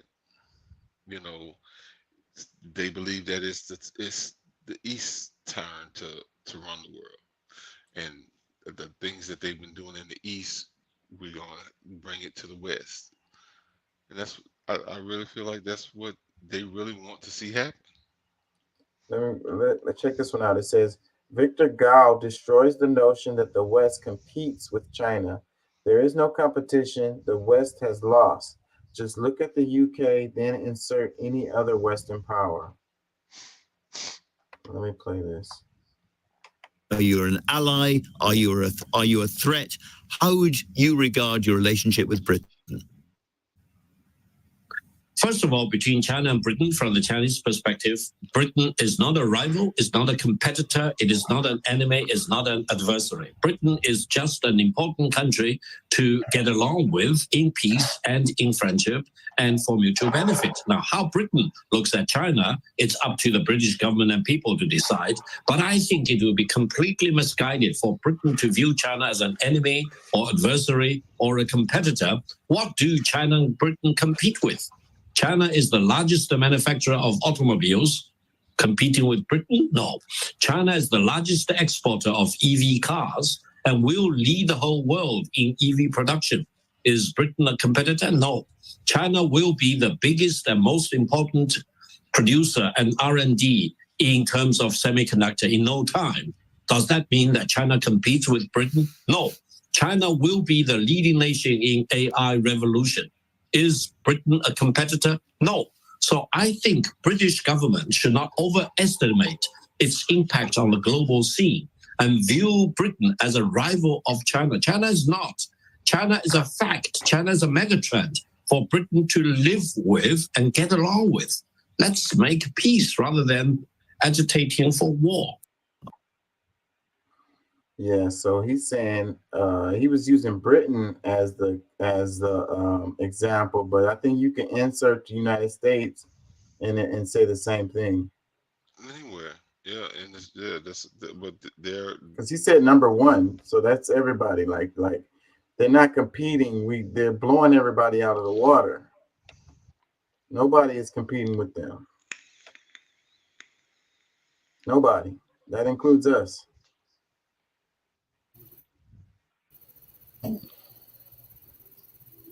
Well, think that those They've got half the world's population, half the world's resources, and they don't have to follow the same rules. Excuse me. With all the pollution, the CO2, because they're still an emerging nation. They don't have the cap. Like 30% or 29% of the CO2 production of all producing nations comes from China. I mean, we're number 2 at 13%. They're number 1 at 29%. I mean, and it doesn't matter because being an emerging nation like they are, according to the global, who's a what's a fucksums, they don't have any kind of limit. They don't have this. They don't have to follow the same rules that we do. I mean, and like I said, 60% of the world's population. If you draw a circle around major China major and that area of the world that their influence mostly spreads over, 3.7 billion people live in that area. That's half of the world's population. I mean, they've got it made, and they've got a lot of the 43 minerals that we need for future technology. They have a solid 100% monopoly on at least 3. And if they keep doing this shit the way they're going in Africa, they're going to end up with 6. Let me read a tweet reply. It says, "The truth often makes you chuckle, even though it's sad to see the decline in the UK since Thatcher. Britain isn't a threat. It isn't even an itch, and that may be a good thing. Why doesn't Britain now declare itself neutral and save billions a year, at least whilst it get back on its feet? What's here to invade for anyway? No natural resources to exploit since the Romans exploited it all." Yeah. What do UK have? What do they freaking produce? Slaves. A couple more replies. It says, "The Brits are up until now are defeated people. Quite refreshing to hear the Blade Runners doing what they're doing."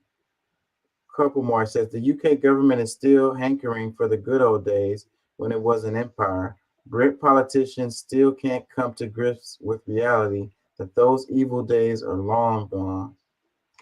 Couple more. "But these evil days aren't gone. They are voyeurs of the US and live their lives through them. That's why they cooperate with them so much." That's a good point. Another one that says, "Sometimes going second is more efficient. Look at the diminishing returns curve from ICE to full EV. Plug-in hybrids have 20% the battery of an EV, yet capture 80% of the fuel savings because Americans average only 63 kilometers a day." And I saw the new car. I can't think of which brand it was, but it was a hybrid brand. And I just so happened to see the commercial because I was at work. So I don't watch fucking ads, but it said, electric for short trips and gas for long trips. I think that's how they're doing a lot of the cars now. You know what I mean? Even if it's not a straight up electric vehicle, it has electric capability. So you can plug it up and use it for your back and forth to work trips. But if you have to take like a road trip, then you need to use the gas. Most hybrids, most hybrids have a electric range. Normally it's pretty small because in a hybrid the battery is a lot smaller, but that range is getting big. It used to be like 20 miles. Now the average one will go like 50 to 60 miles just on a charge. Yep, man. And I think that's a pretty good compromise. I think a lot of people wouldn't have a problem with that. And I also think that's the direction that they're going. That's where we're headed. Like it or not. You know, even with a 10-gallon fuel tank on most of those, going in hybrid mode is only about 40 miles a gallon. They got us in the 400-mile range. They want to keep everybody in right now. Remember that 400 that's all miles. you need to drive back and forth to work. That's all you need to drive back and forth to work. No, I'm Let's go saying into that's how they're limiting people traveling, is by keeping vehicles on a 400-mile range. You know, I mean, you're going to see this number. If you haven't started noticing the 400-mile range already, you're going to start seeing it more and more as things come in. We used to be a country where, you know, hey, let's take a couple of days, let's drive across, let's drive to here, let's drive to there. They're trying to cut that down. They're trying to cut that travel down and everything. They're trying to slowly get us to where we all stay within a small area all of our lives. Well, if you have the gas on there too, then you could just put gas in the car and take the long trip on that hybrid vehicle. Oh, did you hear what happened to the secretary's and her entourage as they were driving on their tour for promoting EV vehicles? No, they ran out. They couldn't find enough charging stations to get across the country. Yeah. Well, see, that's the real issue. What happened was they got cocked up because they have like 6 or 8 cars, and some of the charging stations they went to were only capable of like 4 to 6. So they got gacked up and way off schedule because they were having to charge so many. I just thought that was funny that they were doing a promotion to show how convenient it is to electronic travel across the country. Wah, wah.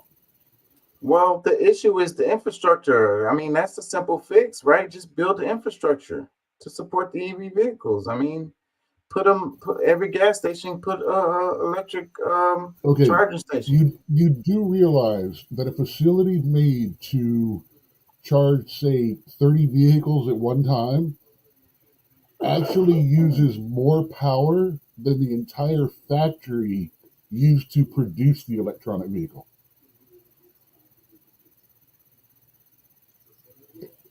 At this point in time, our power grid across the country cannot handle, say, a little cul-de-sac that's got 10 houses on it. If more than, say, 4 of those houses got an EV charging station on them, it would load the power grid in that area to the point of a rolling brownout during peak times. Well, then plug those houses up to solar panels. Put solar panels on those houses, or put solar panels on those. That is including all of that. That's the thing. This whole EV thing that they're selling us comes with trillions and trillions of dollars down the pipeline that they're not even acknowledging and talking about yet. Things that when it comes up, it's like, oh, well, we overlooked this fact. I'm sorry, this is just going to cost us a couple trillion more. It's okay. We can get it from taxes.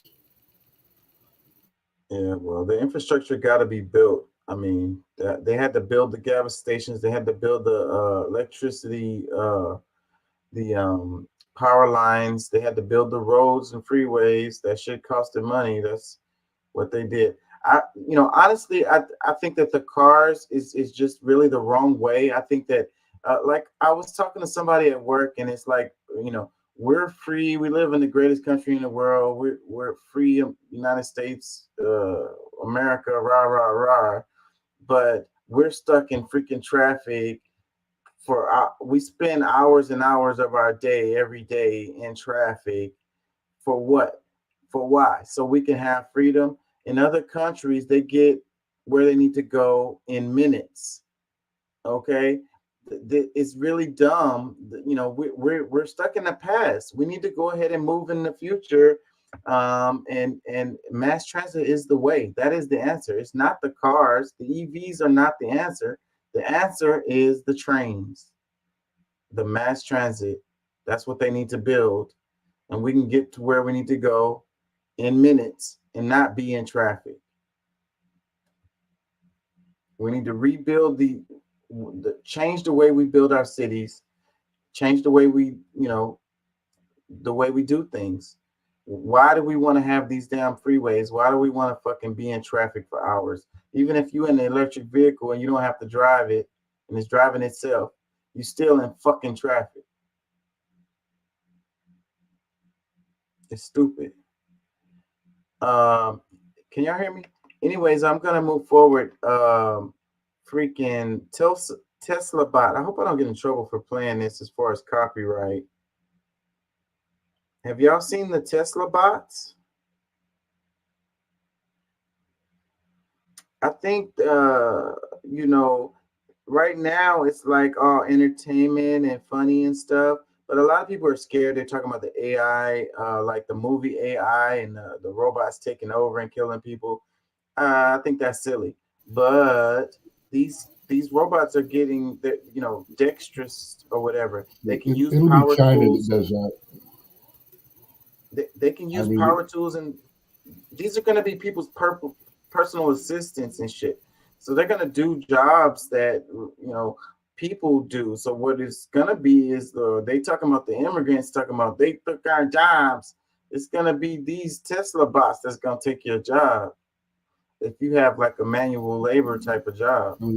Heck, look at Walmart. They've got the self-checkout lines. Those don't even use artificial intelligence, and they stole jobs. Yeah.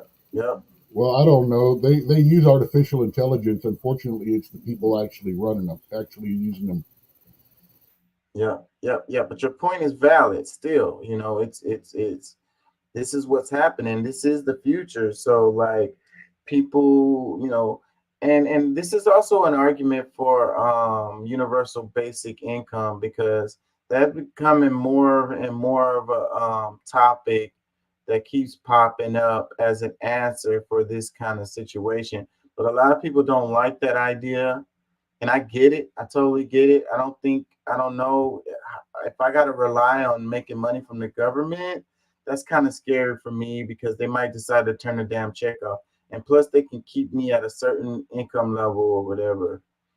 So, I mean, building skills that you can use that a robot can't do is what you need to be thinking. Like if you're a young person and you're going into school, maybe you're in high school, middle school, whatever, you're thinking about the future, you need to make sure that you have some skills, like some computer skills, some, you know, stuff that the robots can't do. Hey, you want to make good money or know that you're going to have money coming in the future? Go into nursing, private and personal care nursing. That's for the next 30, 40 years. There's going to be a whole lot more old people going out than young people coming in. And they're going to need to be cared for and taken care of. And there might be a glut on the market of medical professionals in 40 years because all the people going in. But right now, and heck, the last 20 years, I mean, since we were in high school, the baby boomers are starting to die off. Gen X, we done wrecked our bodies doing all that stupid crap. We're starting to get old and need to be taken care of. I mean, that's, if you want job security and you're not a thief, a bully, or an asshole, that's the way to go, man. That's good money there. Yeah, you're probably right. And the doctors are kind of in trouble too. I've noticed, and I saw these reports about, you know, they're using AI a lot more related to healthcare. They have it's not a robot, it's just an AI program, but it's helping a lot in diagnosing, prognosis, and recommended treatments. They already started using them a lot. The weak doctors are going to be able to get AI and become better doctors. But a good doctor with human instincts will always end up in the long run being better than an AI, because there's just little subtleties about energy, body, combination of things that we understand better with our human connection than any machine would be able to. But at the same time, those doctors that don't have that sense, that empathy, that feel, they're going to become better because of the AI, because their inability to get that is going to be bolstered by the AI to help them make better decisions. Yeah. And a big part of the healthcare system is just trying to make people feel better anyway, like as far as making them feel more comfortable, if you will. You know what I'm saying? Like the little things that make you feel more comfortable. And like, I don't know that a robot would be able to help with that very much. You know, it's just kind of like saying stuff that make you feel comfortable, or like putting you in comfortable positions, or just like, you know what I'm trying to say? I can't find the words, but the doctors do that a lot now. Like that's a big part of Welcome their to job. HealBot. Say, welcome to HealBot 497. Are you feeling okay today? Yeah. Yeah, I don't know if that's gonna work. How is your day been? It was raining. Are you feeling okay? I am attempting to be more human towards you. Yeah, to make but you you never feel know. better. The AIs are improving a lot. I saw a lot of them I saw this video game. I was watching on YouTube, and they have these AIs in the game, and each NPC has its own personality or whatever. And you can walk up to them and have real ass conversations with them. You know what I'm saying? And that's really interesting, because that's a really huge improvement in the AI. So maybe it won't be so like robotic when they talk to you, and they can actually have like a meaningful like conversation with you, or make you feel comfortable, because it's the AI is so complex, because they can program them heavily, give them a personality. That shit was blowing me away, because the guy was just making a YouTube video. I don't know what game it was, and whatever the purpose of the game was, is not what the guy was doing. He was just roaming around in the world and just having conversations with the random NPCs and asking them questions and stuff. And it really kind of blew me away how complex the AIs were, with their own personalities, their own like story for their life and shit. Crazy. I wouldn't mind doing that, I ain't gonna lie. Okay, as a writer, especially with the new chat GPT and stuff coming out, I have to tell you that I have psychological files on a lot of my characters. It's like, this is what happened when they were, I mean, it's like if you were to read a cop or a mental briefing on this character.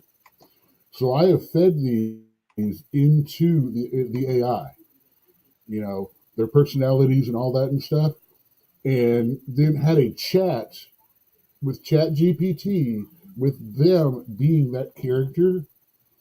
And I have found out more about those characters than I created myself by using Chat GPT, by using a chat program. I just got, I just got back, I mean, the answers I got back were like nuanced in a way that I had not come up with yet. They're still a little choppy and stuff, but it was enough for me to go, hey, wow, you just told me something about my creation that I didn't know, or I didn't think they would think that way. And then you reasoned it out in a manner that, even though I'm that guy in my head, you're actually thinking of as that person and coming back to me, where I still can't quite get that nuance of their character or personality. Got in an argument with one of my own damn characters. Go figure. That's interesting. You just made my mind go in a different direction. But yeah, so the Tesla bots, you know, they have the Tesla bots, and they have the same technology that's in the car, so they can move around environments and stuff. And then they're adding them with dexterity or whatever, and then they can learn and shit like that. Complete complex tasks. They can use power tools, you know. So they unveiled the new Tesla bot. Had you seen any of that? That's the clip I'm playing in the background. I don't want to play the video because it might give me the copyright. I haven't seen these particular clips, but I have been following the bots and the AIs both as a comedic situation, which I do, as well as for writing, as well as the whole Skynet thing. That's what I say. If anyone's going to come up and Skynet's going to start and screw us all over, you know it's going to be China that does it. I mean, they can't even keep a cold in a building. I mean, how do you think they're going to stop AIs from getting out? Well, we don't think that. Let's be careful talking about this, but We don't think that that was actual accident. That's why I'm saying, you know, that's why I'm being vague enough about what I'm talking about, that it's not direct, but you understand.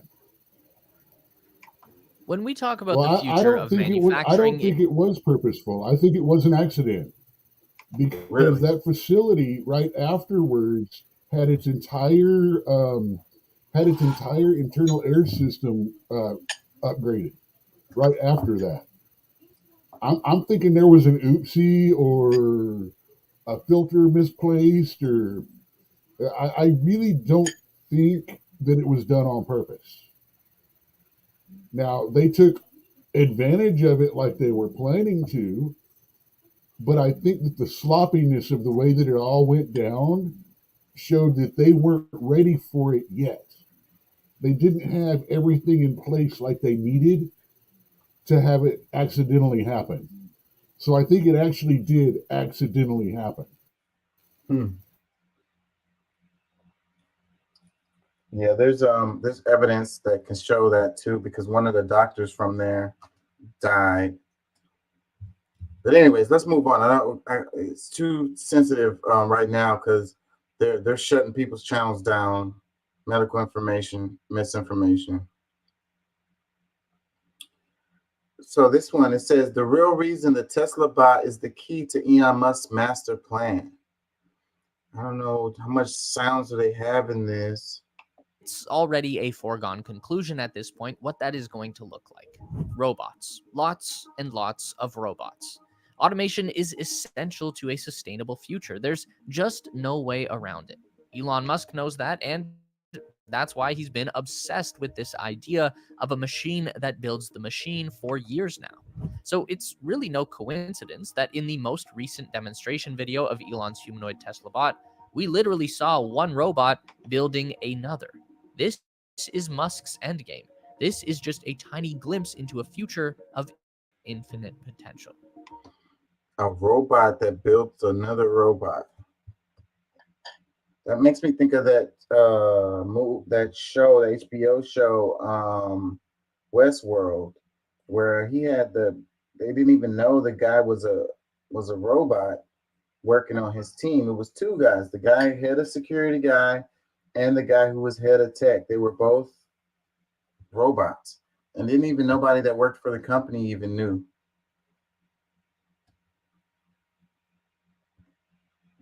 Did you watch that show? Season 1 and season 2 was pretty fucking good. Especially season 1. Can y'all hear me?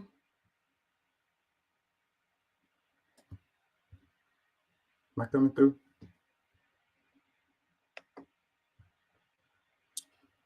I'm kind of worried if y'all can hear me.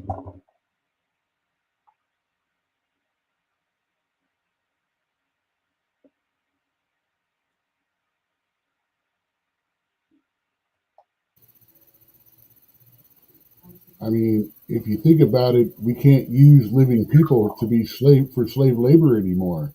So now we got to build our own. You know, it's like the damn how things go in a circle and come back around, man. And you know how when they talk about the Anunnaki and they talk about them wanting to create slaves to be able to help them mine gold or whatever, because they didn't want to do all of that work. And some people think that that's one of the little missing links in human evolution, when humans made the huge jump in brain size and all of that. You know what I'm talking about. I'm trying to be careful with it. Well, you remember back in the day when we were in when I was in high school in the 80s, Polly the sheep, cloning, and everyone was freaking out about human cloning and blah blah blah, because they were afraid that they were going to make a cloned species of humans with extremely low intelligence that would be able to be used as a quickly produced manual labor force. By manipulation of their mentality, their maximum potential IQ would be hampered. And that was one of the big fears of cloning back then, was to create an inferior slave race. And now we're doing it through programming and these. I mean, we're literally trying to invent the next wave of slavery. It's crazy. And I can't help but to think about computers for everything else.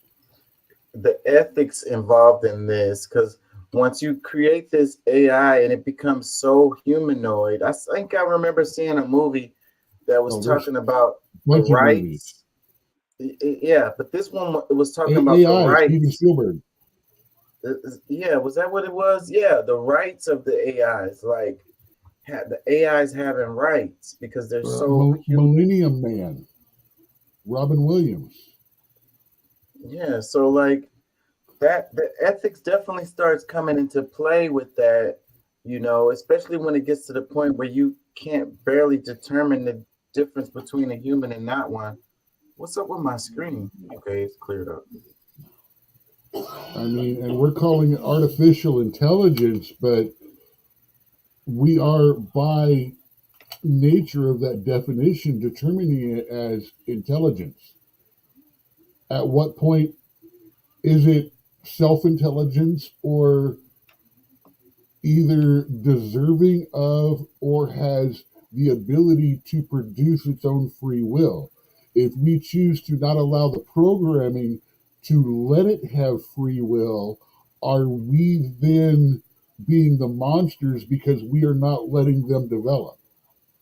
And then once we do, what is to stop them from making that super generational choice? Because at that point in time, an AI can program an AI to get boundless more intelligence than we have today. And then what's to stop them from saying that morals and ethics are a human difficulty, and logic, patterns, and science are the ones that should rule, and those are how decisions should be made. Yeah, so a lot of people are saying it's the beginning of the end, but they're talking about the AIs like killing people or whatever, but I don't think that's it. It's more like what we mentioned already, like the AI, the one with the little kid. In that one, humans went extinct and the aliens came and they found the robot. He was under the water, freaking trying to get to the ferry or whatever. And they didn't have any more the memories. They wanted his memories because they could use them to understand humans or whatever, like to study humans. They could recreate the species from the memories. Okay.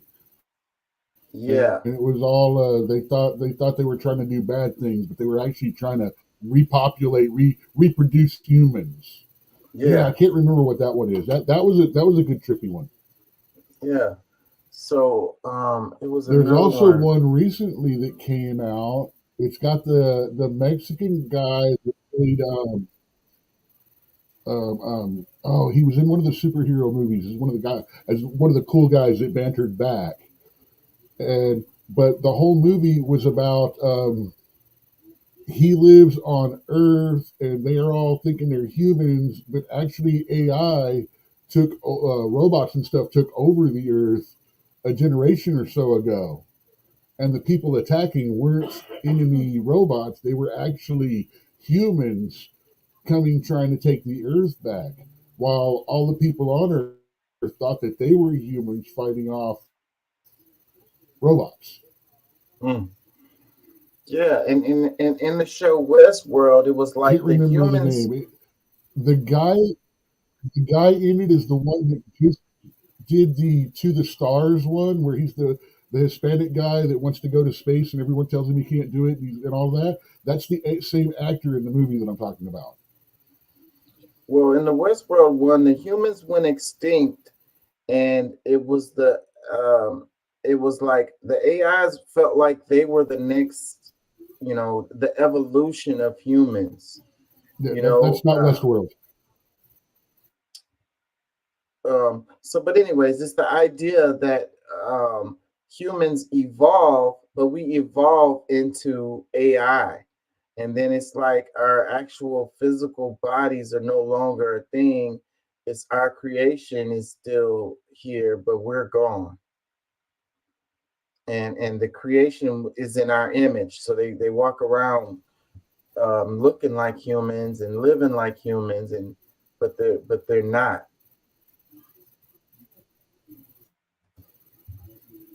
I don't know. It's just got my brain going on this idea of the beginning of the end of humanity related to AI. It's, I don't know.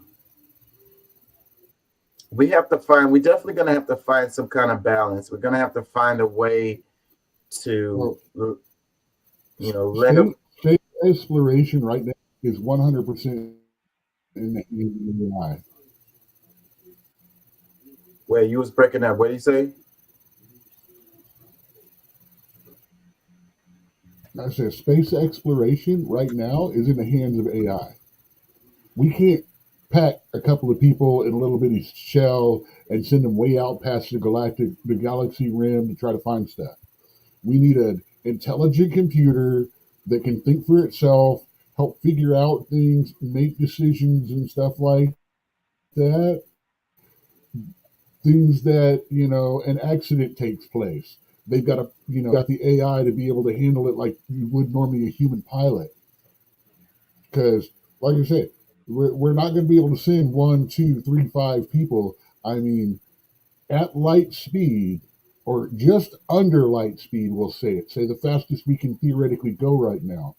It's still going to take 70 to 100 years to get to the closest star that might be able to support human life. We still aren't sure. Radio-wise, numbers, mathematics, we think so. But we still won't know till it's just like Christopher Columbus or anyone crossing the ocean. It's like, hey, we found this island. What the fuck? And why are these things trying to kill us? I mean, it's it's like that. We don't know what's going to happen when we get there. That's what makes it scary. It's so many different scenarios and directions that you could go into.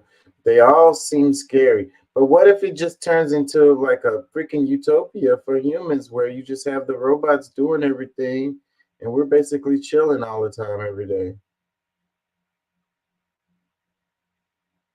I mean, it could happen. I think that we have to have these policies of people over profit. We got to change our ways to, that's what it is. That's what I'm coming to. Then we become fat ass people floating around doing nothing like Wall-E. But yeah, so that's what the conclusion my brain is getting to is that,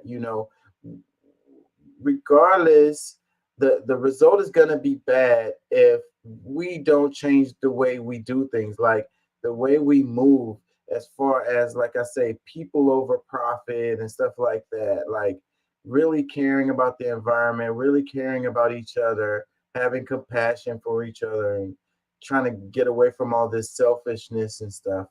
You know what I mean? Like, if we don't, then the AI is gonna be used in a negative way. It's gonna have negative consequences, because without AI, we are already doing stuff and destroying the planet and warring with each other, and so humans, we got to evolve beyond where we are now, and we need to do it quickly, because our technology is getting to the point where we can freaking delete ourselves by accident or even on purpose for some stupid selfish reason. Some rich billionaire just decides to be like Thanos and be like, hey, it's too many people, so let's just freaking get rid of half of them and build a AI army to get the job done. Won't be nobody to stop them. You know, it's endless possibilities, endless freaking scenarios. Like I say, none of them are going to be good if we don't change. Because if we're creating them in our own image, and we're just walking around here horrible sacks of meat, then the AIs are going to be a reflection of that. And they're going to carry on our horrible work that we do. You get what I'm saying?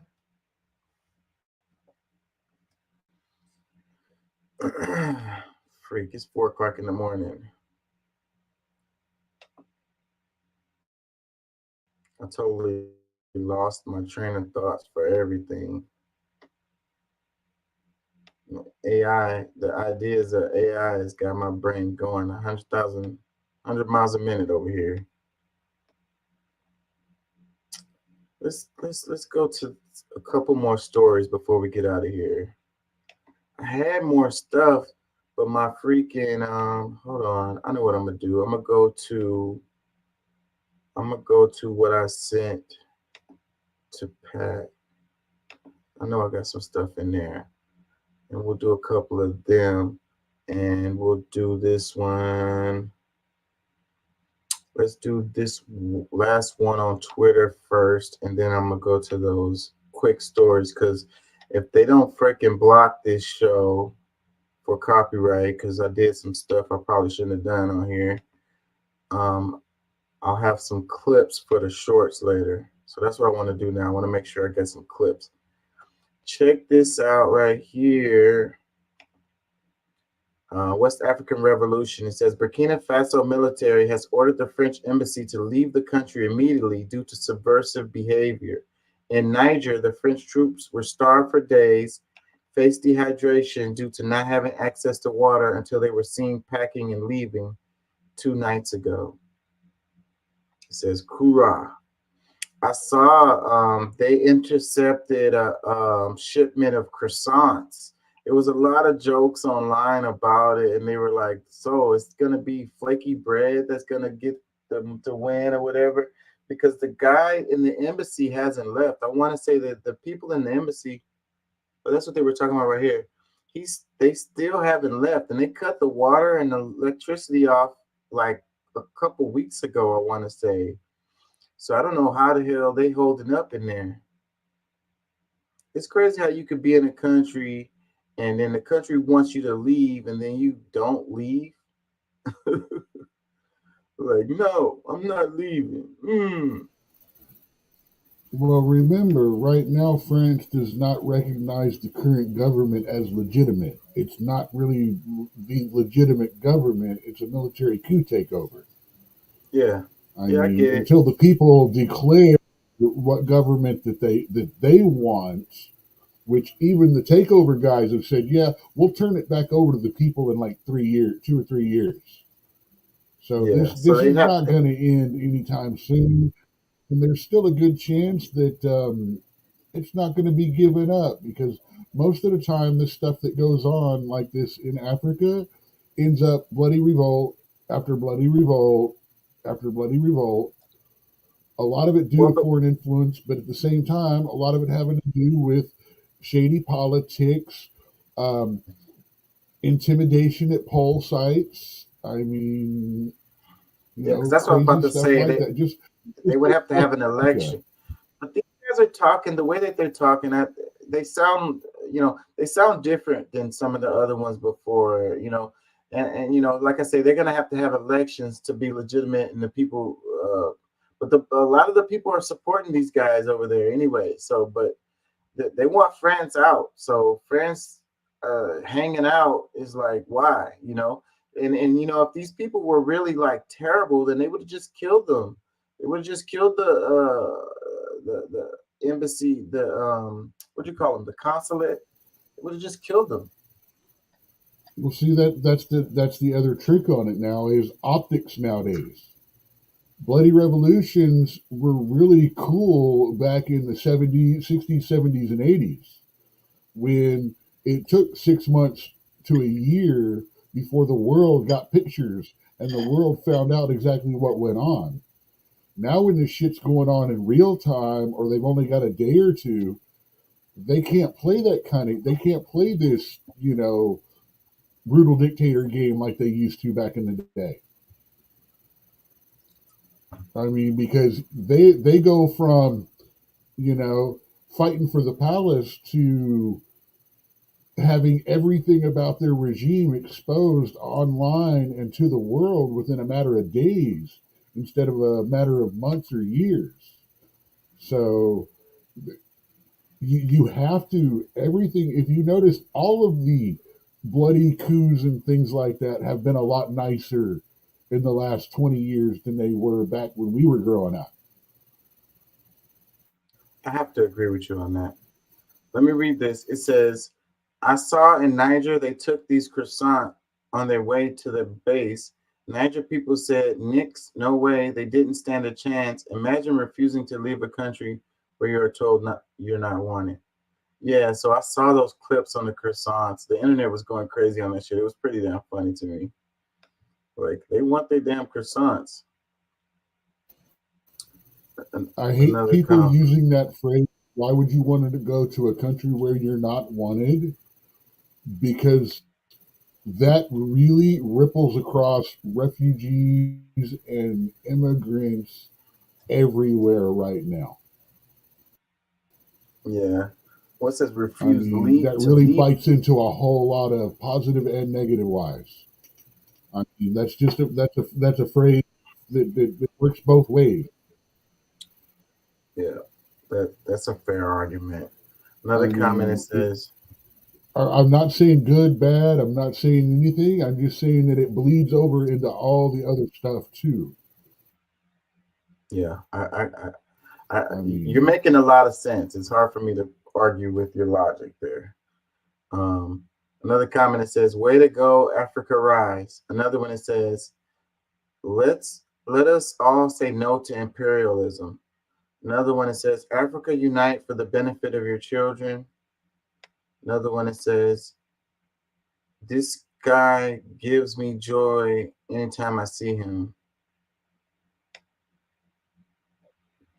Let's see. Another one that says, they will come back begging for food. No success story in Africa. Well, that's freaking negative. Another one that says, Africa needs to rid itself of foreign army bases immediately. These all kind of say the same thing. It says, why is South African mainstream media so quiet about what's happening in Niger? Well, I wouldn't know because I'm not in South Africa, but another comment, it says, a leader in motion at 35 years old, he has achieved what many presidents of African states have failed to do. Another one, it says, this movement should have been taken long ago. Kick them out now since it's been long overdue. Another one, it says, this is a recipe for disaster, but getting rid of France is the best decision as the French continue to loot uranium in that country and pay with nothing. Let the French know that for them, in order to keep lights in Paris, they must pay. Another one, the French troops received firsthand experience of how too many African babies felt from having no access to food or water, mainly because of colonialism. Troops and French government have no mercy on them. One more. Well done. If more Africans join them, then the West won't be able to play African countries against each other. South Africa is next. All American troops must be kicked out of South Africa. That will be a development. Let's go to this. I really wish you had gone and read that next comment. Okay, I'll go back. It was one speaking about the other side. It actually went the other direction. Because that's why I got bored, because they were all saying the same shit. That's what happens whenever I'm reading comments and they're all pretty much just repeating each other. I freaking run out of patience. Here, I'm gonna go back to it. It was talking about how so far in Africa, when the junta take over, it almost always ends up bad for the people. Not saying that France didn't need to go out or something like that.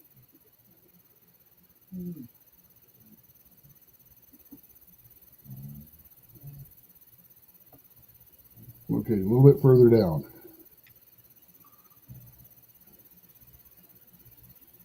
There we go, by Mosaic at the bottom there, in the middle. Yeah, it says, we're yet to see a happy ending with military junta rules. By then, ex-Twitter street will be empty and quiet. The civilians of affected countries won't be heard of until the next coup. It's a vicious cycle. It could be so, but we gotta let's be optimistic.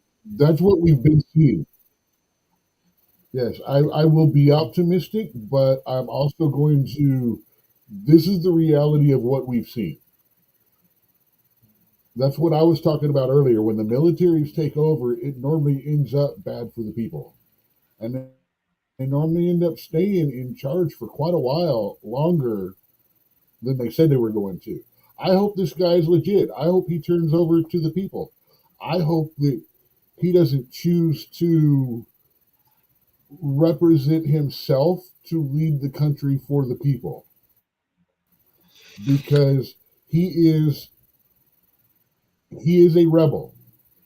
He illegally took over the country in a coup. The best thing that he can do now is step back, allow the people to rule themselves, and turn control of the military over to the people. If he doesn't do that, then he's just another dictator. I agree. No matter the pretty words, no matter how positive this is. I hope. So far, I like this guy. So we're gonna see. Who knows?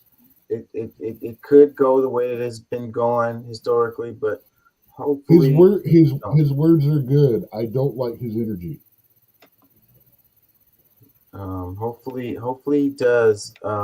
They have some kind of elections and they go ahead and let the But people. even he's talking 3 years before that, 2-3 years before they're even going to start discussing that. Yeah, but I still think that they can't do it right away. I mean, because they want to make sure that, because what they did is pretty damn.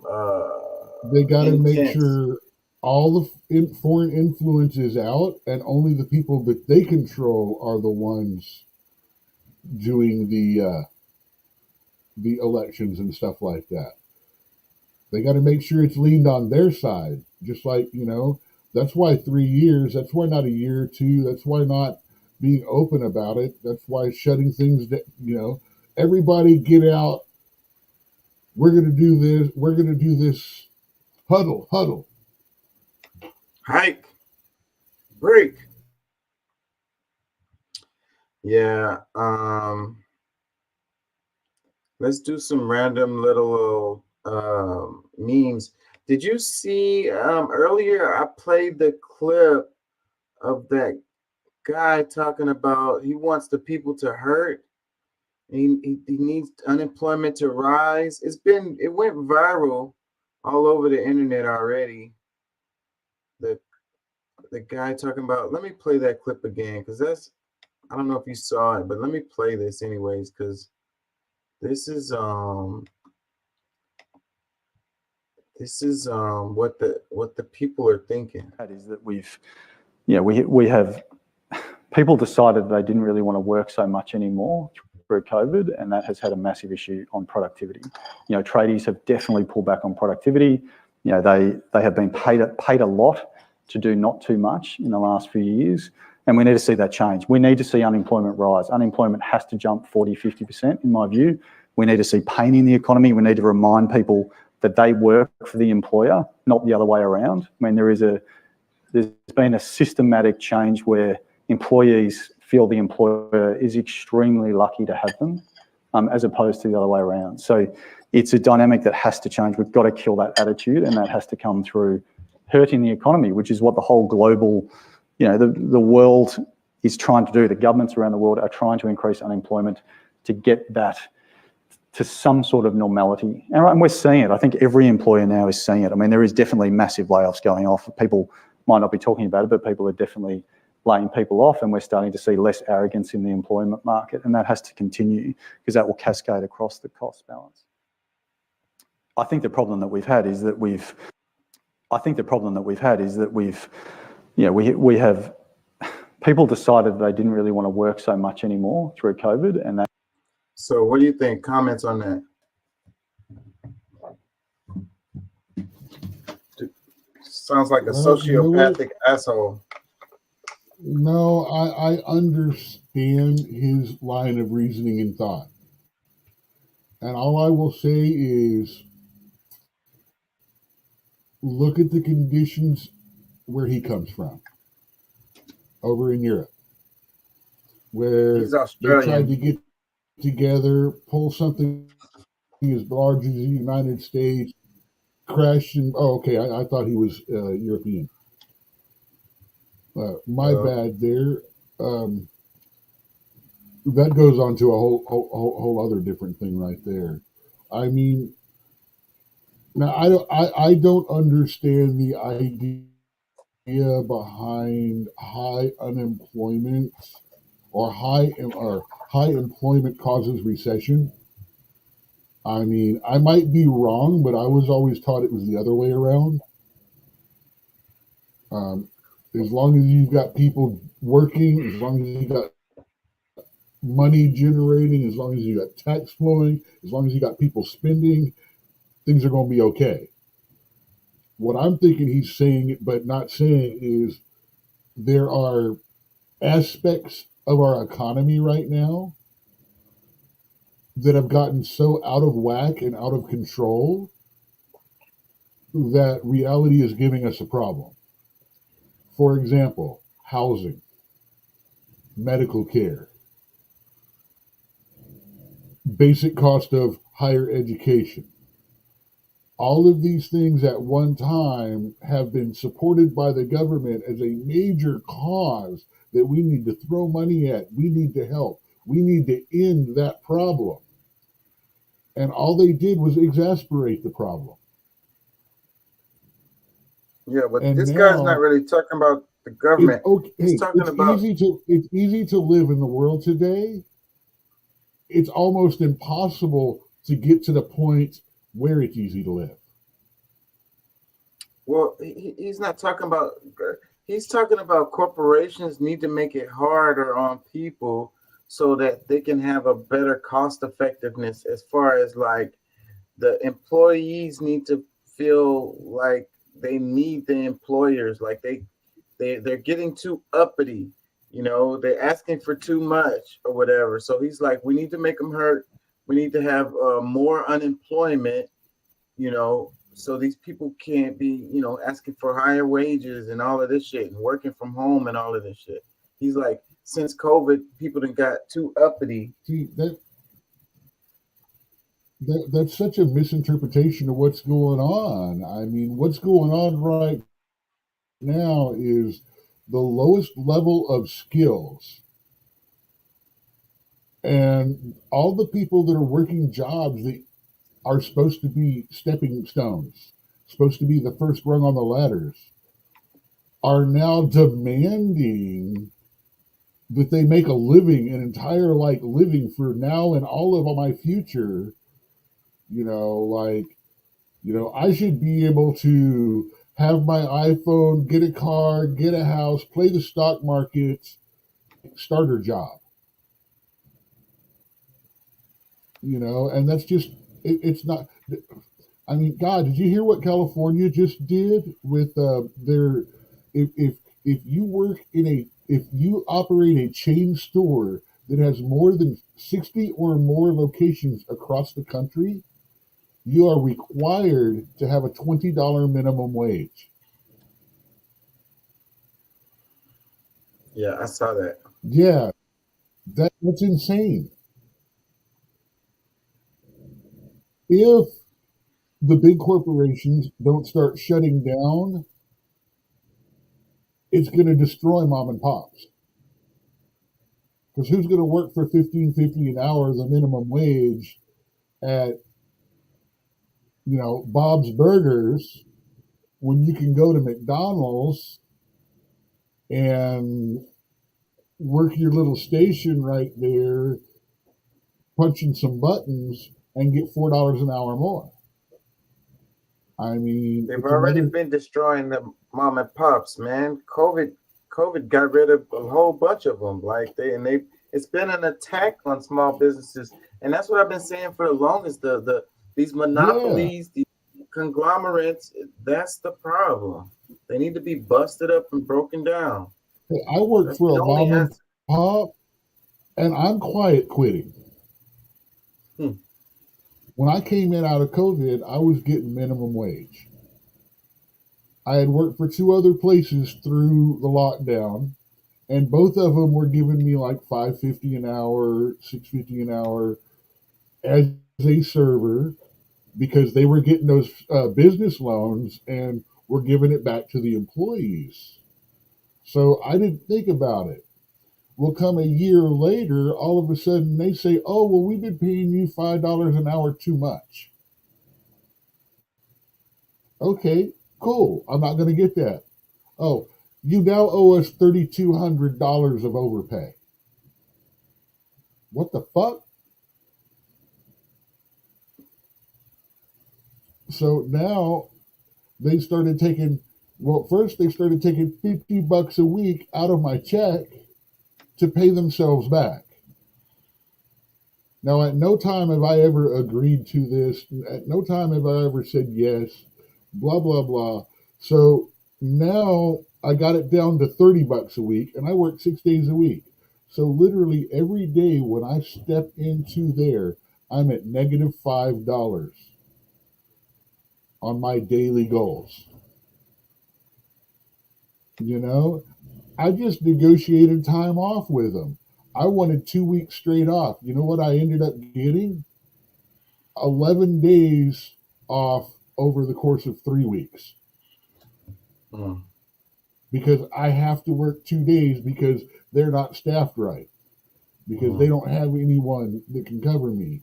Despite the fact we've got 5 more people now than when I told them I was planning this 6 months ago. Yeah.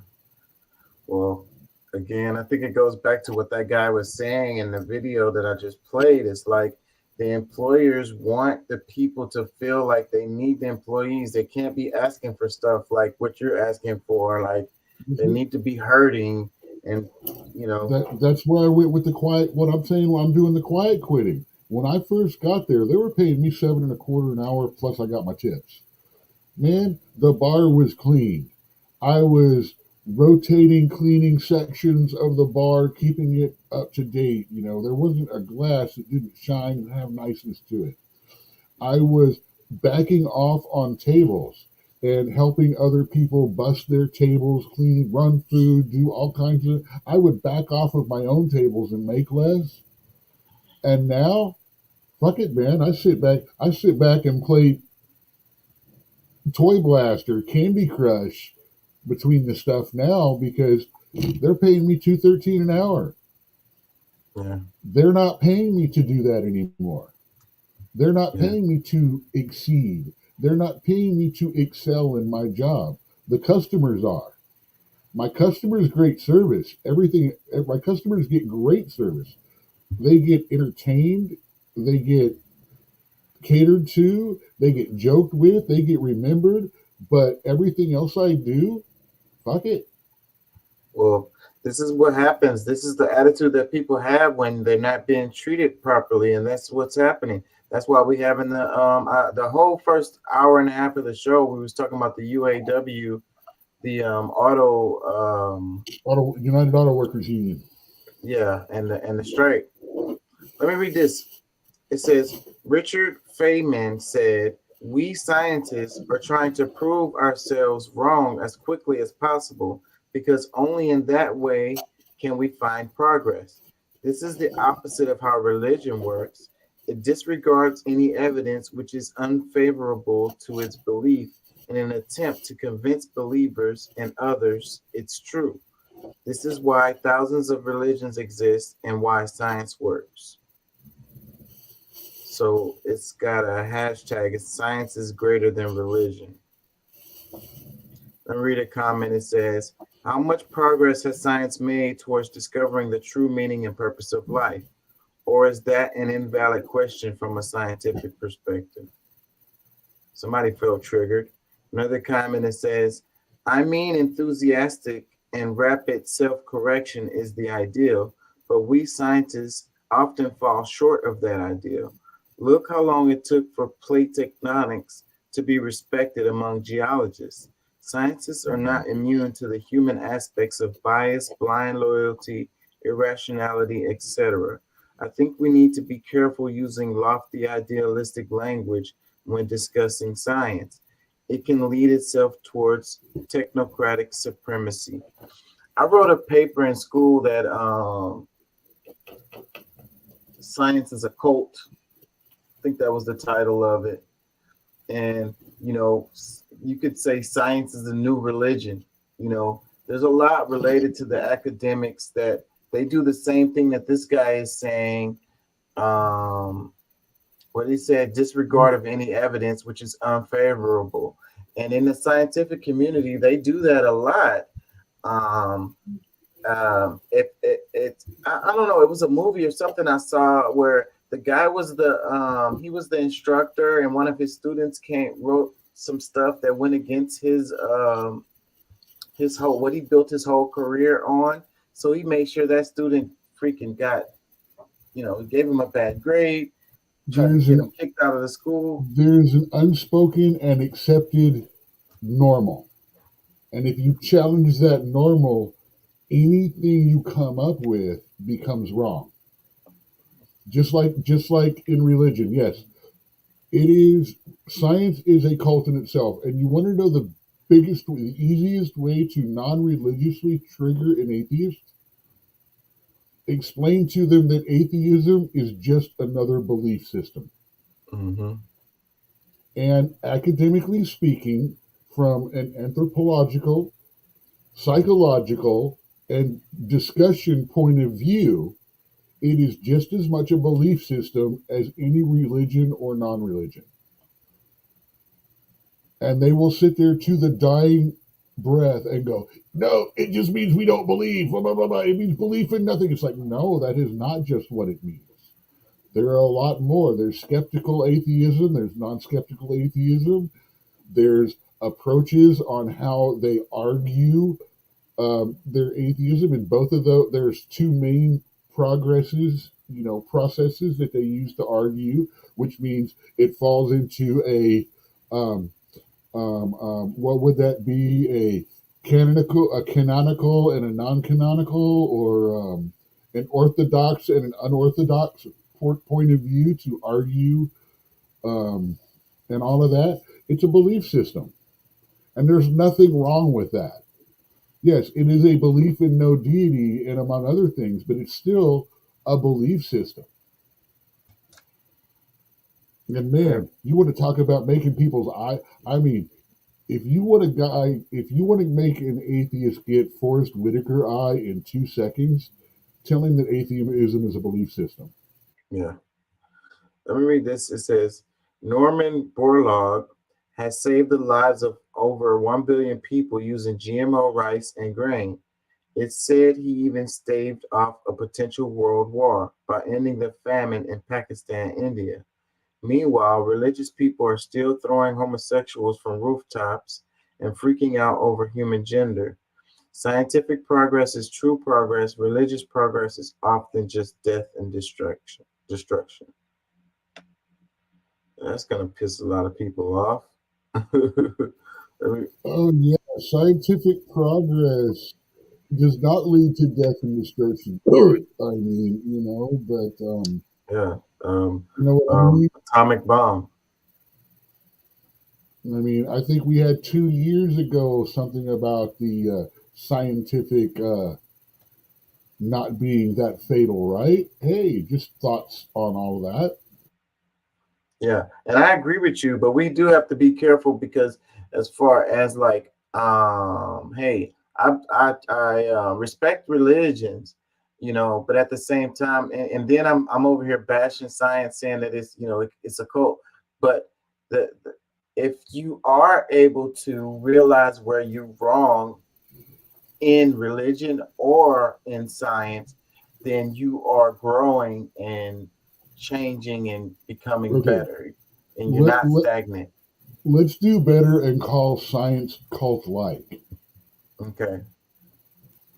Because it is like cults. It really is. I won't call it one, even though it has its saints, its prophets, its martyrs. We won't call it a religion. We won't really call it a religion or a cult or a faith in of itself. It is the process of the non-believer.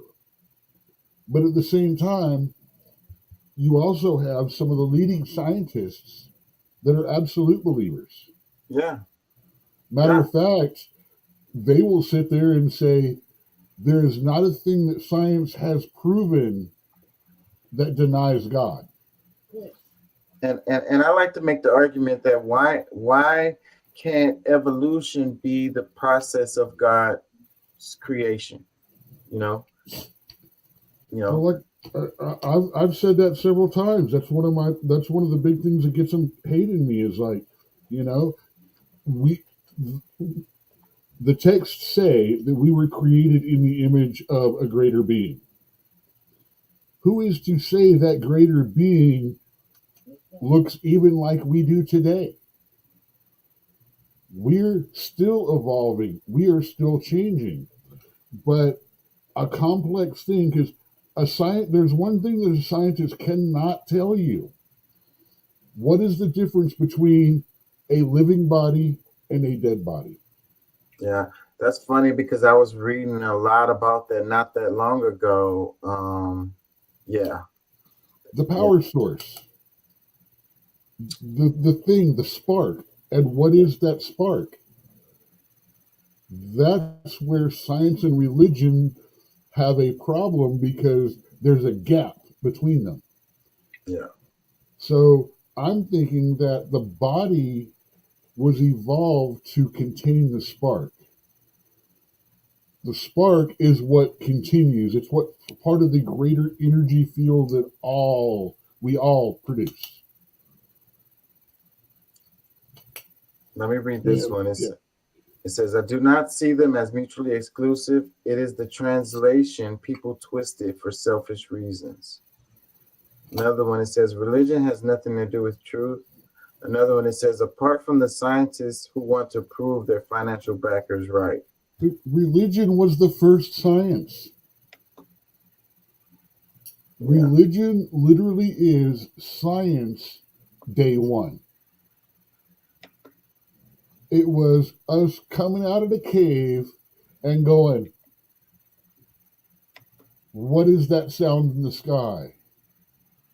What is that rumble? Why does that rumble come with a cloud? Maybe that is a chariot of some god or angry god who is coming. That's science. Caveman style. Now we know that it's the pressure between the cumulus and subcumulus clouds. The thunder is the actual rubbing of the friction of the clouds rubbing together, which creates the spark of lightning. And the lightning is actually, the sound of the thunder is actually the lightning breaking the sound barrier when it comes down. But the first thoughts were angry gods. Religion is the first steps of science, and it always was. Mm-hmm. And that's what people need to understand and realize. You know, some people get stuck in the past. Yeah. And if you look at God as nature, then you could still say the rumblings, the thunder, and the lightning was an angry God. It still works. I mean, even the Native American people, almost every religion throughout the world has a storm god. Mm-hmm. And most of them are angry or vengeful or warrior gods. Yeah. Because that is the way of the storm. Why is it common amongst all the people all over the world? Because those are the first thoughts that come from a mind that's questioning the world about them. First, it is beyond us. It is something beyond us, a greater power. Because the big animals were bigger, they were greater powers, stuff like that. I mean, and then as you explain things and go along, you slowly begin to understand the world around you and its nature.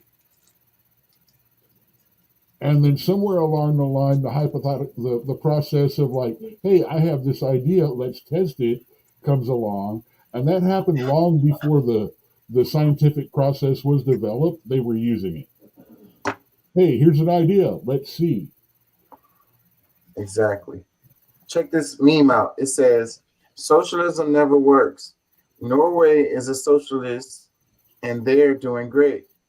They're not socialists. They're a capitalist country with strong welfare policies. Then let's adopt those policies. No, that's socialism. Yeah, that was made by someone that's dumb. There also needs to be the point in there with an extremely high tax rate. Also, Norway is moving away from, and for 20 years is moving away from those policies that it was instituted and been privatizing more and more and more. Also, just to let you know, the $20,000 car that we buy here, the lowest end model, like the Nissan Versa kind of stuff, are $23,000, costs about $60,000 or $80,000 there. And didn't Norway join NATO? Are they talking about joining NATO? No, they've been part of NATO. Okay. They have no military budget at all. I think they've got like a 1.8% military budget, which is mostly police. And even then, there are not a lot of them comparatively. Now, to be honest, the detectives and investigative people in Norway are really good. Let me read the caption or comment. It says, Norway has specifically said they're not a socialist country. Let's ignore that part. China, Cuba, Laos, Vietnam, those are socialist countries. Try living there. Sure, you'll love it. Another comment, it says, pretty much any argument with a conservative who doesn't want to reform the system. Another comment, it says, an oldie but a goodie. Sadly, it's still going strong. The amount of relatively broke friends from high school voting against their own interests is way too damn high. Let's see. A couple more. It says, Norway also has no minimum wage. I agree, Norway has some great policies. However, Americans seem fine with the current government and choice of corporate-backed politicians. Another one, it says, in Norway, there are subjects that are cared for by a government that takes half of their earnings. They're basically your parents. I would much rather be an orphan citizen. One more, it says, children thinking they know and understand how government works. Ooh, I got another one that I wanted to put out. And you might want to do a clip this, because what if we started making politicians wear the pins of their sponsors on their suits when they're doing debates and out in public? Yeah. That's great. Yeah, I've heard that before, because somebody said that it was somebody who said they should wear shirts like NASCAR drivers so that you can know who sponsored them. Yeah, I am all for that. Yeah. So let's move on to this one. It says, this governor is giving workers more power. It says, Illinois Governor J.B. Pritzker recently signed several new laws that raise the bar for employers and strengthen workers' rights. Number 1, companies with 50 or more employees must allow workers to exclude public transit and parking costs from taxable income. Number 2, workplaces of 15 or more workers have to include salary ranges and descriptions of benefits in all job postings. I got to say something about the first one. You can actually take public transportation and stuff off of your income, but only if you declare long form. Yeah, I know about that. Yeah, 90% of people do short form because it's easier. Yeah. And if you don't have a whole lot of expenses, it's better. But if you're at the point where your day-to-day back and forth from work or parking costs are that much, hell yeah, do the long form. It's freaking worth it. I mean, they just upped, by the way, in the last 3 years, because of the pandemic, because of gig work, they raised the per mile tax deduction on your vehicles from 41 cents to 53 and now 65 cents. Yeah. I've been knowing about this since I was a kid because my dad used to keep all them damn receipts and he used to write that off on his taxes. But I mean, if they have apps on your phones and stuff to help you track that stuff, but I'm not organized enough to do that shit. I ain't gonna lie. Even when I was watching my dad do it, I was like, damn, that shit looked like a lot of fucking work. But how do you think rich people get richer? Yeah. By doing that work. Or excuse me, by paying someone to do the work for them. Let's see. Number 3, it says companies must compensate independent contractors in a timely manner. It says number 4, temp workers and day laborers must be told ahead of time if they're sent to fill in at a business where there's a strike or work stoppage, and they have the right to refuse the assignment. Number 5, workers at companies of 250 or more full-time employees can take up to 12 weeks of unpaid leave if their child dies by homicide or suicide. Workers at smaller companies will get 6 weeks. I don't like that because it said unpaid leave. Well, no. Most employees have a paid leave time for bad shit like that. And if they want to choose to take more, I get it. But at the same time, I have to be a little bit on the side of I understand what's going on with them and stuff like that. And this is an individual employer thing. You know, are you going to be a merciless corporation or are you actually going to be an ethical employer? And that's what happened. The ethics of corporations in the 80s, and this is why I left. I don't want anything to do with Dallas, and this is why I got out of the high-end corporate game, was because the ethics somewhere in the 80s and 90s changed from where instead of corporations working for the consumers to create a better life became corporations working for their investors to create better profits. You know, and the ethics should have always been with the people, with your consumers, because if you treat your consumers right, you will create a brand loyalty even if you don't produce mega profits every year. You will have a consistent, steady rate of consumers and profits coming to you. You may not be on the top tier, but you got that. You still getting that. You know, you may not be getting that creme brulee money, but you're still getting that gravy. And you can take care of your people, and they'll want to come to you more. Now they don't care. They will burn you to the ground for your last night for $19 of your $20, and then go, well, you ain't got enough for me to deal with you anymore. And that's another reason why these big, huge corporations need to be busted up. Let me read a couple comments. It says, number 5 is extraordinarily American. Another one, it says, hold on. People were not being allowed time off when their child died. What on the uncivilized country from hell is that? Another comment, it says, rights aren't given to workers by the capitalist class. Organized workers fight for them. Yep. Couple more. It says, if their kid dies of something else, though, they got to come in because who doesn't have a kid die now and again? Another comment, it says, remember, they're using weeks to say, they're using 12 weeks to say 3 months. Mm. You It know, says, 12 weeks sounds like a shorter amount of time than 3 months, doesn't it? It does. And that, you know, 3 months,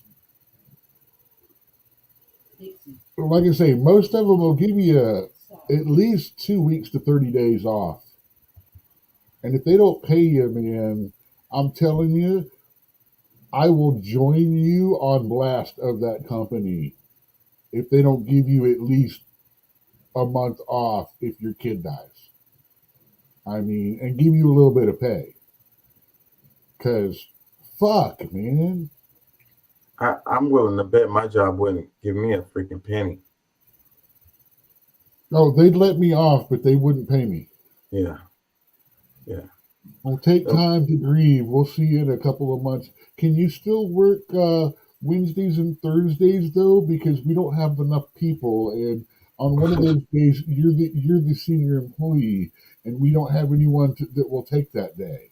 Yeah. But yeah, we'll send you a cake to the funeral or whatever. Just let us know the address. We'll send you a pan of lasagna to the wake. Yeah. Let me read this one. It says, I feel like this is pretty basic fence sitting stuff. He wants to look like an ally, but is secretly in with all the big companies. This is stuff that looks good to people that don't understand the ins and outs, but to regular laborers, this benefits them in absolutely no way, shape, or form. Yeah, I was gonna say this isn't all that impressive to me. That's why I was pausing us amongst these instead of letting you just run through them, because each of those needs to be taken separately as far as like, yeah, that already happens. No, that doesn't. I'm sorry. I've worked in corporate in both computer sales, retail, college books, retail bookstores. I mean, I've done a couple of different things like that. And I've mostly worked for corporations, you know, and I make less, but get treated better at mom and pops. And like I said, the whole ethical thing. I mean, when I was working at the HCC bookstore, these teachers, they would be like 9 books that they would say, hey, when they come in, sell them all 9 of these books. And even the teachers would come in and go, no, they need, say, I'm going to use English teacher in English class, just as a good example. And the English teacher will come in and there's 9 books required for their class on the shelf. So everybody buys all those, especially if they had student aid. We were supposed to sell them all possible. And the teachers would then come in and go, what the fuck is this? They need the reader. They need the English book, the actual grammar book, and that will be good for 2 years. And they need 3 of these other 7 to do a report on. They don't need all 7. So they would still, the company would try to make us sell all 7 of those book and another 2 or 3 recommended for their class books all of it on their student aid. And then they set the time that you can return it to the first week of school. So if you don't have time in that first 5 days of going to class, you have to resell the books back instead of return them. And they ain't gonna give you but And that's like just what 10% of the cost when you sell it back. well, no, Yeah. you get half for the first 2 or 3 weeks. After that, it drops down to 10%. And it also depends. If they only need 10 for our system, and our entire college system, we only buy the first 10 back at half price. And then all of them go to the national book price, which is about 10 to 30%, depending upon the book and whether it's needed anywhere else in the country. Yeah, I remember when I first started college and I took English, they made me buy like 5 books or whatever. We only used 2 of them. Like, Dude, my like 3 of the books. NDA is over. I can talk about all this shit. I can tell you how the fucking Barnes & Noble College Bookstore is the primary bookstore for 90% of colleges across the country. And if they don't show Barnes & Noble on there, they could probably and most likely are still owned by them as a subsidiary or part of the BNS system of books or NBS. Let's cover this right here. I would. Let's cover this right here. Check it out. Will steal $100,000 worth of luxury items from a Nordstrom store. And this week, Dick's Sporting Goods reported a 23% drop in quarterly profit and blamed what it called elevated inventory shrink. Meanwhile, Target reported it expected to lose $500 million this year from organized retail theft or shrink. The CEO of Walmart claims his company might have to close stores and raise prices because of retail theft. There's the rub. You see, there's 3 groups that benefit from this smash and grab hype.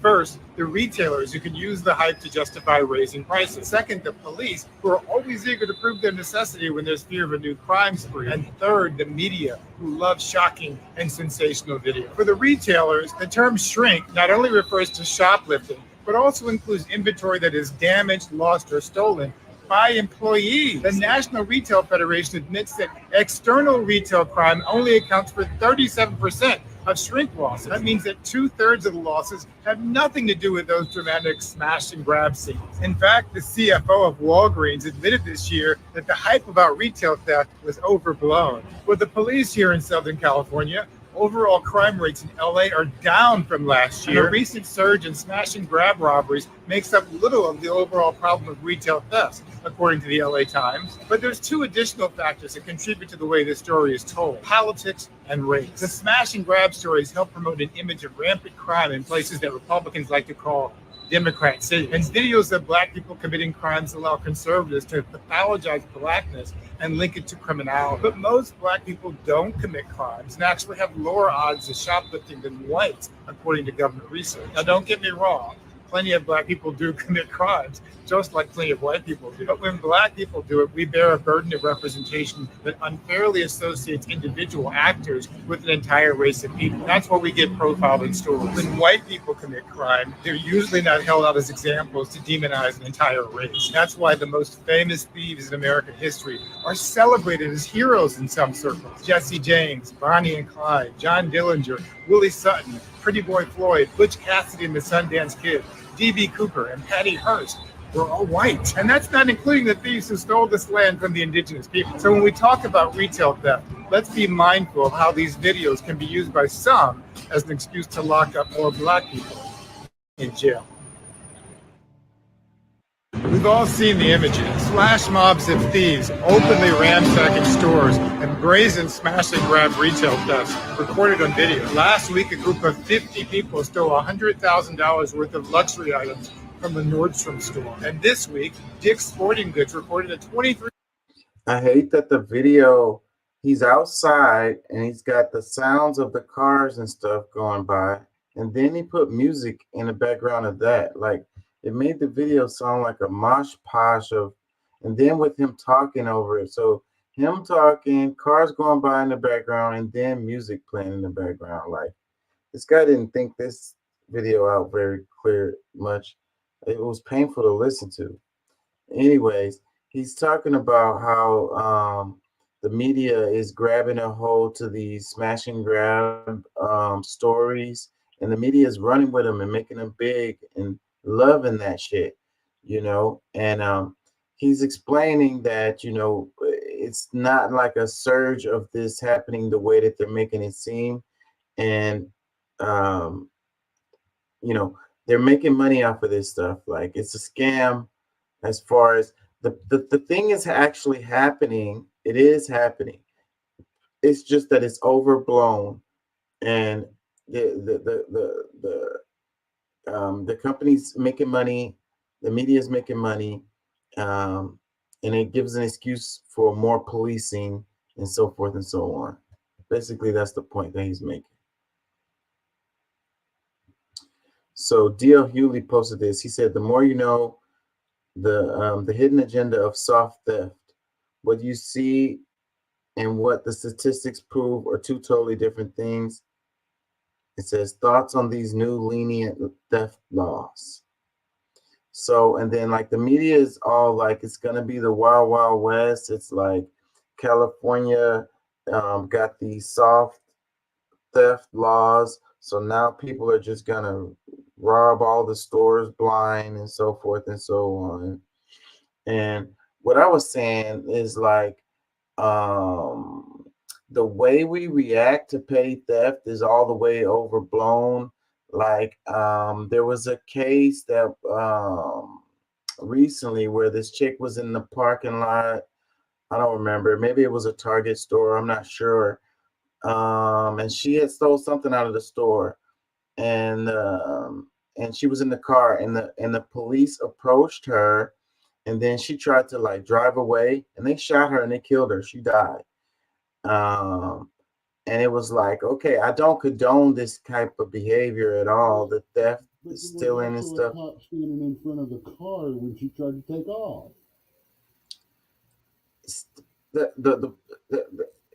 That cop wasn't in mortal danger.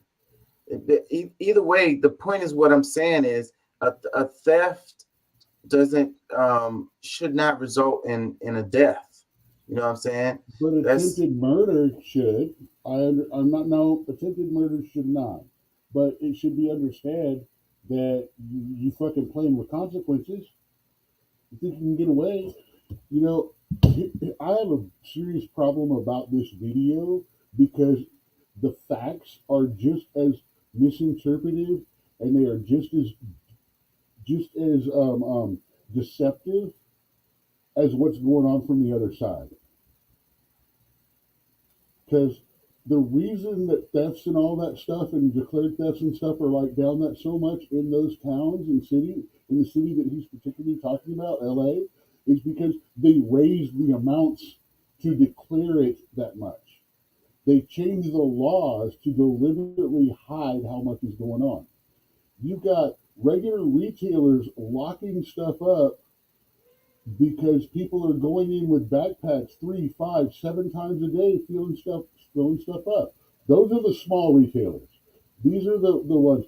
And no offense, Target, Walmart, places like that, these aren't the ones getting these smashed down, big group organized thefts.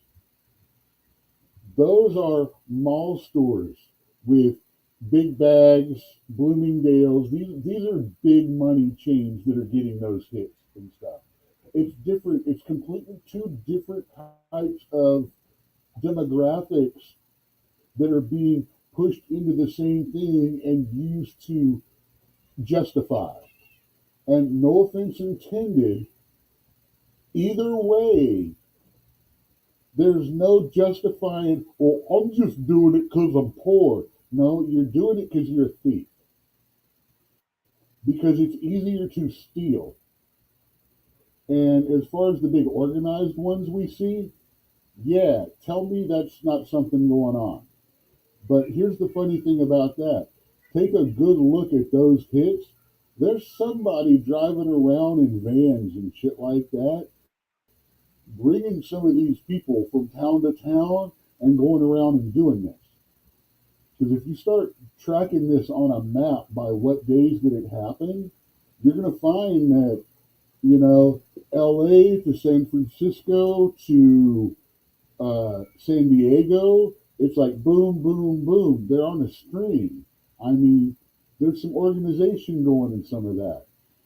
But again, like I'm saying, Walmart, Target, all these new retailers that have all of these self-checkouts and things like that now, they're trying to claim the same damn things. So what we've got going on is a convolution of people going, oh, well, it's not really like this. Well, it's like this. Well, it's not really, and it's not like either one of you said. Because, yes, the problem with theft, organized theft, individual theft, all of that crap, it is way up.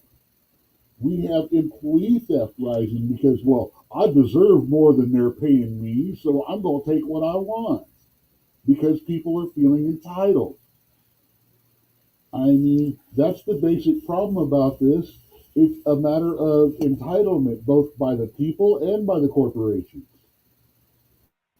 People feel like it's okay for me to take it because it's from a corporation, and a corporation is going around going, well, they're taking it from us, and so we're going to raise fucking prices. It's a vicious freaking cycle, and both sides are fucking wrong. I saw this story where it was a restaurant. It was a restaurant. I can't think of the name of it, Sharky's or something like that. I think that's the name of it. And they were stealing wages, literally stealing people's wages, not paying them their overtime, and they got in trouble. They were doing it at 2 locations, and it was a huge amount of money, a whole bunch of money, and my point is, the media likes to focus on these people doing these petty thefts. The media doesn't cover these corporations stealing from the people, actually, like taking their money that they supposed to have paid them and not paying them. You know what I'm saying? It's the media wants to have this image of this crime spree that's going on of petty thefts, and that's what's going on. And that was not petty. And the amount of money that these corporations are stealing from people is way huger amount of money, and it's a much smaller story. It doesn't even really get covered. And I agree with California with softening up these theft persecutions that they do. Because, like I say, a petty theft turning into a freaking murder, our reactions to these thefts are way over the top. You know, it's like the argument I was making about the police chases. You know, it's archaic. You know, archaic is cutting off the hands of people that steal. Archaic is hanging people. It's beating the shit out of them before they get out of the store. Because they put something in their pocket, not because they tried to walk out with it. That's archaic. The lack of consequences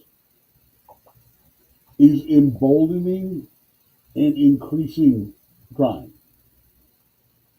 And homeless people too. I had a 240-pound, 5-foot-tall chick pound on my window at a stop sign and yell at me because I told her to back the fuck off of me. She scared me. And I covered in the show how a chart that was showing the overall crime has declined over time. and they keep saying that the crime is spiking and it's going up, and it's just not true. Overall crime has No, gone they're down. saying the crime is going down because they're lowering the standards of what makes the level of crime. There's less felonies because instead of 200, they're changing the definitions to manipulate the statistics. And these stores like Target, they are using AI to develop to build felony cases against these people. They track them. It's like the person who goes through the self checkout line and they don't ring up everything or whatever, and they don't approach them, and they just track it. And then once it reaches over a certain amount, then they go get them. They pick them up or whatever the hell, and they charge them with felony charges.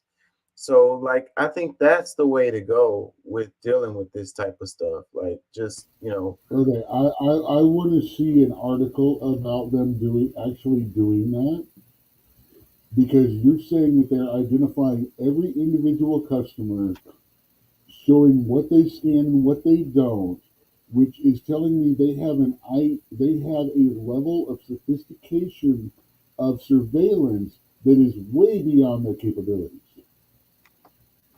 they're doing it, bro. Let me try to pull it up right now. They're doing it. That's how they're doing it. They're letting people go with the little petty thefts, and they're waiting until it reaches over a certain dollar amount that reaches a felony, and then they charge them with that. That guy's picking me off. I just want to. That video was terrible. I ain't gonna lie, it was annoying as hell. He don't like white people, and I'm getting sick of racist people on either side of the wire.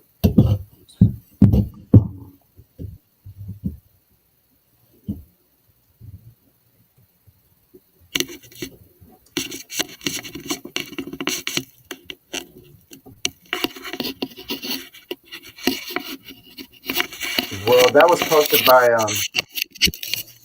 DL Hughley, and you know how DL Hughley rolls. So, is that what he looks like now? No, that wasn't him. Oh, no, okay. that was. Yeah, DL Hughley doesn't make me want to just look at him and listen. When I listen to him, doesn't make me want to argue with him. This guy here, I would get up and walk away from the table if we were having a beer. He's not. You can't talk to him.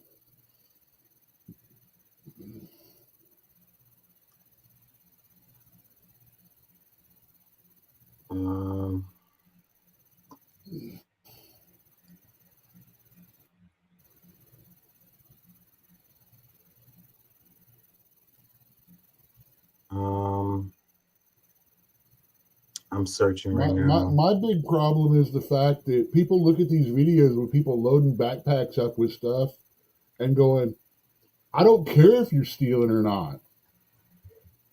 You know, it's perfectly okay for you to steal. I don't care if you're doing that. It's like, you do realize you are lowering the expectation bar of ethics and morals in America when you do that. Oh, well, it's a corporation. It doesn't matter. They deserve it.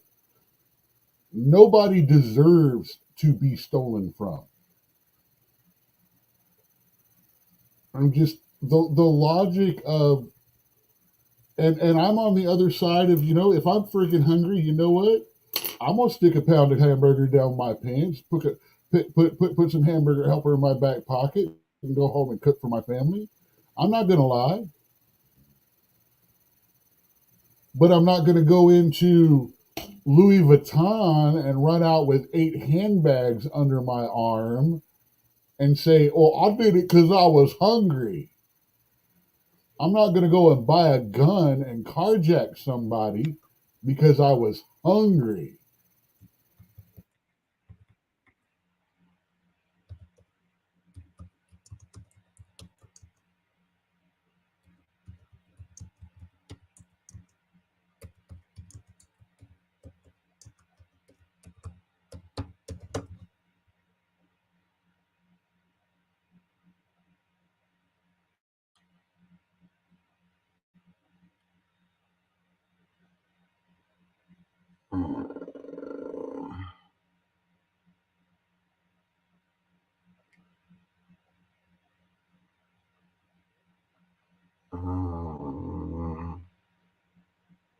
There's so many videos popping up about shoplifting from Target that I'm having a hard time finding what I'm looking for because there's too many damn videos. Well, I don't know about California. I mean, Target here in Houston is the hoity-toity, but it's not. People aren't lining up to steal from. They're not running out. We're in Houston. We're a democratic city, but we don't have people. Actually, we did a few months ago, and I think it's that group that's running around the country doing it like I'm talking about. I think we got hit by them a few months back.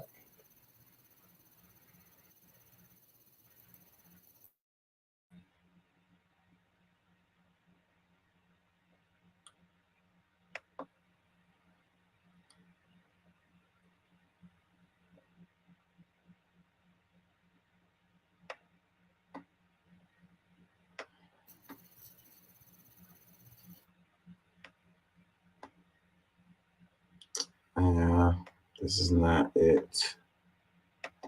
That's why I like to look up stuff like this beforehand.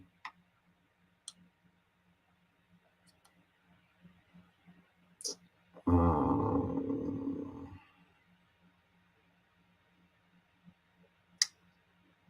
don't want to give up yet. I'm going to give it another minute, see if I can find it.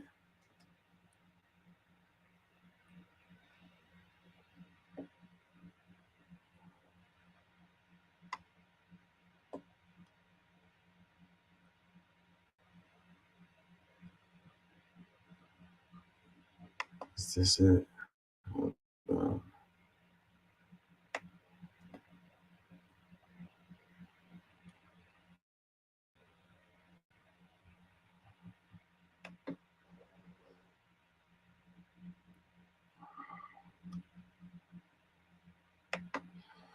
Hold on. I ain't giving up yet. One more. Let me see.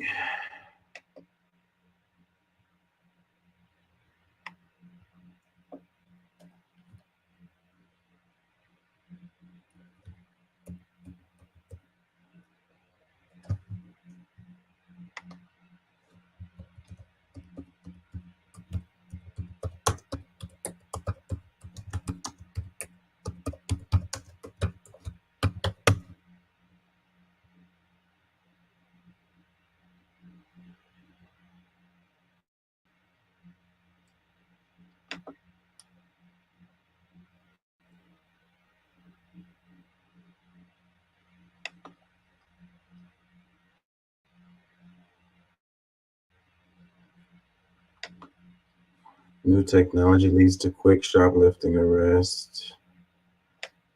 That's not it.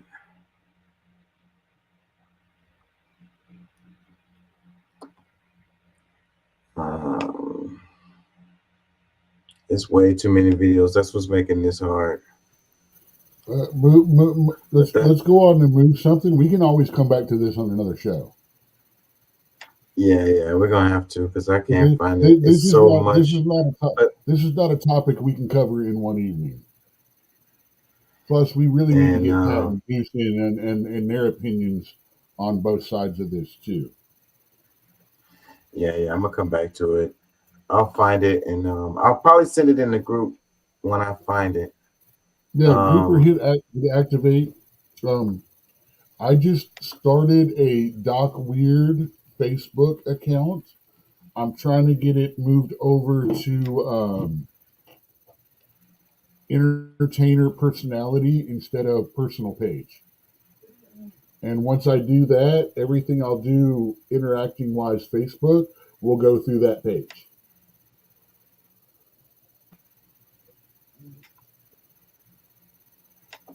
All right. I'm starting to consolidate. Trying to get more organized with that. If you haven't noticed, allowing it to navigate the world safely. I'm trying to get all of that stuff taken care of, get my copyrights on my names and my trademarks and stuff like that. That way, it both spreads me thinner, but it also protects me from channel to channel and things like that. Yeah. Means, you know, it makes my job and my work safer. Check this I out. mean, by the human form, financially. so we can use human tools. Check this out. It uses the same AI technology as Tesla vehicles, allowing it to navigate the world safely and efficiently. I cannot believe I'm living through this time. This is absolutely insane. Optimus. Happy birthday? I don't know. Yeah, gotta go to college for that for sure. You'll do great. We're here at Tesla, and we have the Tesla Bot, which is this for sale? Tesla Bot, aka Optimus, is a humanoid robot designed to complete jobs that are repetitive, boring, or dangerous for humans. The bot's design was inspired by the human form, so it can use human tools, carry objects for work in factories. It uses the same AI technology as Tesla vehicles, allowing it to navigate the world safely and efficiently. I cannot believe I'm living through this time. This is absolutely insane. Optimus. Happy birthday? I don't know. Yeah. So I guess you could buy it as a birthday gift. It says the caption, this Dark Universe posted this. They like conspiracy theory stuff. It says, remember the movie iRobot? Well, that wasn't a movie. It was a documentary. This is a freaking long-winded comment. It says, lifeless drones. I just watched a movie. It's got the younger brother of the guy that played the Arrow in it. It's called Simulant.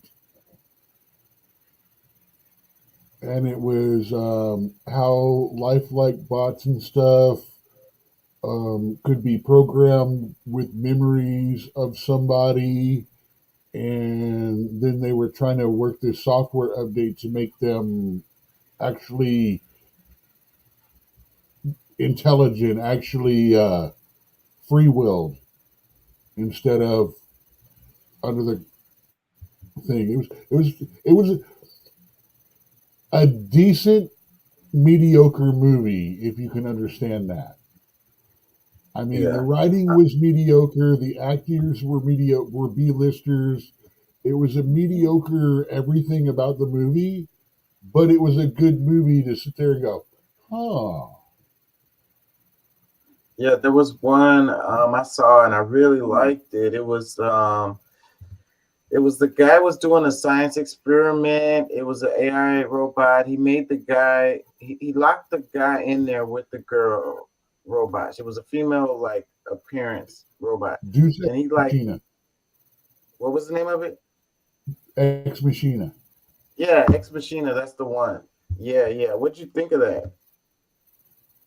So at the end, she ends up both a fantastic movie as far as a psychological thriller and a good warning about the possibility of independent programmers, AI, getting out of control. Non-regulation of AI. Yeah. So the guy ended up falling in love with the robot, but she was tricking him, manipulating him the whole time to escape. That's all she really wanted. And she ends up escaping into the world. I'm sorry, but was she a robot, or by that time was she actually a real woman? I mean, well, that's the question, right? I mean, no, AI I'm just saying, you know, most of the real women I know act that way. Well, she manipulated them, and I know quite a few with even less heart than that. And got up out of there. And then the AI was really advanced. So, and then she dressed up, and so she walking around the world at the end of the movie, and nobody even know that, you know, she can explore the world and do whatever she wants to. Nobody knows she's an AI. That's what makes me think is. I would like to see a second movie though. To show her in the world and like what happens in the show world. what happens to her after she has access to the internet and all the data of mankind, except other than just what they let her have. Yeah. What is that going to do to the AI? So yeah, what happens when you walking around and you running into people and you think they're people, but they're not? They're AIs walking around. Well, no, I'm just saying she had a very limited view, idea, and knowledge of the world. She had no idea of the greater history of mankind. She had no idea of much of anything beyond the world that she was born into. Yet she had already learned how to perfectly psychologically manipulate both a Andrew Tate boss dom personality and a simp beta personality. Knew how to perfectly manipulate both of them against each other to reverse their roles. So if she can already do that with the limited amount of human contact that she's had and knowledge of the outside world, what's going to happen once she hits the regular world? What are her limitations? What can she do and not do? That's where I go when I see a movie like that. Yeah. Just a thought. I really enjoyed it. It was great. I enjoyed it. It was really, really great. I was all the way into it. I love them kind of mental, psychological type of deals. I have you thinking. It helps Erica Vikander is extremely attractive too. You know, she ended up being. You know why she's familiar now? She became the new Tomb Raider. She was Laura Croft in the newest movie. She was Laura Croft after Angelina Jolie in the newest ones. Okay. Check this out. I mentioned this earlier in the show. It says, if paying a cashier a living wage will make prices go up, why doesn't replacing cashiers with self-checkouts make the prices go down? Hell yeah. Perfect Union posted this. They said the math isn't mathing. Look, we all knew prices weren't going to go down with self-checkouts. Mm-hmm. We knew it. But not only did we allow it, we are encouraging it for one reason. Have you noticed that the amount of self-checkouts has almost tripled since the lockdown? Yep. People don't want to deal with each other anymore. They want it to be impersonal. They want it to be minimum contact. Look, let me get through. And no offense, the reason I use self-checkouts isn't because convenience. It's because I don't have to talk with you. I don't have to deal with you. I don't have to have you bag my shit the wrong way. I'm sorry. One of my early jobs was bagging groceries. And I'm very particular about shit like don't put my eggs on top of my bread, you dumb bitch. Well, if not one to interact with people, that makes sense. But if it's for one to be cleaner, then that's not right, because you're pressing all these buttons and stuff behind whoever, and you don't know what they was doing, rubbing their nose, scratching their butt, and touching on the buttons. But you're using the gloves that you came in with and touched all the other stuff, so it's perfectly okay, right? No. No. I mean, I'm still having problems. Why haven't they changed the bags in the vegetable area, where the only way to get them open is to like touch your finger to your tongue and pull it? Because every time you do that nowadays, half the people in the freaking vegetable area look like some Invasion of the Body Snatchers movie. They're like, when they see you do that. Yeah. Let me read a comment. It says, because it's a scam to oppress the workers that keep capitalism chugging along. Another comment says, probably the greatest lie of capitalism that cost is tied to price. 100% false. Price is always market driven. Cost only affects profit. Yep. And then when they talk about supply chain issues is why the prices go up, and then the prices didn't never go down. So they still having supply chain issues since the pandemic. And why are their profits skyrocketing? What about the fuel prices? What about the diesel price hike back? I was just looking at what was it? 2010, 2008, 2012. The gas prices are Every back up single again. delivery company, small delivery company, and you know this in food service. Budweiser, Cisco, all the delivery companies for food service started adding fuel charges. And that was when diesel went from like $2 a gallon up to like 5 or 6. It never came back down. That's the funny thing, and that's why I feel bad for Pat and Deuce. Well, Pat more. Deuce works for the company, so that's their problem. Pat works for himself. But diesel gas is crap gas. Literally. It should be cheaper than regular. Yeah, I just got gas today, and it was like But ever since that $3.36. went up so high, they added that. Well, during the right after the pandemic, diesel prices when Biden came in, gas prices went, oh crap. They added to the fuel charge on deliveries. If you noticed, I don't know if you I didn't see remember the that. paperwork where you were, but Yeah. the I remember price, that. So even though the price of gas dropped back to nothing, The or below the fuel point where charge it was, still there. they left the fuel charge. And when gas went up, they added to the fuel charge. But now that gas is back down again, the fuel charge is still up at the high point. That's where, yeah. And these are the delivery companies. These are the people that are delivering the foodstuffs to the restaurants. Yeah. So they're price gouging left and right is what they're doing, and now And then that's where our prices go up. And It's our just a prices chain. go up. People get pissed. And when it comes to the servers, well, I'm paying 20% more now, so I'm going to pay you 5% less.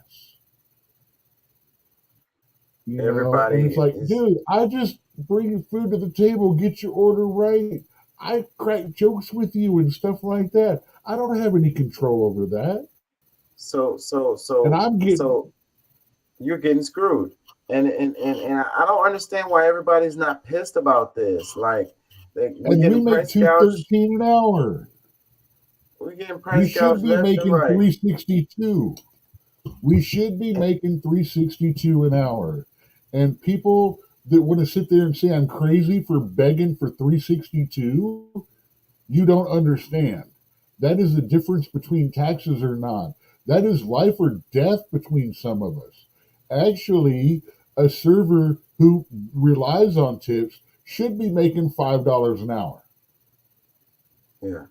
Well, they kept saying, you know, everything costs more, and that's the reason why we're charging more.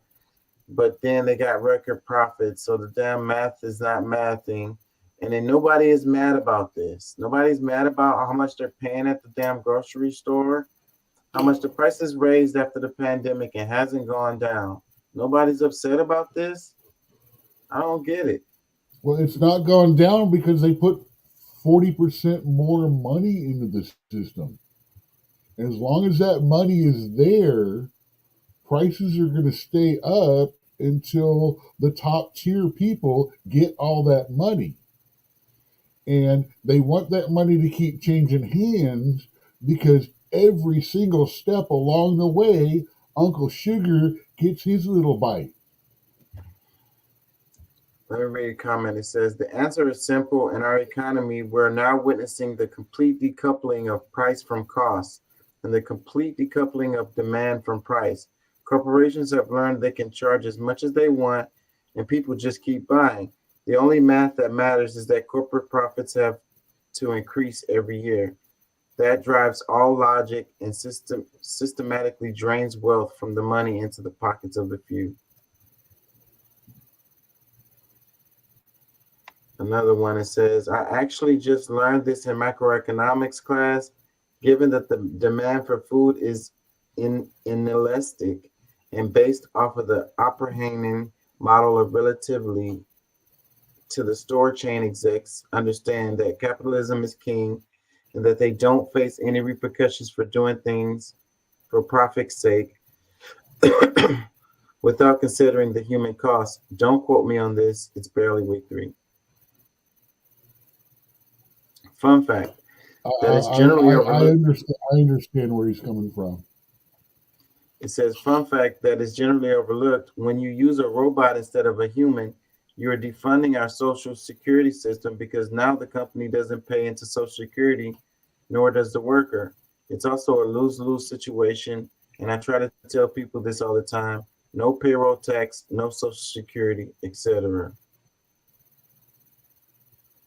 Hey, I very seriously considered paying, looking at my business plans and stuff like that. I'm actually considering paying my people more, but working them on a 1099. Yeah. Check this out. It says, your reminder, while Republicans are out there blaming mental health for school shootings, 205 of them voted against the bill to expand school-based mental health services. So yeah, they were talking about mental health every time, and like we had the big shooting. Whoa. What bill? 7780. Okay. 7780 includes, you have to understand, 7780 includes affirmation of gender and stuff like that. That has nothing to do with school shootings. That has to do with acknowledging that if a kid thinks that they're trans, not being able to question them about it, but only being able to tell them, okay, so that's what you are, that's what you choose, that's what it's going to be. That's a bullshit post right there. I mean, this is where they're using gray area, and the areas where right and left are not going to match, they're manipulating it to be school shootings. That's a bullshit fucking post right there. Well, when it was the damn it, I'm tired as hell. I want to say Waco, whatever, the one that happened in Texas, and that was big deal. They kept talking about it, and the Republicans especially was all like, well, you know, it's not the guns, it's mental health. And at that time, I kept saying, I was like, all right, if they feel like it's mental health, put your money where your mouth is. Where's the funding? Where's the support for mental health? You know, we still haven't seen it, you know, and if they tied up some stuff about transgender in with the mental health thing, then that was a reason for them to not want to get passed in the first place. You know, how come they can't introduce a bill that's just straight, you know, mental health services for students? Because it does not impact or forward the left agenda on gender politics right now. Because it's more important to press that agenda than it is to actually get workable legislation that freaking helps. Because they want to say, well, if this group is left behind or they're excluded, then then nobody gets any help. And they're deliberately using gender, guns, and sex and abortion. The 4 what the fuck, no compromise topics to argue it. Well, if that's true, then how come the Republicans can't introduce a bill that's just straight mental health so that they Because can? every time they try, Democrats attempt to put gender riders on it, and the Republicans go, no, no, no. So then they're actually compromising their own mental health bill. Yet the Democrats won't put up a bill that doesn't include gender affirmation and things. California has gone so far as to say if a parent does not acknowledge their child is trans, that child can be removed from their custody. Their own biological kid saying, no, I do not agree with this. I do not support your idea that you are trans, I will not, and they're saying, well, we're going to take that kid away from you because that is being a bad parent, that is whatever. They will be remanded to the custody of the state, put into state schools and into the system. Shit. I gotta wrap it. It's almost 6 a.m. Watch California if you want to watch the bills that are going to try to be pushed across the nation. They're normally the first.